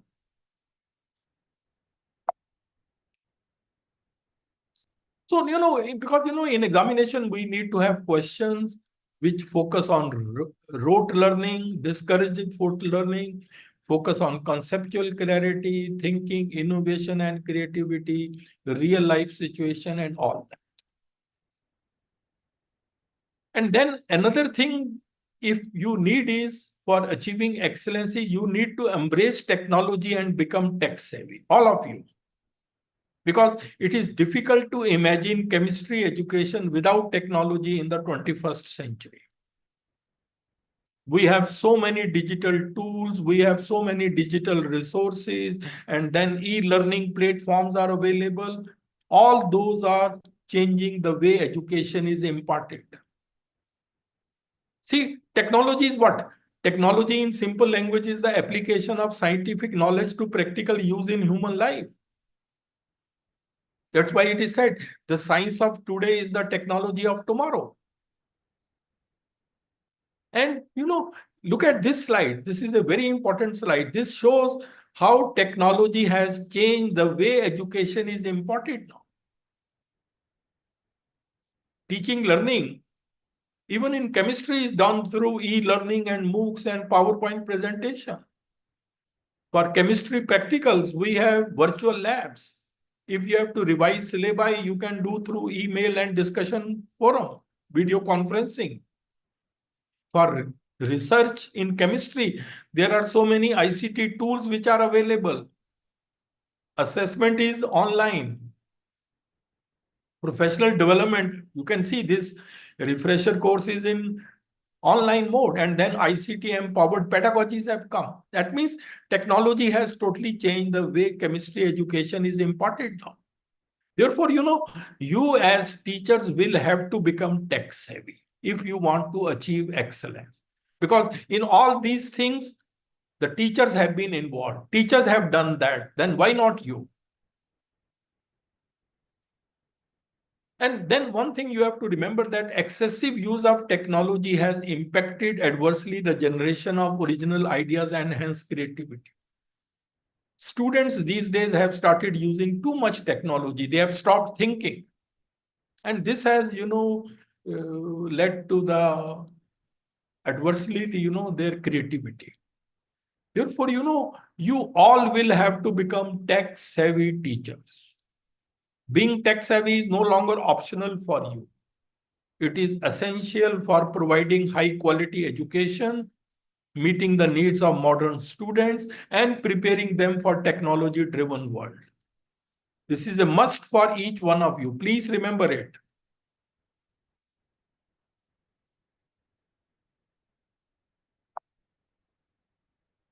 And teachers' roles have also changed. You are not only the only source of knowledge as it was once. There was a time when teacher was considered to be the only source of knowledge, but not now. Teachers' role have changed from knowledge givers to facilitators of learning, because now multiple sources of knowledge are available. So you have to accept your new roles. And ICT, has totally changed the way education is imparted now. But please remember, technology will never replace great teachers, but technology in the hands of great teachers is transformational. This was my report in Times of India. Technology won't replace teachers. And because of all that flaws in our education system, you can notice some common misconceptions in the minds of young students. And those misconceptions arise because there is a lack of thinking on the subject. For example, I give you some example. We all define pH. pH is defined as minus log hydrogen ion concentration. But what is wrong in this definition? What's wrong in this definition is that hydrogen ion concentration has got units. And you cannot take logarithm of a unit quantity. You can take logarithm of 100. You cannot take logarithm of 100 gram. So this definition is wrong. That is why we use activity of hydrogen ions. This is a simple thing. But why students are not able to think? They know logarithms also. The difference between gas and vapor, sometimes students don't understand. Because, for every substance, there is a critical temperature. Above critical temperature, we call it a gas. Below critical temperature, we call it a vapor. For example, water's critical temperature is, I think, more than 300. So when you have vapors below 373, we will call it water vapor. But for hydrogen gas, when you have critical temperature of hydrogen is minus 239 degrees centigrade. So far at room temperature, it is above the critical temperature. Therefore, we will call it hydrogen gas.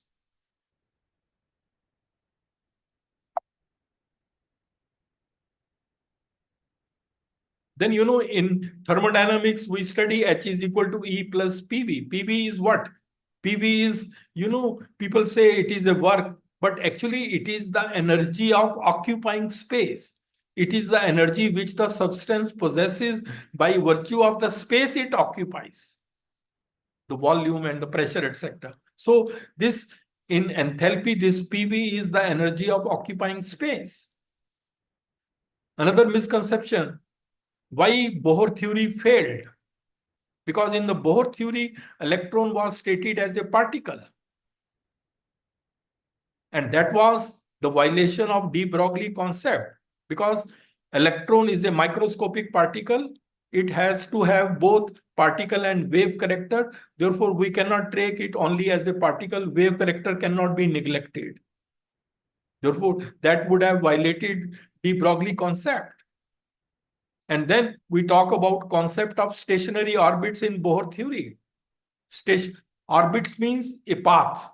And you can know the path of a moving microscopic object only if you know both position and momentum accurately. That would have violated Heisenberg uncertainty principle. You cannot have the path. So these were the two main reasons why Bohr theory failed. Then some students think all positively charged species are electrophiles. No.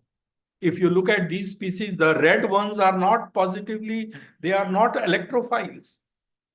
Electrophiles are actually electron deficient species, and the species are the atoms having complete octet are not electrophiles.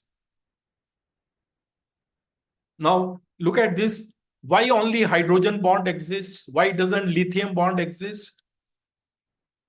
This is a misconception sometimes. See, hydrogen bond is only when hydrogen is attached to a highly electronegative element, which could be nitrogen, oxygen, or fluorine. And the unique feature of hydrogen is that it is a one electron atom. And when it is attached with a highly electronegative element, that electron of the hydrogen is attracted towards the electronegative element. And on the opposite side, bare nucleus is exposed. And that bare nucleus is responsible for creating a hydrogen bond. See, these are small things. But why I am telling you? Because these are the things which are required by the students to think, which is missing in our education system. Now, assignment of magnetic quantum number. Now, for 2p orbital, n is 2, L is 1, we say 3 atomic orbitals. And m has 3 values. Now, which value to assign to which atomic orbital? Generally, people say all the 3 atomic orbitals are degenerate and any one can be assigned to any one. That is wrong. 2pz has got m is equal to 0. But for 2px and 2py, no single value of m can be assigned. They are actually the linear combination of 2p plus 1 and 2p minus 1. So these are small things, but they create confusion in the minds of the students. So I have told you what is wrong with our chemistry education, how it needs to improve. And now lastly, in a few minutes, I would like to give you some useful tips for achieving excellence in chemistry in India in the 21st century.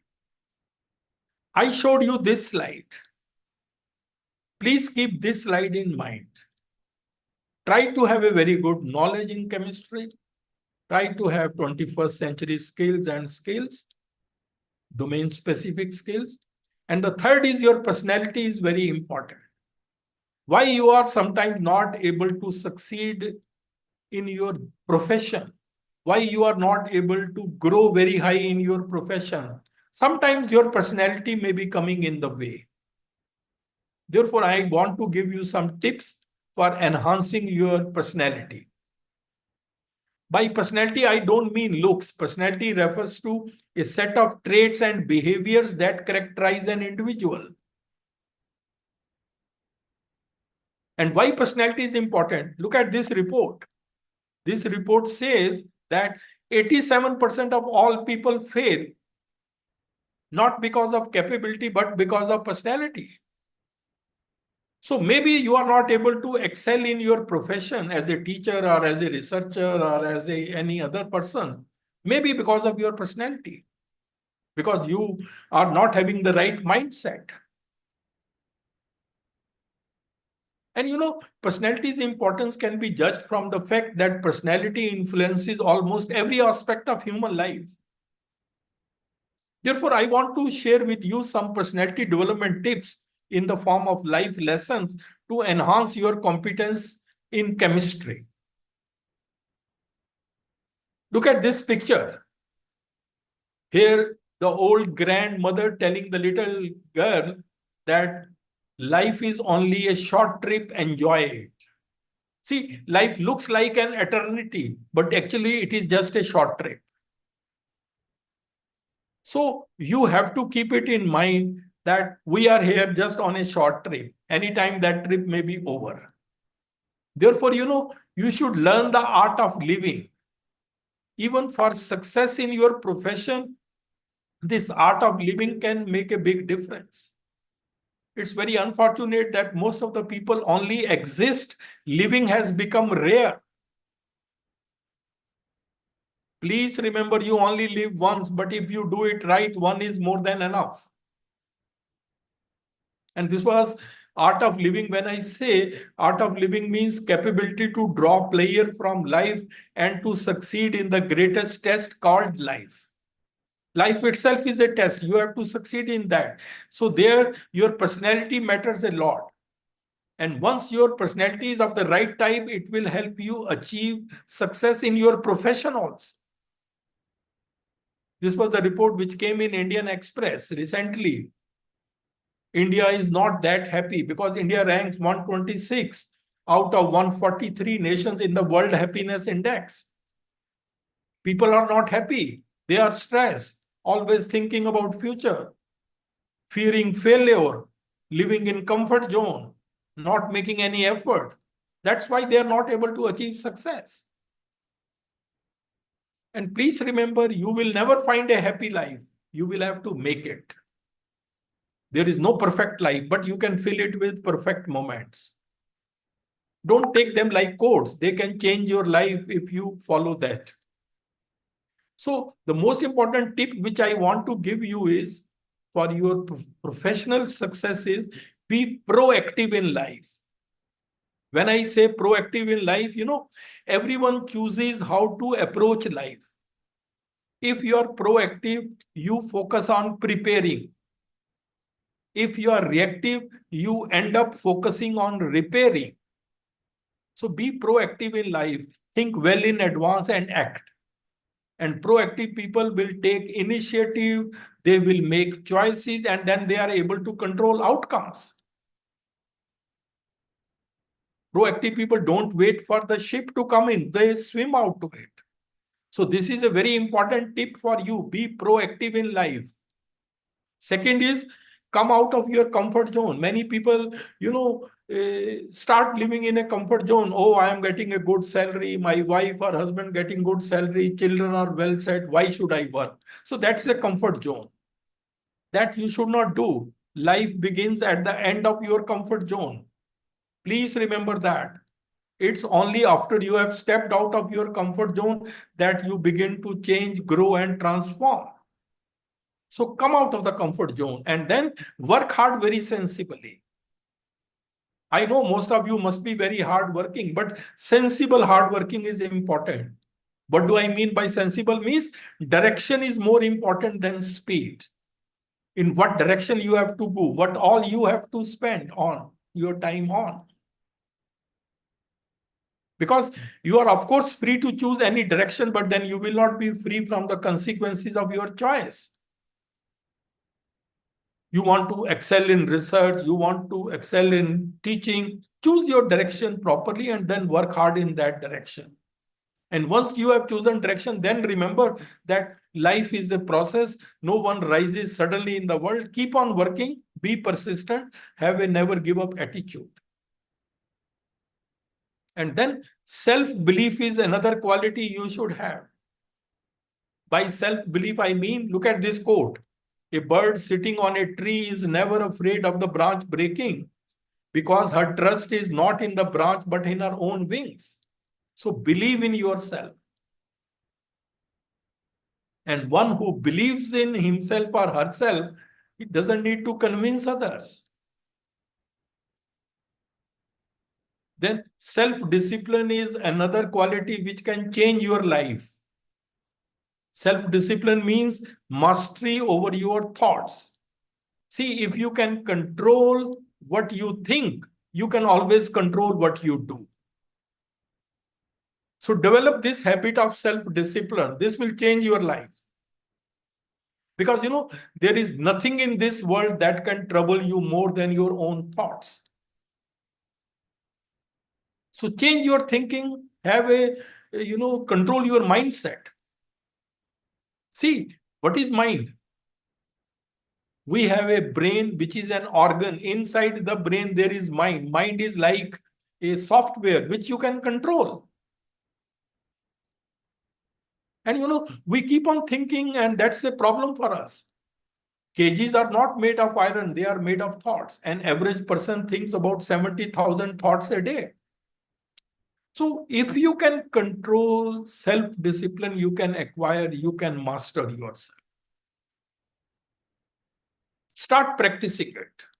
It's possible, humanly possible, and this will change your life. And this will also make you mentally tough. This is a condition which you need sometimes, especially in the face of adversity in certain situations. So this will also make you mentally tough. And then always be positive and honest. Always positive thinking. Look at this, 11 marks out of 10, height of positivity. Because, positive thinkers will have a solution for every problem. Negative thinkers will have a problem for every solution. And we meet both types of people in our day-to-day life. Change your life. Think positive. And then overcome the fear of failure. Many people, I have seen even in my chemistry profession, they fear failure. That is why they are in a comfort zone. They don't want to take risk. No. Overcome the fear of failure. ये देखिए हिंदी में लिखा है, जब तक तुम डरते रहोगे तुम्हारी जिंदगी के फैसले कोई और लेता रहेगा.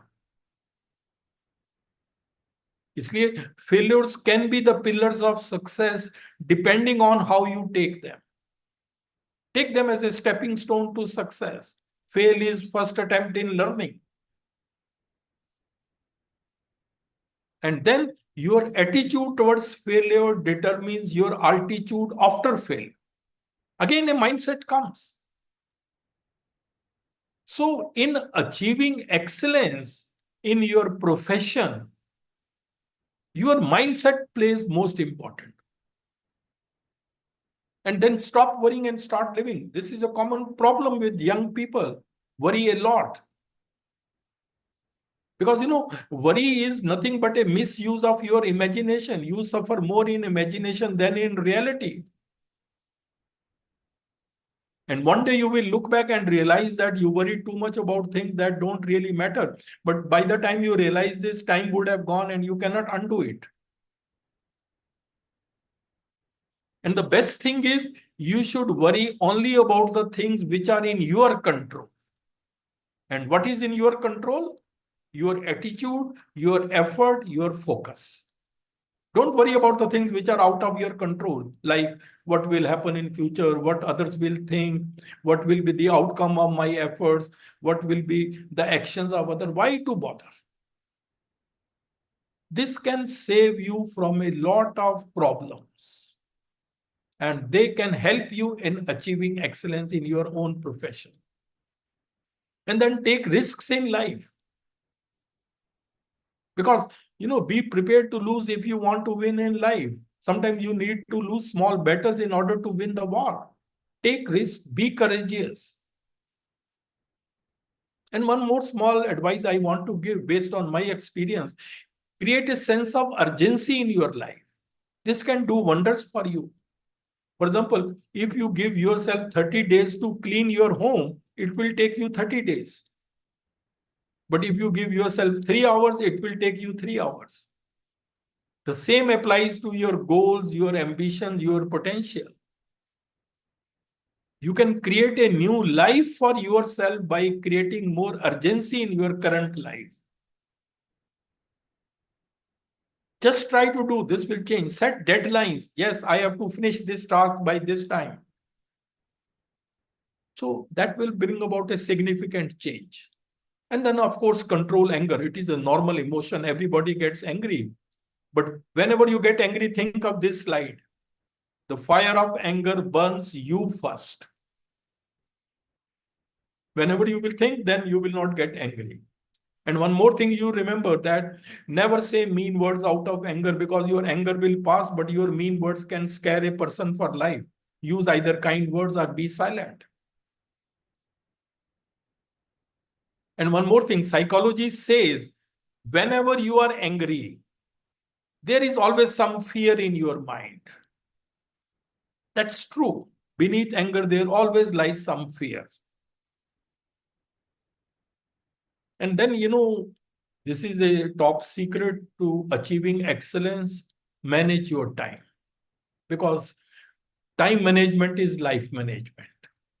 The richest man on the earth, the poorest man on the earth, both get 24 hours a day. The secret to success is how you manage those 24 hours.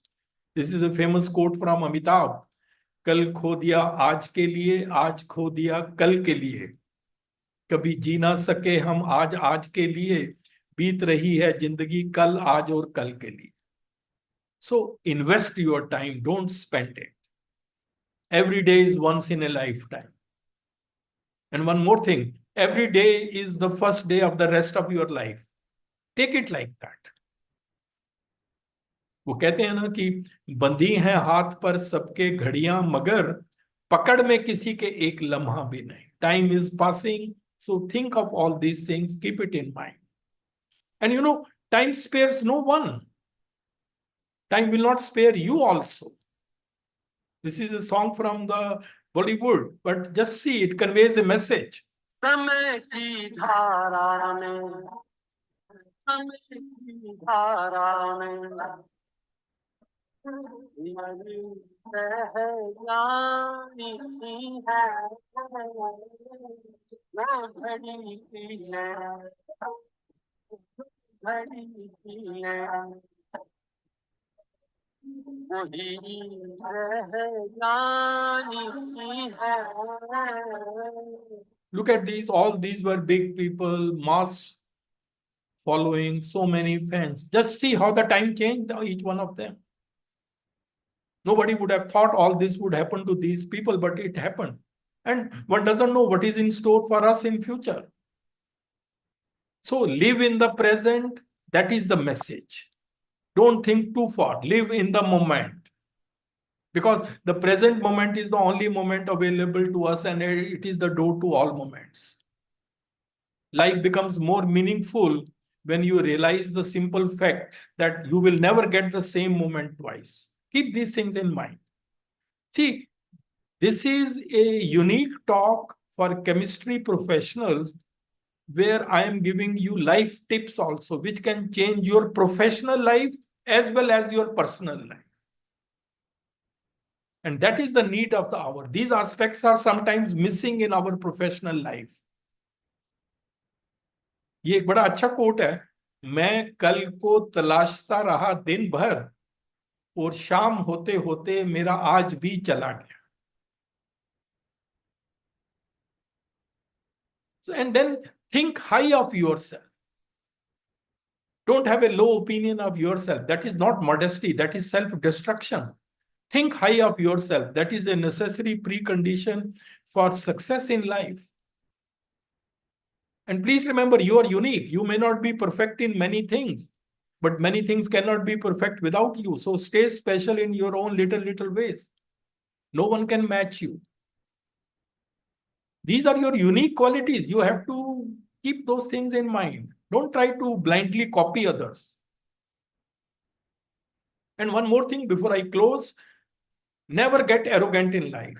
You may scale heights, but never become arrogant. Because arrogance is the surest path to failure. Look at this quote. कभी किसी चीज का घमंड आ जाए तो शमशान का एक चक्कर लगा आना, तुमसे बेहतरीन लोग वहां राख बने पड़े. So just stay humble, take it as a part of life. That's all. Never become arrogant. Remember, you are dust, and to dust you shall return. So keep this reality of life always in mind, then you will never become arrogant.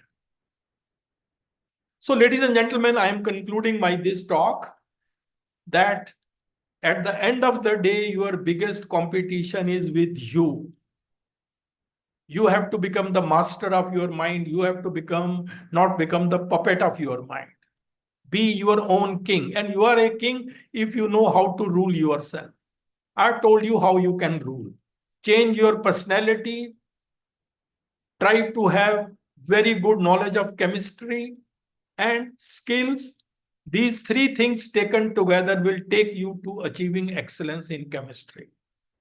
And believe you me, all the three things are very important.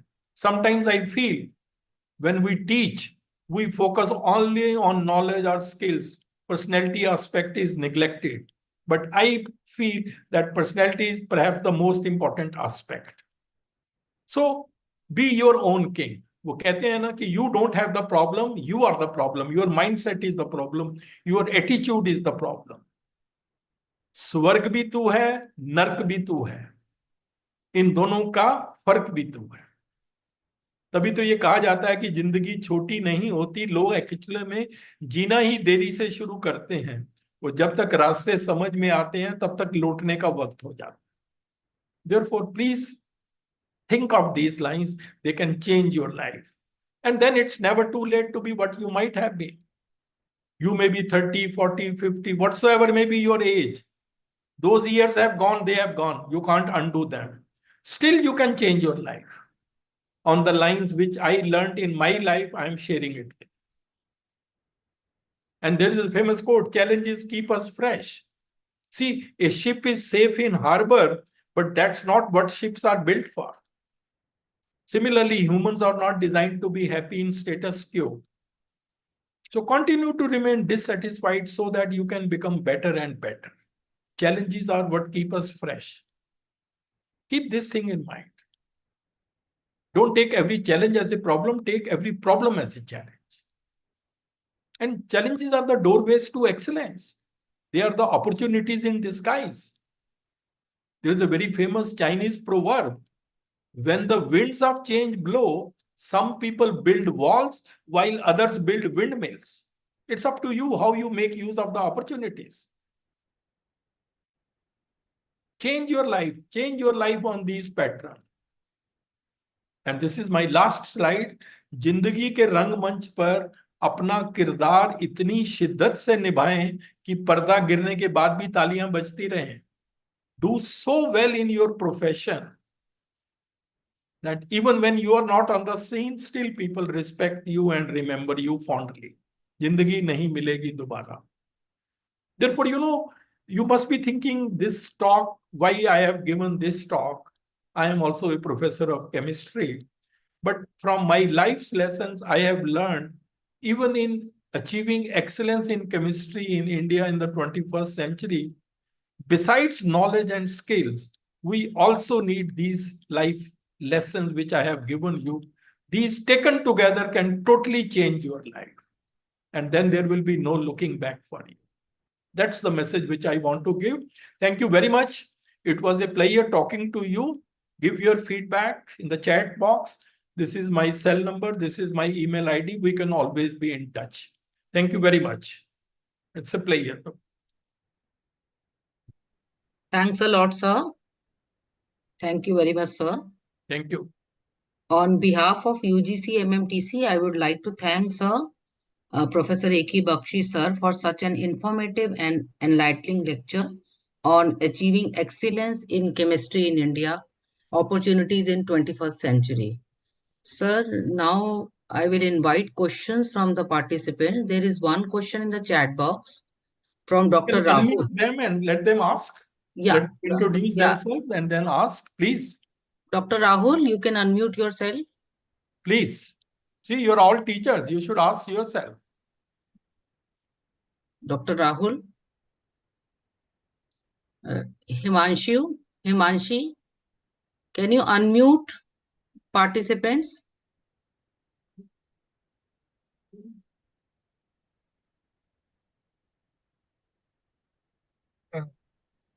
Hello, sir. Yes, Good please. afternoon. Good afternoon, sir. I'm Dr. Rahul. बोलिए, please. Just I want to ask to you, as a electron is a steady right now in the last steady electron. Hello. बोलिए, please. Sir, orbit में electron steady रहता है electromagnetic effect की वजह से. तो quantum mechanics और chemistry, quantum mechanics तो फिजिक्स का है, केमिस्ट्री में उसका हम एप्लीकेशन क्या है, कैसे हम बोल सकते हैं उसके बारे में? That I want to ask to you sir. देखिए, ये कहना कि क्वांटम मैकेनिक्स फिजिक्स का है, केमिस्ट्री में क्या है, ये नहीं है। क्वांटम मैकेनिक्स तो अपने आप में एक साइंस है, उस साइंस को हम कहीं भी यूज कर सकते हैं। फिजिक्स के प्रॉब्लम पे यूज करेंगे तो वो क्वांटम फिजिक्स कहलाएगा, केमिस्ट्री के प्रॉब्लम पे यूज करेंगे तो वो क्वांटम केमिस्ट्री कहलाएगा, बायोलॉजी में यूज करेंगे तो क्वांटम बायोलॉजी कहेगा। अब आप क्वांटम को जब आप एटॉमिक स्ट्रक्चर में यूज करते हैं बोहर थ्योरी के बाद, तो क्वांटम मैकेनिक्स से ही तो ये सारे आपके क्वांटम नंबर्स आते हैं, प्रोबेबिलिटी, वेव फंक्शन, ये सारा का सारा क्वांटम मैकेनिक्स से ही आता है। जब आप हाइड्रोजन एटम में अप्लाई करते हैं, आपकी जो केमिकल बॉन्डिंग की थ्योरीज हैं, valence bond theory, molecular orbital theory, वो भी क्वांटम मैकेनिक्स से आती हैं। तो क्योंकि यहां पर हम क्वांटम मैकेनिक्स को अप्लाई कर रहे हैं स्ट्रक्चर में, बॉन्डिंग में और रिएक्टिविटी में, ये तीन प्रॉब्लम होते हैं केमिस्ट्री में जहां हम इसको यूज करते हैं। और जब ओके कभी सर। भी हम क्वांटम मैकेनिक्स को यूज करेंगे, एक सिंपल सी चीज याद रखिए कि जहां भी हम इसको अप्लाई करेंगे वहां का हम डुअल बिहेवियर को अकाउंट में ले रहे हैं। जो ये श्रोडिंगर इक्वेशन होती है, H psi is equal to E psi, that is basically incorporating this dual behavior of matter, particle nature and wave nature. और सारे प्रॉब्लम इसी से आते। इवन आपका जो हाइजेनबर्ग अनसर्टेनिटी प्रिंसिपल है, अब आप पूछोगे कि वो हाइजेनबर्ग अनसर्टेनिटी प्रिंसिपल कहां से आया, उसकी पीछे की वजह दो हैं। एक है डुअल बिहेवियर ऑफ मैटर और दूसरा है dual behaviour of radiation. Radiation में भी तो डुअल बिहेवियर होता है, पार्टिकल भी और वेव नेचर भी, फोटॉन्स होते हैं और पार्टिकल कैरेक्टर और वेव कैरेक्टर दोनों होते हैं। तो जब डुअल बिहेवियर मैटर का और डुअल बिहेवियर रेडिएशन का वो आपस में इंटरेक्ट करते हैं, तो they give rise to basically Heisenberg uncertainty principle. तो ये चीजें हैं जो आप देखिए, मैं तभी कह रहा था कि हमें फंडामेंटल्स लेवल पे हमारे लोगों में, हमारे बच्चों में कमी है। वो ऊपर की सारी बड़ी बड़ी इक्वेशनें याद कर लेंगे, लेकिन वो जब बेसिक ग्रास रूट लेवल पे जाएंगे तो वहां पर वो ढीले हो जाते हैं। तो थोड़ा हमें फोकस उस पे करना चाहिए। Anyway, thank you very much, it was a nice question, thank you. Okay okay, thank you sir. Thank you, sir. Myself, sir, Dr. Nagpur from Maharashtra. हाँ बोलिए please. Sir, nice talk, sir. Thanks a lot. Thank you. Need to, sir, ask some questions regarding research. Sir, you mentioned that in India there is a creativity crisis. There is a And creativity crisis, and only few of Indians are able to achieve the heights in the international platform. So what Indian budding researcher should do that he can perform excellent at the international level? देखिए, Sir, वैसे तो please sir, highlight some point. नहीं, ये आपका बड़ा अच्छे relevant points हैं। तो ये अचीविंग एक्सीलेंस इन रिसर्च पे मैं एक सेपरेट टॉक देने की सोच रहा हूँ कि उसमें मैं ये सारे एस्पेक्ट्स कवर करूंगा कि कहाँ कहाँ कमी है और आप क्या क्या कर सकते हैं। तो थोड़ा सा अगर आप वेट कर लें तो बेटर रहेगा, क्या ख्याल है? लेकिन आपके जो ये पॉइंट्स हैं बिल्कुल रेलेवेंट हैं और वैलिड हैं आज के सिनेरियो में कि हम एक्सेल क्यों नहीं कर रहे। तो मैंने थोड़ा सा तो आपको ये बता दिया था कि it has something to do with our education system, और एजुकेशन सिस्टम में ही हम रोट लर्निंग और वही रिप्रोड्यूस करते जा रहे हैं, थिंकिंग को एनकरेज नहीं करते। पर इसके अलावा कुछ और वजह भी हैं जो हम डिस्कस करेंगे। So please wait for some time, we will talk about that. Thanks for good question, thank you very much. कहाँ से? I have one general question. कौन बोल रहे हैं? Myself, sir, Dr. Bharat Chaube from Bihar. हाँ हाँ बोलिए please. And sir, I have one general question. How we should teach our students so that they become out of box thinker? Because we know that 98% after going to the class become like same. But we have to teach our curriculum and our syllabus also. But how we should teach to a student for that they after still in class they become out of box thinkers? नहीं ये For young point generation, whatever we have done, we have done. So ये point yes, बड़ा sir. Relevant है। और जैसा मैंने आज बात करी कि हमारा जो टॉक एंड चॉक मेथड है उसमें प्रॉब्लम रहता है हमें। मैंने जैसे कि आज कहा भी थी पेडागोजी में कि हमें लर्नर सेंट्रिक पेडागोजीज फॉलो करनी पड़ेंगी। अब लर्नर सेंट्रिक पेडागोजीज क्या क्या हो सकती हैं, कैसे वर्क करते हैं, इसके लिए आपको रुकना पड़ेगा। मैं एक अलग से टॉक इस पे भी दूंगा कि what are the learner centric pedagogies which will make you out of box thinker so that you are able to excel in research. So I am happy that it has generated some curiosity in your mind, but you will have to wait for the right, because everything cannot be covered in one lecture. Today I just wanted to give you an overview of what all you need, but how we will go into the depth of each. We will go even into the depth of assessment, how you can set good questions, what are the assessment reforms. We will also talk about digital transformation. We will also talk about learner-centric pedagogies. And one more thing which other person asked, how to excel in research. Those things we will also talk. Today is just the first day. Everything cannot be covered. So just Okay, please sir. Thank have you, sir. patience and Thank you wait. so much. Then you will Thank not you, have sir. any Thank you. question left, I'm sure. Okay, thank you. Thank you, sir. Thank you so much. And thanks everybody for the I nice think, sir, comments and suggestions. there is one more question. Dr. Ahmed. Let them ask, please. Yes, Dr. Ahmed. Good evening, sir. Ahmed sir, बोलिए please. Sir, I am Dr. अपने Wais आप को from introduce Kashmir. करिए. Sir, I am Dr. Wais from Jammu and Kashmir. बोलिए please. Sir, your talks are always inspirational and motivational. Thank you very much. So I have one concern which we are facing in Kashmir actually regarding enrollment in basic sciences. So the enrollment in basic sciences is falling significantly, be it mathematics, be it physics, and now it has started declining in chemistry as well. There is a huge decline in the enrollment. People are attributing it to maybe difficulty in chemistry curricula. Some are attributing it to policy making. So could you please help us, give us some outlines so that we can work at grassroots level to improve enrollment? Sir, I have worked in 3-4 colleges from past 5-6 years, but there is a drastic fall in enrollment. And you know, one thing, Dr. Ahmed, I would like to say that the same is the problem even in our university, Delhi University also. Not many people are showing big interest in science seats. I don't know why this is happening. And other day, it was reported in Rajya Sabha also that best of the science students are now going to civil services.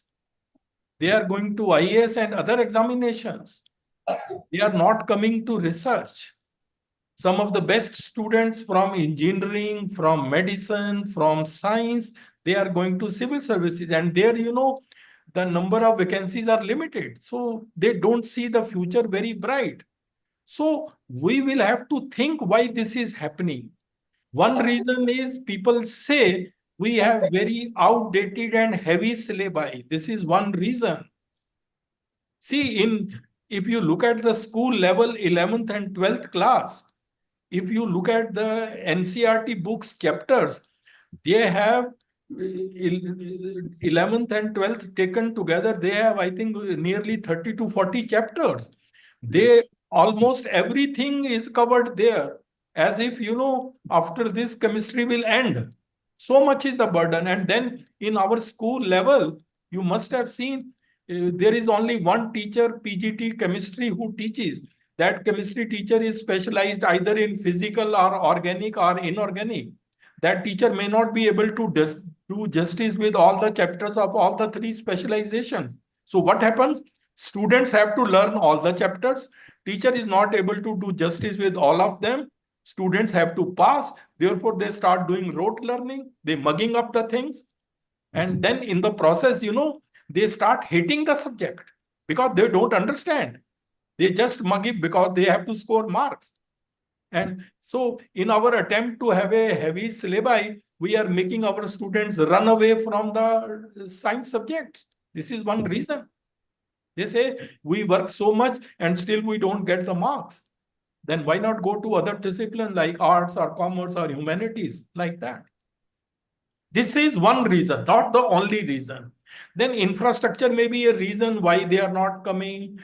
Teachers' quality is very important. Teachers focus on rote learning. Teachers themselves are not clear about the subjects. And certain tier 2 colleges, there is a shortage of faculty also. They are not able to do justice.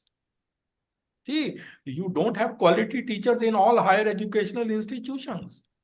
Some teachers just come, read, and then reproduce in the class. That's not the teaching. So there are so many factors which are there. Because India is a very large country, so much variations occur from one state to the other. And in your Jammu and Kashmir, as you are pointing out, this could also be one of the reasons. The quality of the faculty is not good because an institution is ultimately as good as its faculty. I don't May blame I add you, here, but sir? maybe some teachers. May I add here, sir? Sir, I don't think this problem is only with our state, sir. I beg your pardon. But I think if you see in the chat box, this trend is going all over the India now. No, I'm saying So- it is there in Delhi University. Delhi University, some principals told me there is a declining enrollment in science courses. Right, sir. They told me.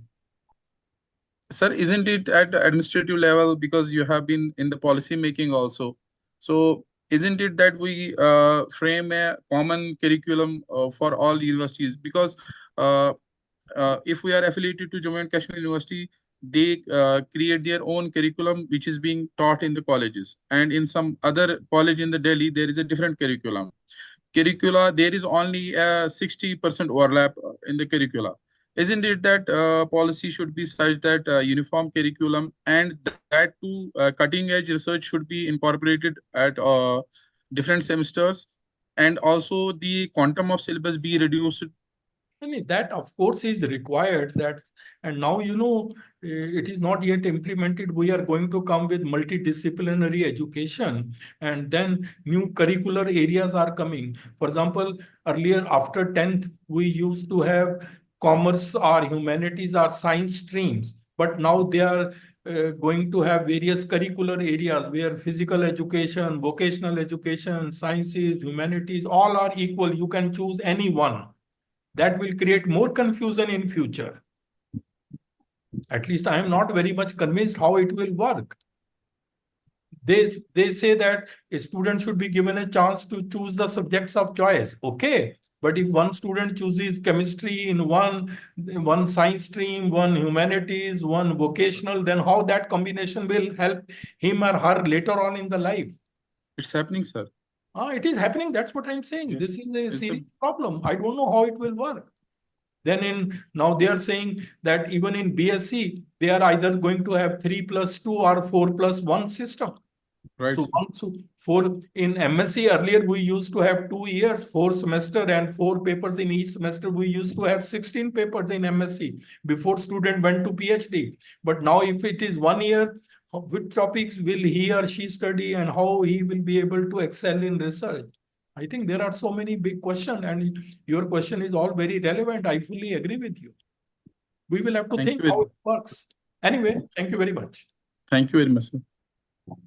Okay, Reena, then.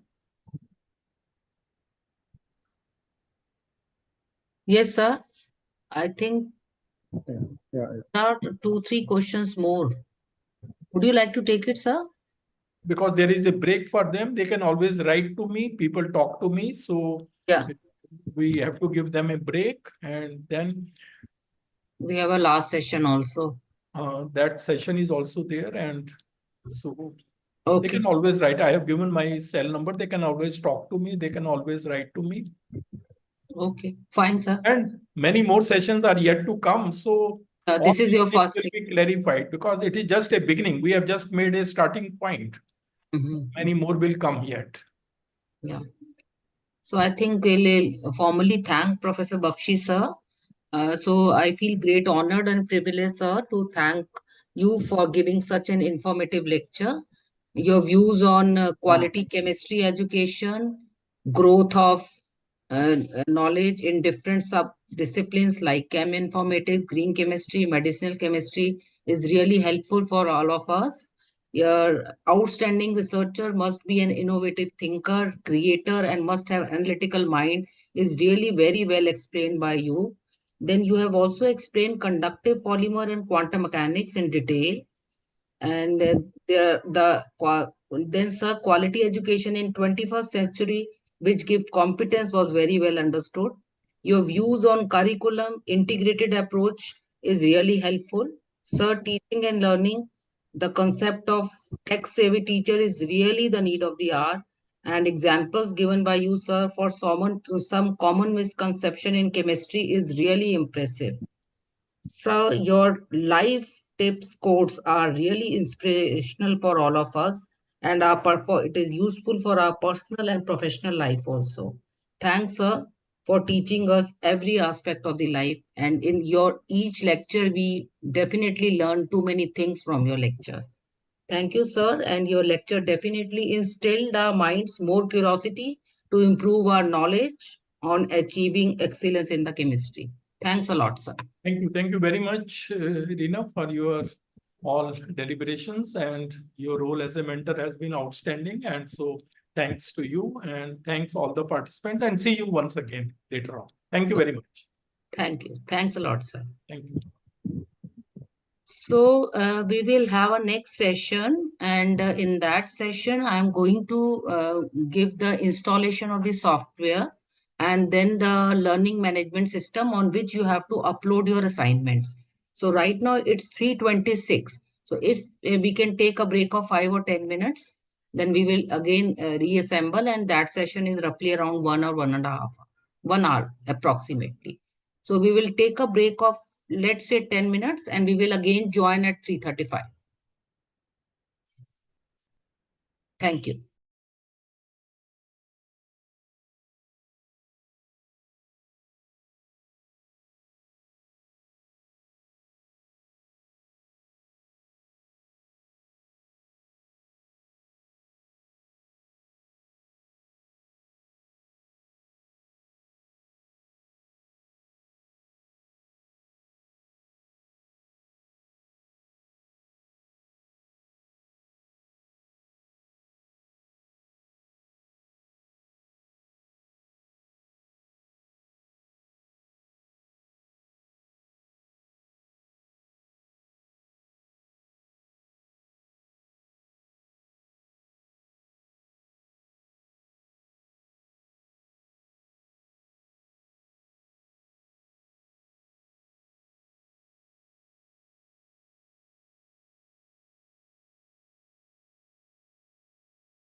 So, Shrutika, are you here in the group?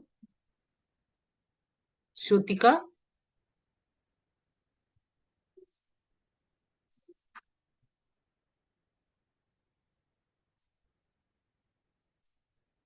Shrutika?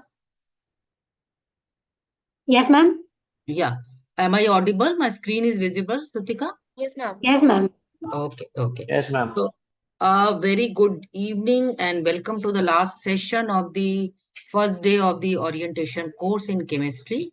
So, in this session, what we are going to do is we have to give you technical instructions for the software downloads, which will be useful for your hands-on session in the next week. In the last session of the day, that is, will start from 1:45. So what we have to do is we are going to do some technical sessions, and the technical sessions are going to start. And before that, we need some softwares on our systems. So let me start first.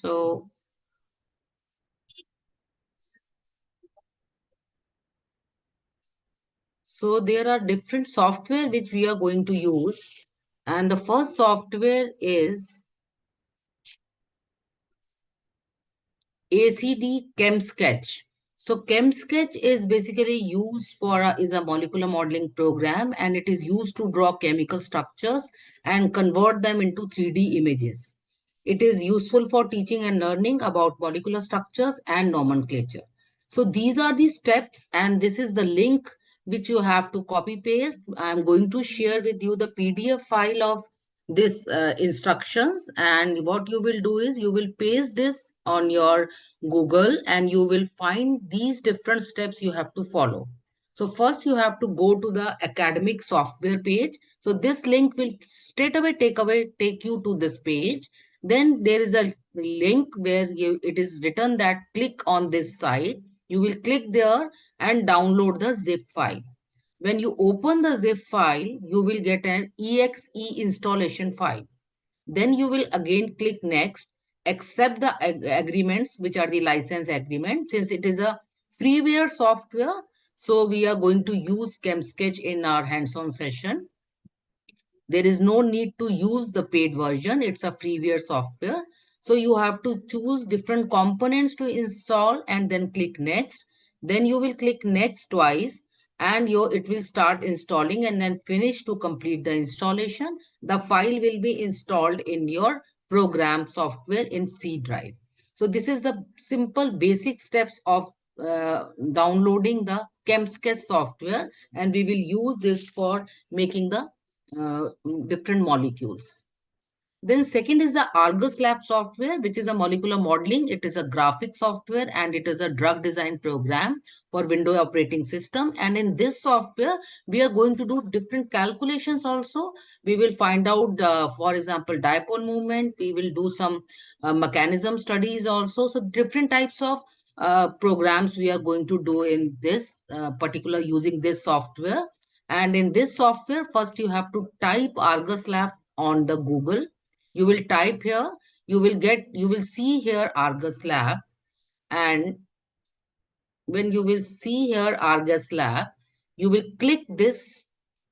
After this, you will find this image, and here you have to click on the download of Argus Lab, and you will click Argus Lab. Then you have to go to downloads and click Argus Lab zip folder. There is a folder. And when you will click that, then it will say extract all. So you will extract all files. After that, when you will extract all file, a new folder will appear with the name of an Argus Lab. And this new folder will be saved, will give you, when you open this, there is an option of setup. So you will click this setup. And when you will click this setup and yes, this, and go to next option, then there is a license agreement. You will click that and you will successfully install this in your computer or on the laptop system. Click here, finish, and it will be uploaded. A shortcut on the screen will appear and it will appear as like this, Argus Lab. This is Argus Lab. So you will get this software. So whenever we are going to do the hands-on session, you will click it here and we'll start doing the exercises, which is going to be done by the expert in the hands-on session. This is for the second software, which is an Argus Lab. Third is the hot potatoes. This will be used to make the quizzes, and it will be used in your teaching learning. And this is the hot potatoes link. It's a home page. Their link is already given here. And then you have to click that and you have to follow the instructions. And there is a download button. Just download that button and you will get this type of a link here. Then it will say select the language. You will select OK, English, and then OK this. It will say welcome. Click next. After that, license agreement. Click next here. After this, the information is here. You are when you are ready to continue with setup, click next. And then after this, it will be setup will be started. Again, you will click next.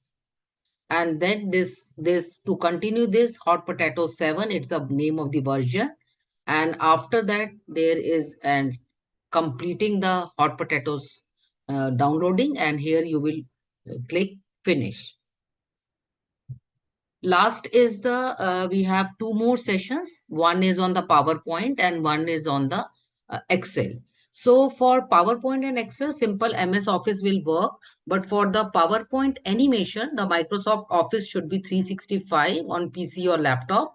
And some online free software will be accessed during the session only, and that we can do on that particular day only. So we simply need Microsoft Office for Power and Excel. And you must remember that we are not marketing any product, and we have tried to use this free software only. And for any paid software, you may install the trial version only. Don't use paid software. So we have to use all the free software. And if you want to ask anything, because I'm going to share the PDF file of these installation also, and you all should be ready with all the software on your PCs or desktop by Monday, because from Monday onwards, we are going to do the hands-on session from 3:15, and there will be a different exercises which we are going to do in the session, which will be taken by the expert. And after that session, there will be an activity session, and within that hour, only 1.5 hours, you have to complete that assignment, and you have to submit that assignment on the learning management system of My E-Class. And that will be the next that installation, and everything will be explained by Shrutika. She is a technical person here.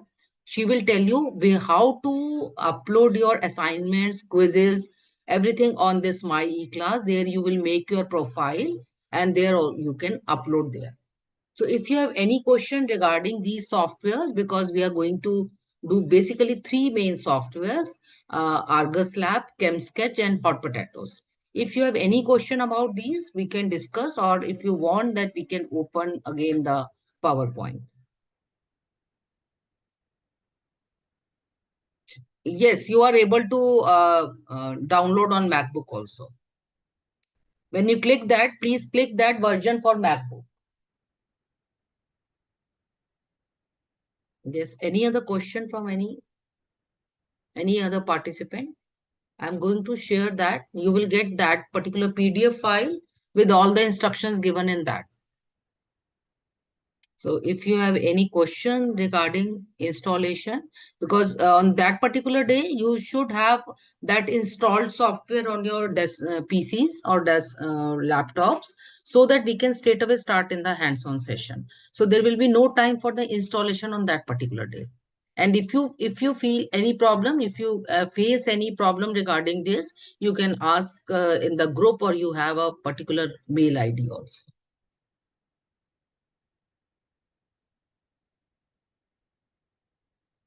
Any other question?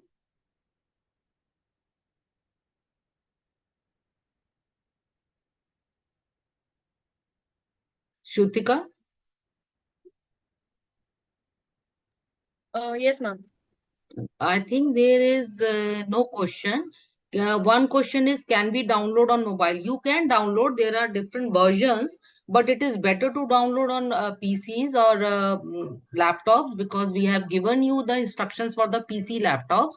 Since we have to do the hands-on, so it's better to start on the laptops or computers only. Yes, they support on iPad, but we have to take the iPad versions. We have shared with you a simple laptop versions, not the mobile versions.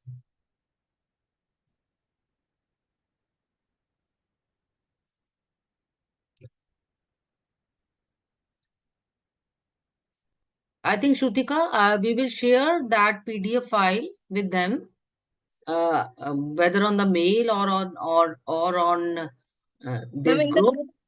the group also we can send, and we can upload on My Class as well. Okay, that's fine. So I'm going to share with you. You can share here only, right? Sure. Yeah. Shrutika, I think you can start on this or on the next session. Okay. My E-Class. Okay. Thank you.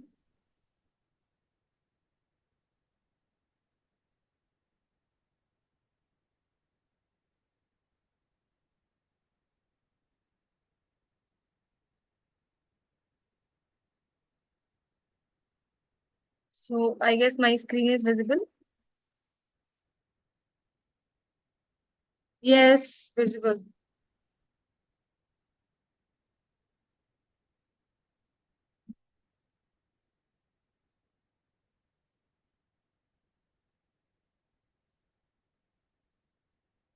So in this technical session, we'll be learning how to access your course and how you'll be accessing the feedback forms, recordings of the sessions that are going live. So you can access those recordings as well. So what you have to do is you have to basically we'll be accessing all these recordings and feedback forms on my e-class, and my class is a learning management system which is based on Moodle. So in this session, we'll be doing the steps to log into my class, where you will be finding everything, your assignment, quizzes, projects, recorded live session, feedback forms, any other informations that also be uploaded on my class. So what you have to do is you have to write myclass.academy on your web browser, be it Chrome, be it Safari, or any internet explorer. You have to write myeclass.academy, and you have to click on the first link that appears on your web browser. So if this screen appears that has been shown in this slide on the right hand side, that means you have entered my class. On the top right corner, you will see that there is an option to login. You have to click on login. When you click on login, this screen will appear. This screen will ask you for your registered mail ID and your password. Our team is working to send you your password to your registered mail ID. If you have not received this mail yet, please wait till evening. You will be receiving this mail. This mail will have your password to access my e-class. Your username will be your registered mail ID. So what you have to do is, you have to write your username where rajdhana1999@gmail.com has been written.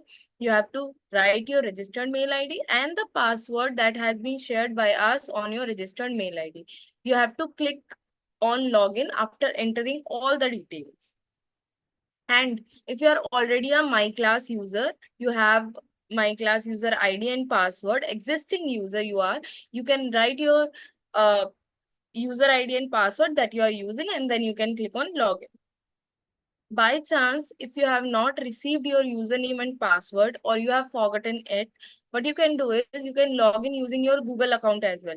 So on the right hand side where red box has been created, it will ask you to log in using your account on Google. You have to click on it and you can select your Google account by which you want to access your My E-class. So when you select your account, you can create your password and you can log into My E-class. After successful login to my e-class will ask you to change your password. So you have to change your password. Your current password is the password that has been shared by us on your registered mail ID, and the new password you will be creating by your own. The new password should be of at least 8 characters, and it should consist of at least 1 digit, 1 lowercase, 1 uppercase, and 1 special character. For example, at, underscore, hash. It is up to you which special character you are using. But these 4 characters should be there. 1 small, 1 digit, 1 lowercase, 1 uppercase, and 1 special characters. These should be there. And the password should be of at least 8 characters. So new password you will be creating, and then you will be writing your new password again. Save changes. When you click on save changes, your password will be changed, and the one-time password that has been shared on mail will not be accessible to you. For further login, you have to use your new password only. Your old password will not work while you log in further to my e-class. You have to log in using your new password only. So when you click on save changes, you will see this screen, which is basically dashboard. So how you will reach to your course? On the top left corner, can you see 9 dots and written as category of courses? You have to click on it, and then you have to click on training and workshops in the drop box. When you click on training and workshops, there will be a screen which will have many courses running on my class right now. So you have to click on your course, which is ORC-002 Chemistry, Future of Chemistry Education. You have to click on the written part. Here you have to click where it is written as ORC-002 Chemistry, Future of Chemistry Education. So when you click on it, this screen will appear. If you can see that your course name has been written over here, Future of Chemistry Education, and you can see topic 1, topic 2, topic 3, and topic 4. That means you have entered your My Class. These topics will be changed as recorded live sessions, feedback forms, assignments and quizzes, some instructions. These will be renamed further by the team. So you have to reach to this course. You have to this is your destination where you have to reach. Sometimes what happens is your screen will ask for enrollment key. This is completely optional step. So if your screen asks for the enrollment key, you have to write ORC-2105 and click on Enroll Me. When you click on Enroll Me, this screen will appear. That means you have entered your course. So after clicking on this poster, if you can see this screen and enrollment key step is not there, that does not mean that you are doing it wrong. No. Enrollment key is an optional step in case you are not able to get to your course. If you are just after clicking this, you are reaching here, it is completely okay. So this is how you will be reaching to my e-class. So if you have any query, if you get any query while accessing my class, you can reach us out on our WhatsApp number. You can write us on our WhatsApp number and we'll resolve your queries. So till now, if you have any doubt, you can ask.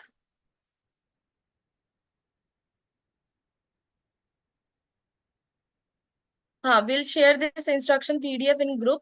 Also, we are sharing it with the mail where your username and password will be shared.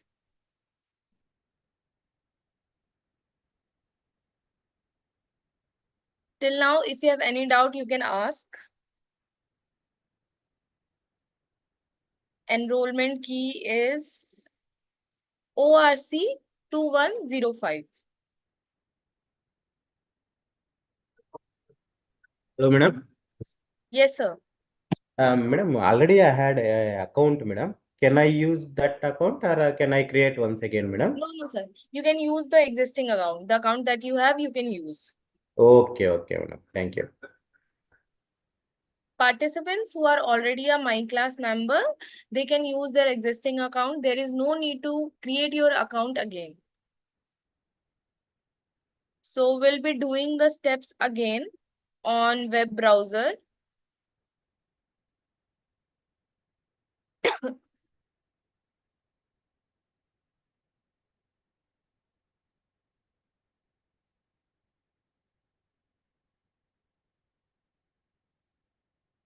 So I guess my screen is visible to everyone. Yes, Shruti. We'll be just writing myclass.academy over here.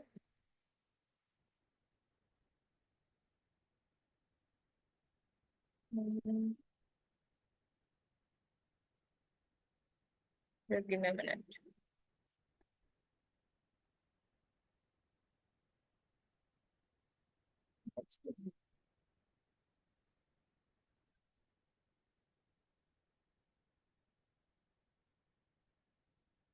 myclass.academy.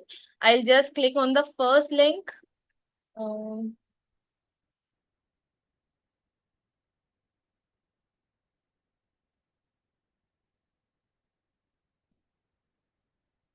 See.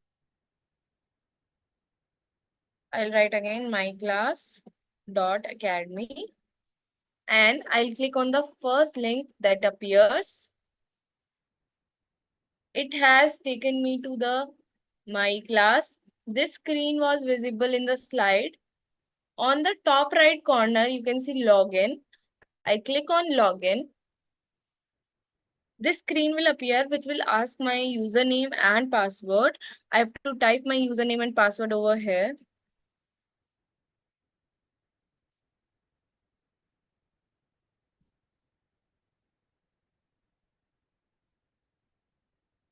as I am already a My Class member, so the screen will not ask me to change my password. This step will appear in yours chance when it will ask you to log in, right? So that password changing step has been skipped. So our next step was that we have to, on the left corner, there are nine dots with category of courses. We have to click on it and we have to click on training and workshops. So when we click on training and workshops and we scroll down a little, there are many courses that appears on My Class. So our main aim to reach to our course, which is ORC-002-Chemistry, Future of Chemistry Education. Please note that do not click on poster, click on the written. See, I am clicking on the poster, but it is not opening, right? So I have to click on the written part where it is written as ORC-002 Chemistry. I'm able to reach this course. That means I have reached to my destination where topic 1, topic 2, topic 3, topic 4 has been written. It will be replaced by recorded live sessions, feedback forms, assignments and quizzes. So these topics will be replaced later on, and here you will be finding all the things important for this course. So this is how you will be accessing your My Class. And if you have any doubt, you can ask me, you can unmute yourself and you can ask me.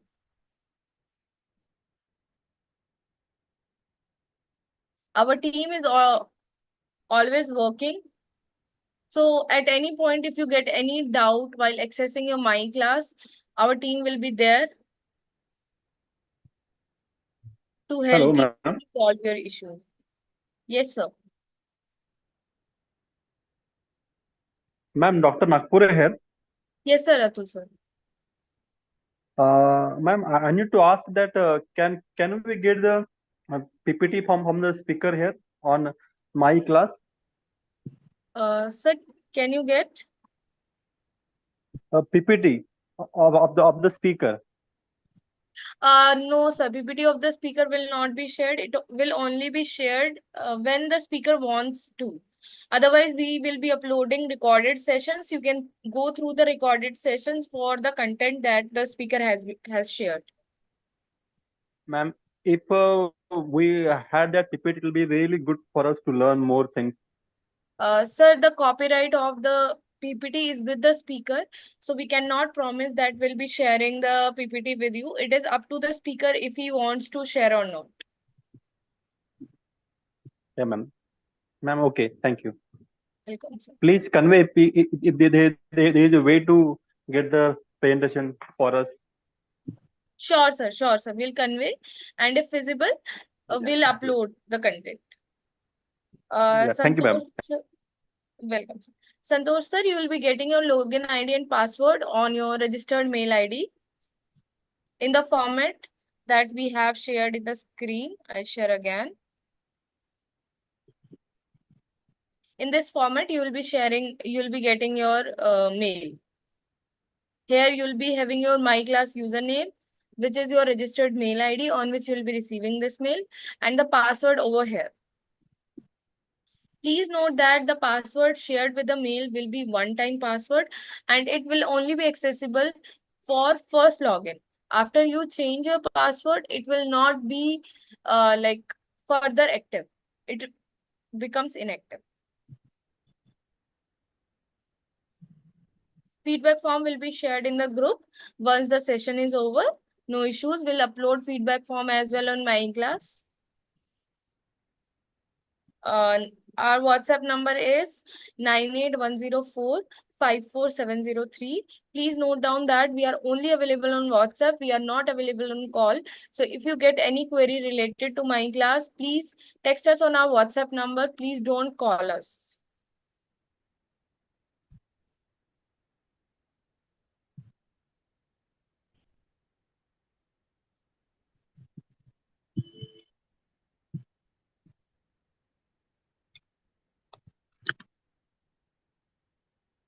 Yes, participant, you can ask.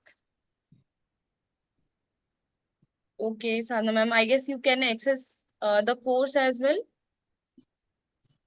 Yes, ma'am. Okay. So everyone, please, we have a day off, that is tomorrow. You can access your my class. You can try log into your my class, and if you are facing any issue, you can share on Monday, as there will be query session on Monday also, and you can drop your query to our WhatsApp number as well. Accessing my class is very important because you will be getting all the quizzes, assignments, projects, everything on your my class. So it is very important to access your my class.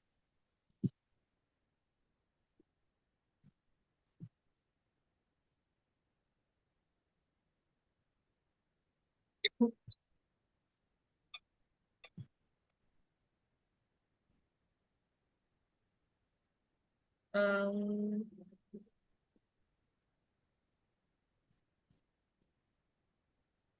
Chandrapa sir, we have shared the screen in which our WhatsApp number has been given 98104-54703. This number is also in the group. So if you get any issue related to my class, you can drop your question in the chat box in the group as well. Feedback form will be shared once the session is over. We'll share the feedback form.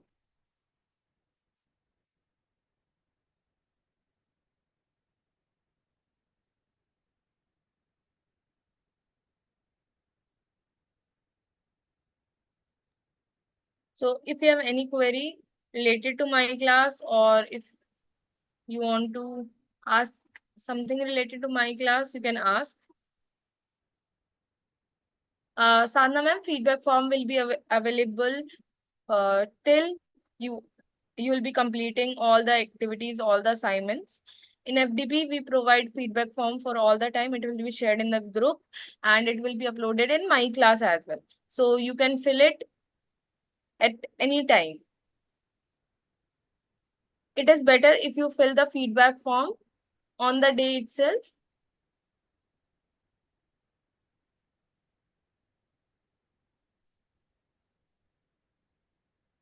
Shrutika, you can share feedback form here. Shrutika? Yes, ma'am. I'm sharing. Since there is no question, so they can fill their feedback form for the day today. Sure, ma'am. I'm sharing. Just a minute.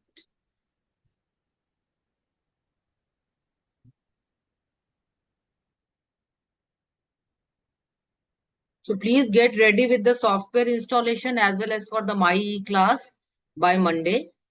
And we will have a next session on Monday at 9:30.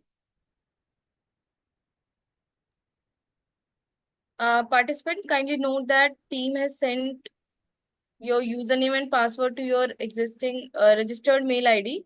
So please check your registered mail ID once for accessing my class as well. Yes, ma'am, I got.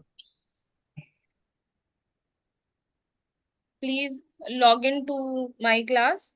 Meanwhile, team will be sharing the feedback form.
All the instruction will be shared in the WhatsApp group.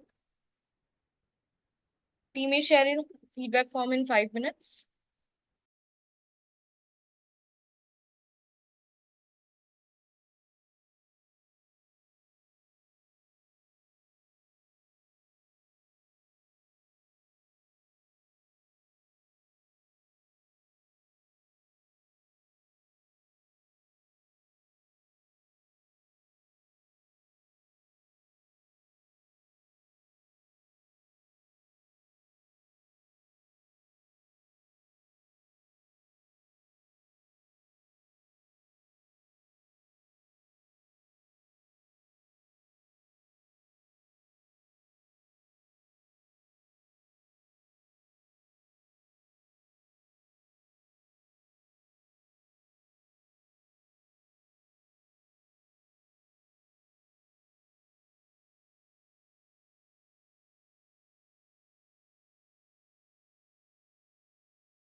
Excuse me, ma'am.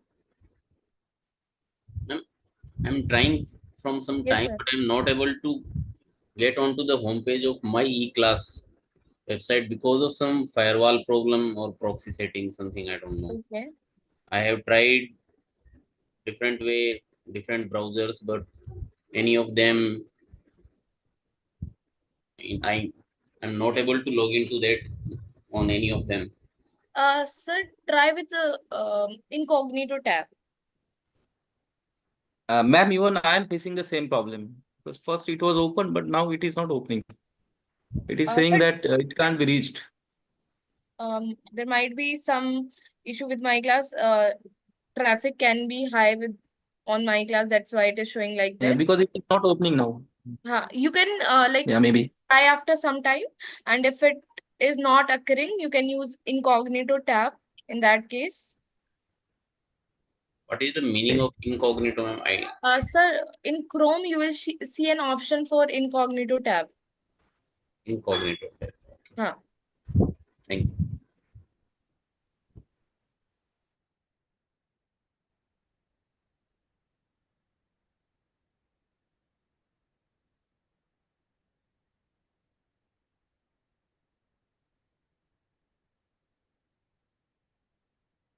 You can try after some time. Due to traffic, my class might not be working now.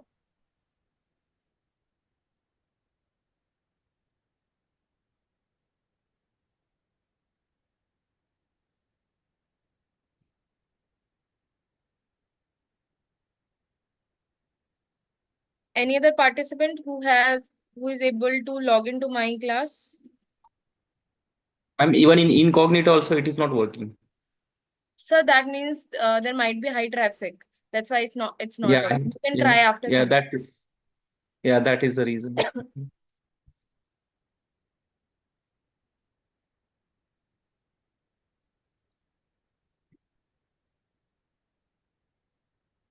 Meanwhile, you can fill the feedback form. Team has shared the feedback form.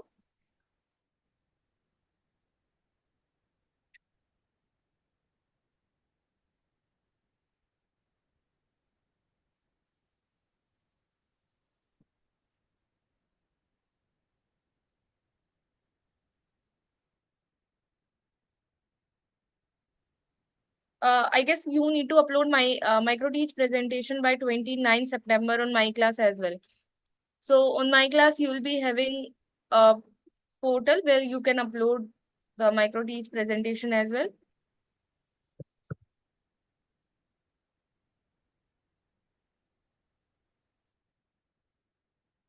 Relieving letter should be submitted to our official mail ID. We are dropping the mail ID in here. But for getting the relieving letter, we will have to go to the college, and the college timings are same as the timing we have on this. Can you repeat, sir? Ma'am, to get the relieving letter from the college, I will have to go to college, and Yes, then sir. like I'm having the class here and going college at the same time is difficult thing. Sir, but you have to submit it before the timeline. What is the timeline, ma'am? Sir, by 25th September, you can submit. Okay. Thank you.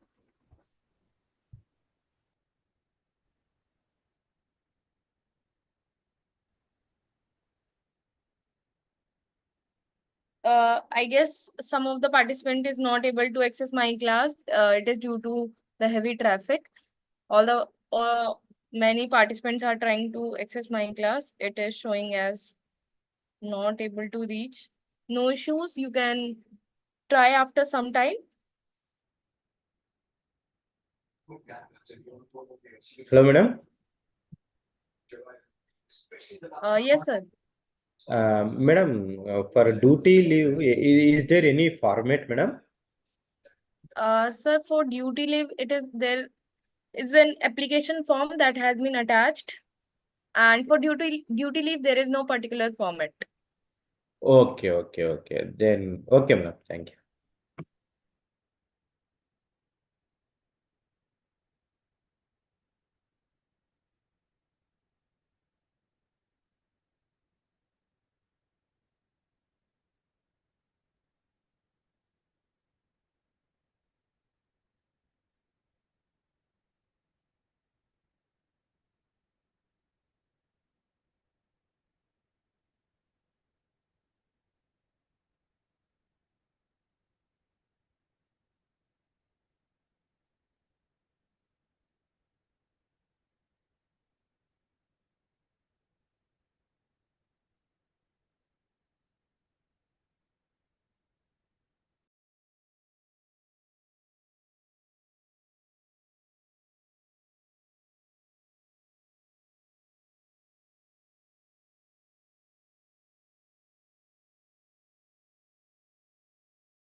Chinmay sir, you have asked as it is online, we are not supposed to get any duty leave.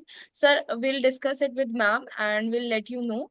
You can drop your query in the group as well so that ma'am also check this. Kumar Krishanand sir, there are 2 letters that need to be submitted. But one is NOC cum application form that for which the format has been attached in the brochure, and second is duty leave that you will be getting from your college. Feedback form, okay, we'll be sending again. Ma'am, where is the feedback form? Sir, we have shared in the chat box. We are also sharing it in the group.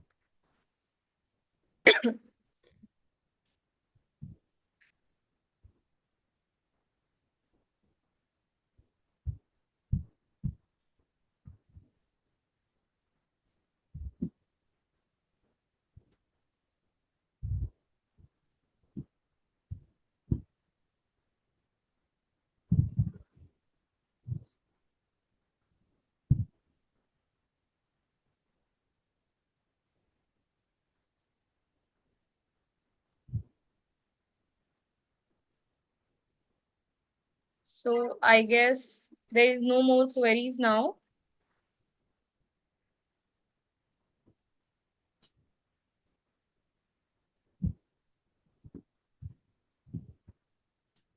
Ma'am, NOC and application form is similar, that we have combined NOC and application form. Academic leave letter is different. Relieving letter is not NOC. NOC is application. NOC is no objection certificate, that your college has no objection from you that you are attending this program, and duty leave letter is, or academic leave letter is, that your college is considering you on duty and you are attending this program from your home. Ma'am, it is like relieving order from our college only, right? To attend this Yes, program. yes, Yes. yes. So we can write the relieving letter also. Yes. Yeah. So I have one format. Maybe I can share it here. Ma'am, you have uploaded during the Google form submission. So that is NOC form. Okay. Any format is there for the No relieving? format is there. You can ask your college just to write that you are attending this program from this date to this date, and they will consider you on academic leave. Yes, ma'am. Thank you. I had sent my relieving letter in the group. We'll see.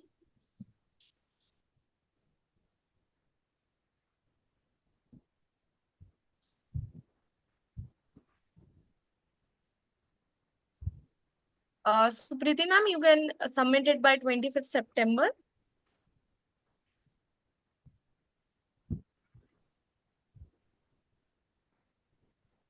Ma'am, can we submit feedback in the evening? Yes, sir. You can submit.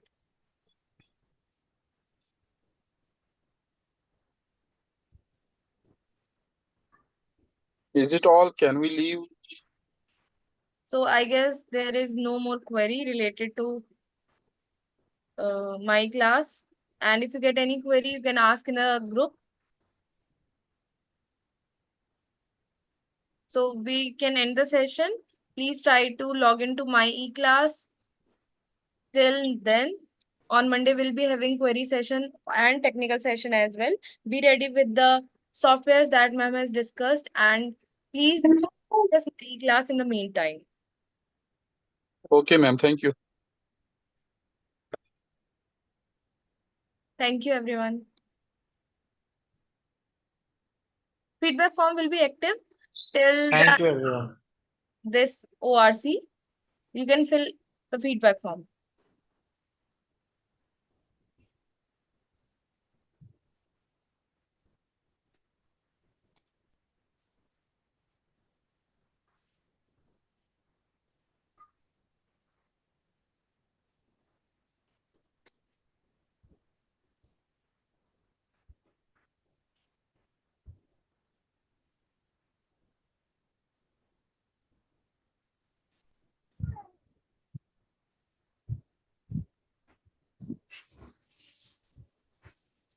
Supriti ma'am, you can ask your college if they can send it to your mail.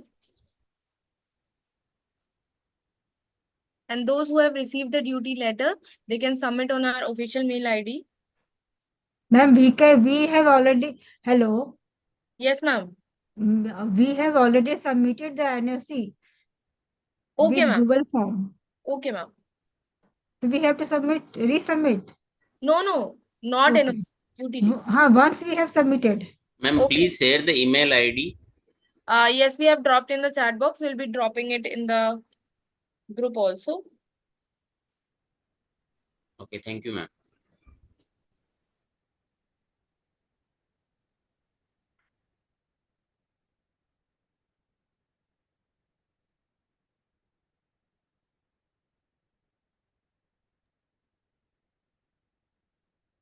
Everyday feedback form will be shared. Ma'am, can we submit duty leave and relieving letter in same letter? Duty come relieving letter?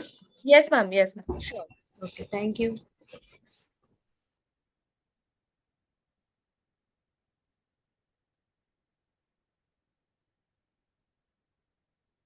So we can end the session. The next session is on Monday, 9:30 a.m. Please join the session 15 minutes before and have a stable internet connection while you are attending the session. Thank you, everyone. Reena ma'am, do you want to add something? No, I think it's okay, Shrutika. It's fine. So we will meet on Monday. Have a nice weekend. I think we can close now, Shrutika. Okay, Thank you, ma'am. ma'am.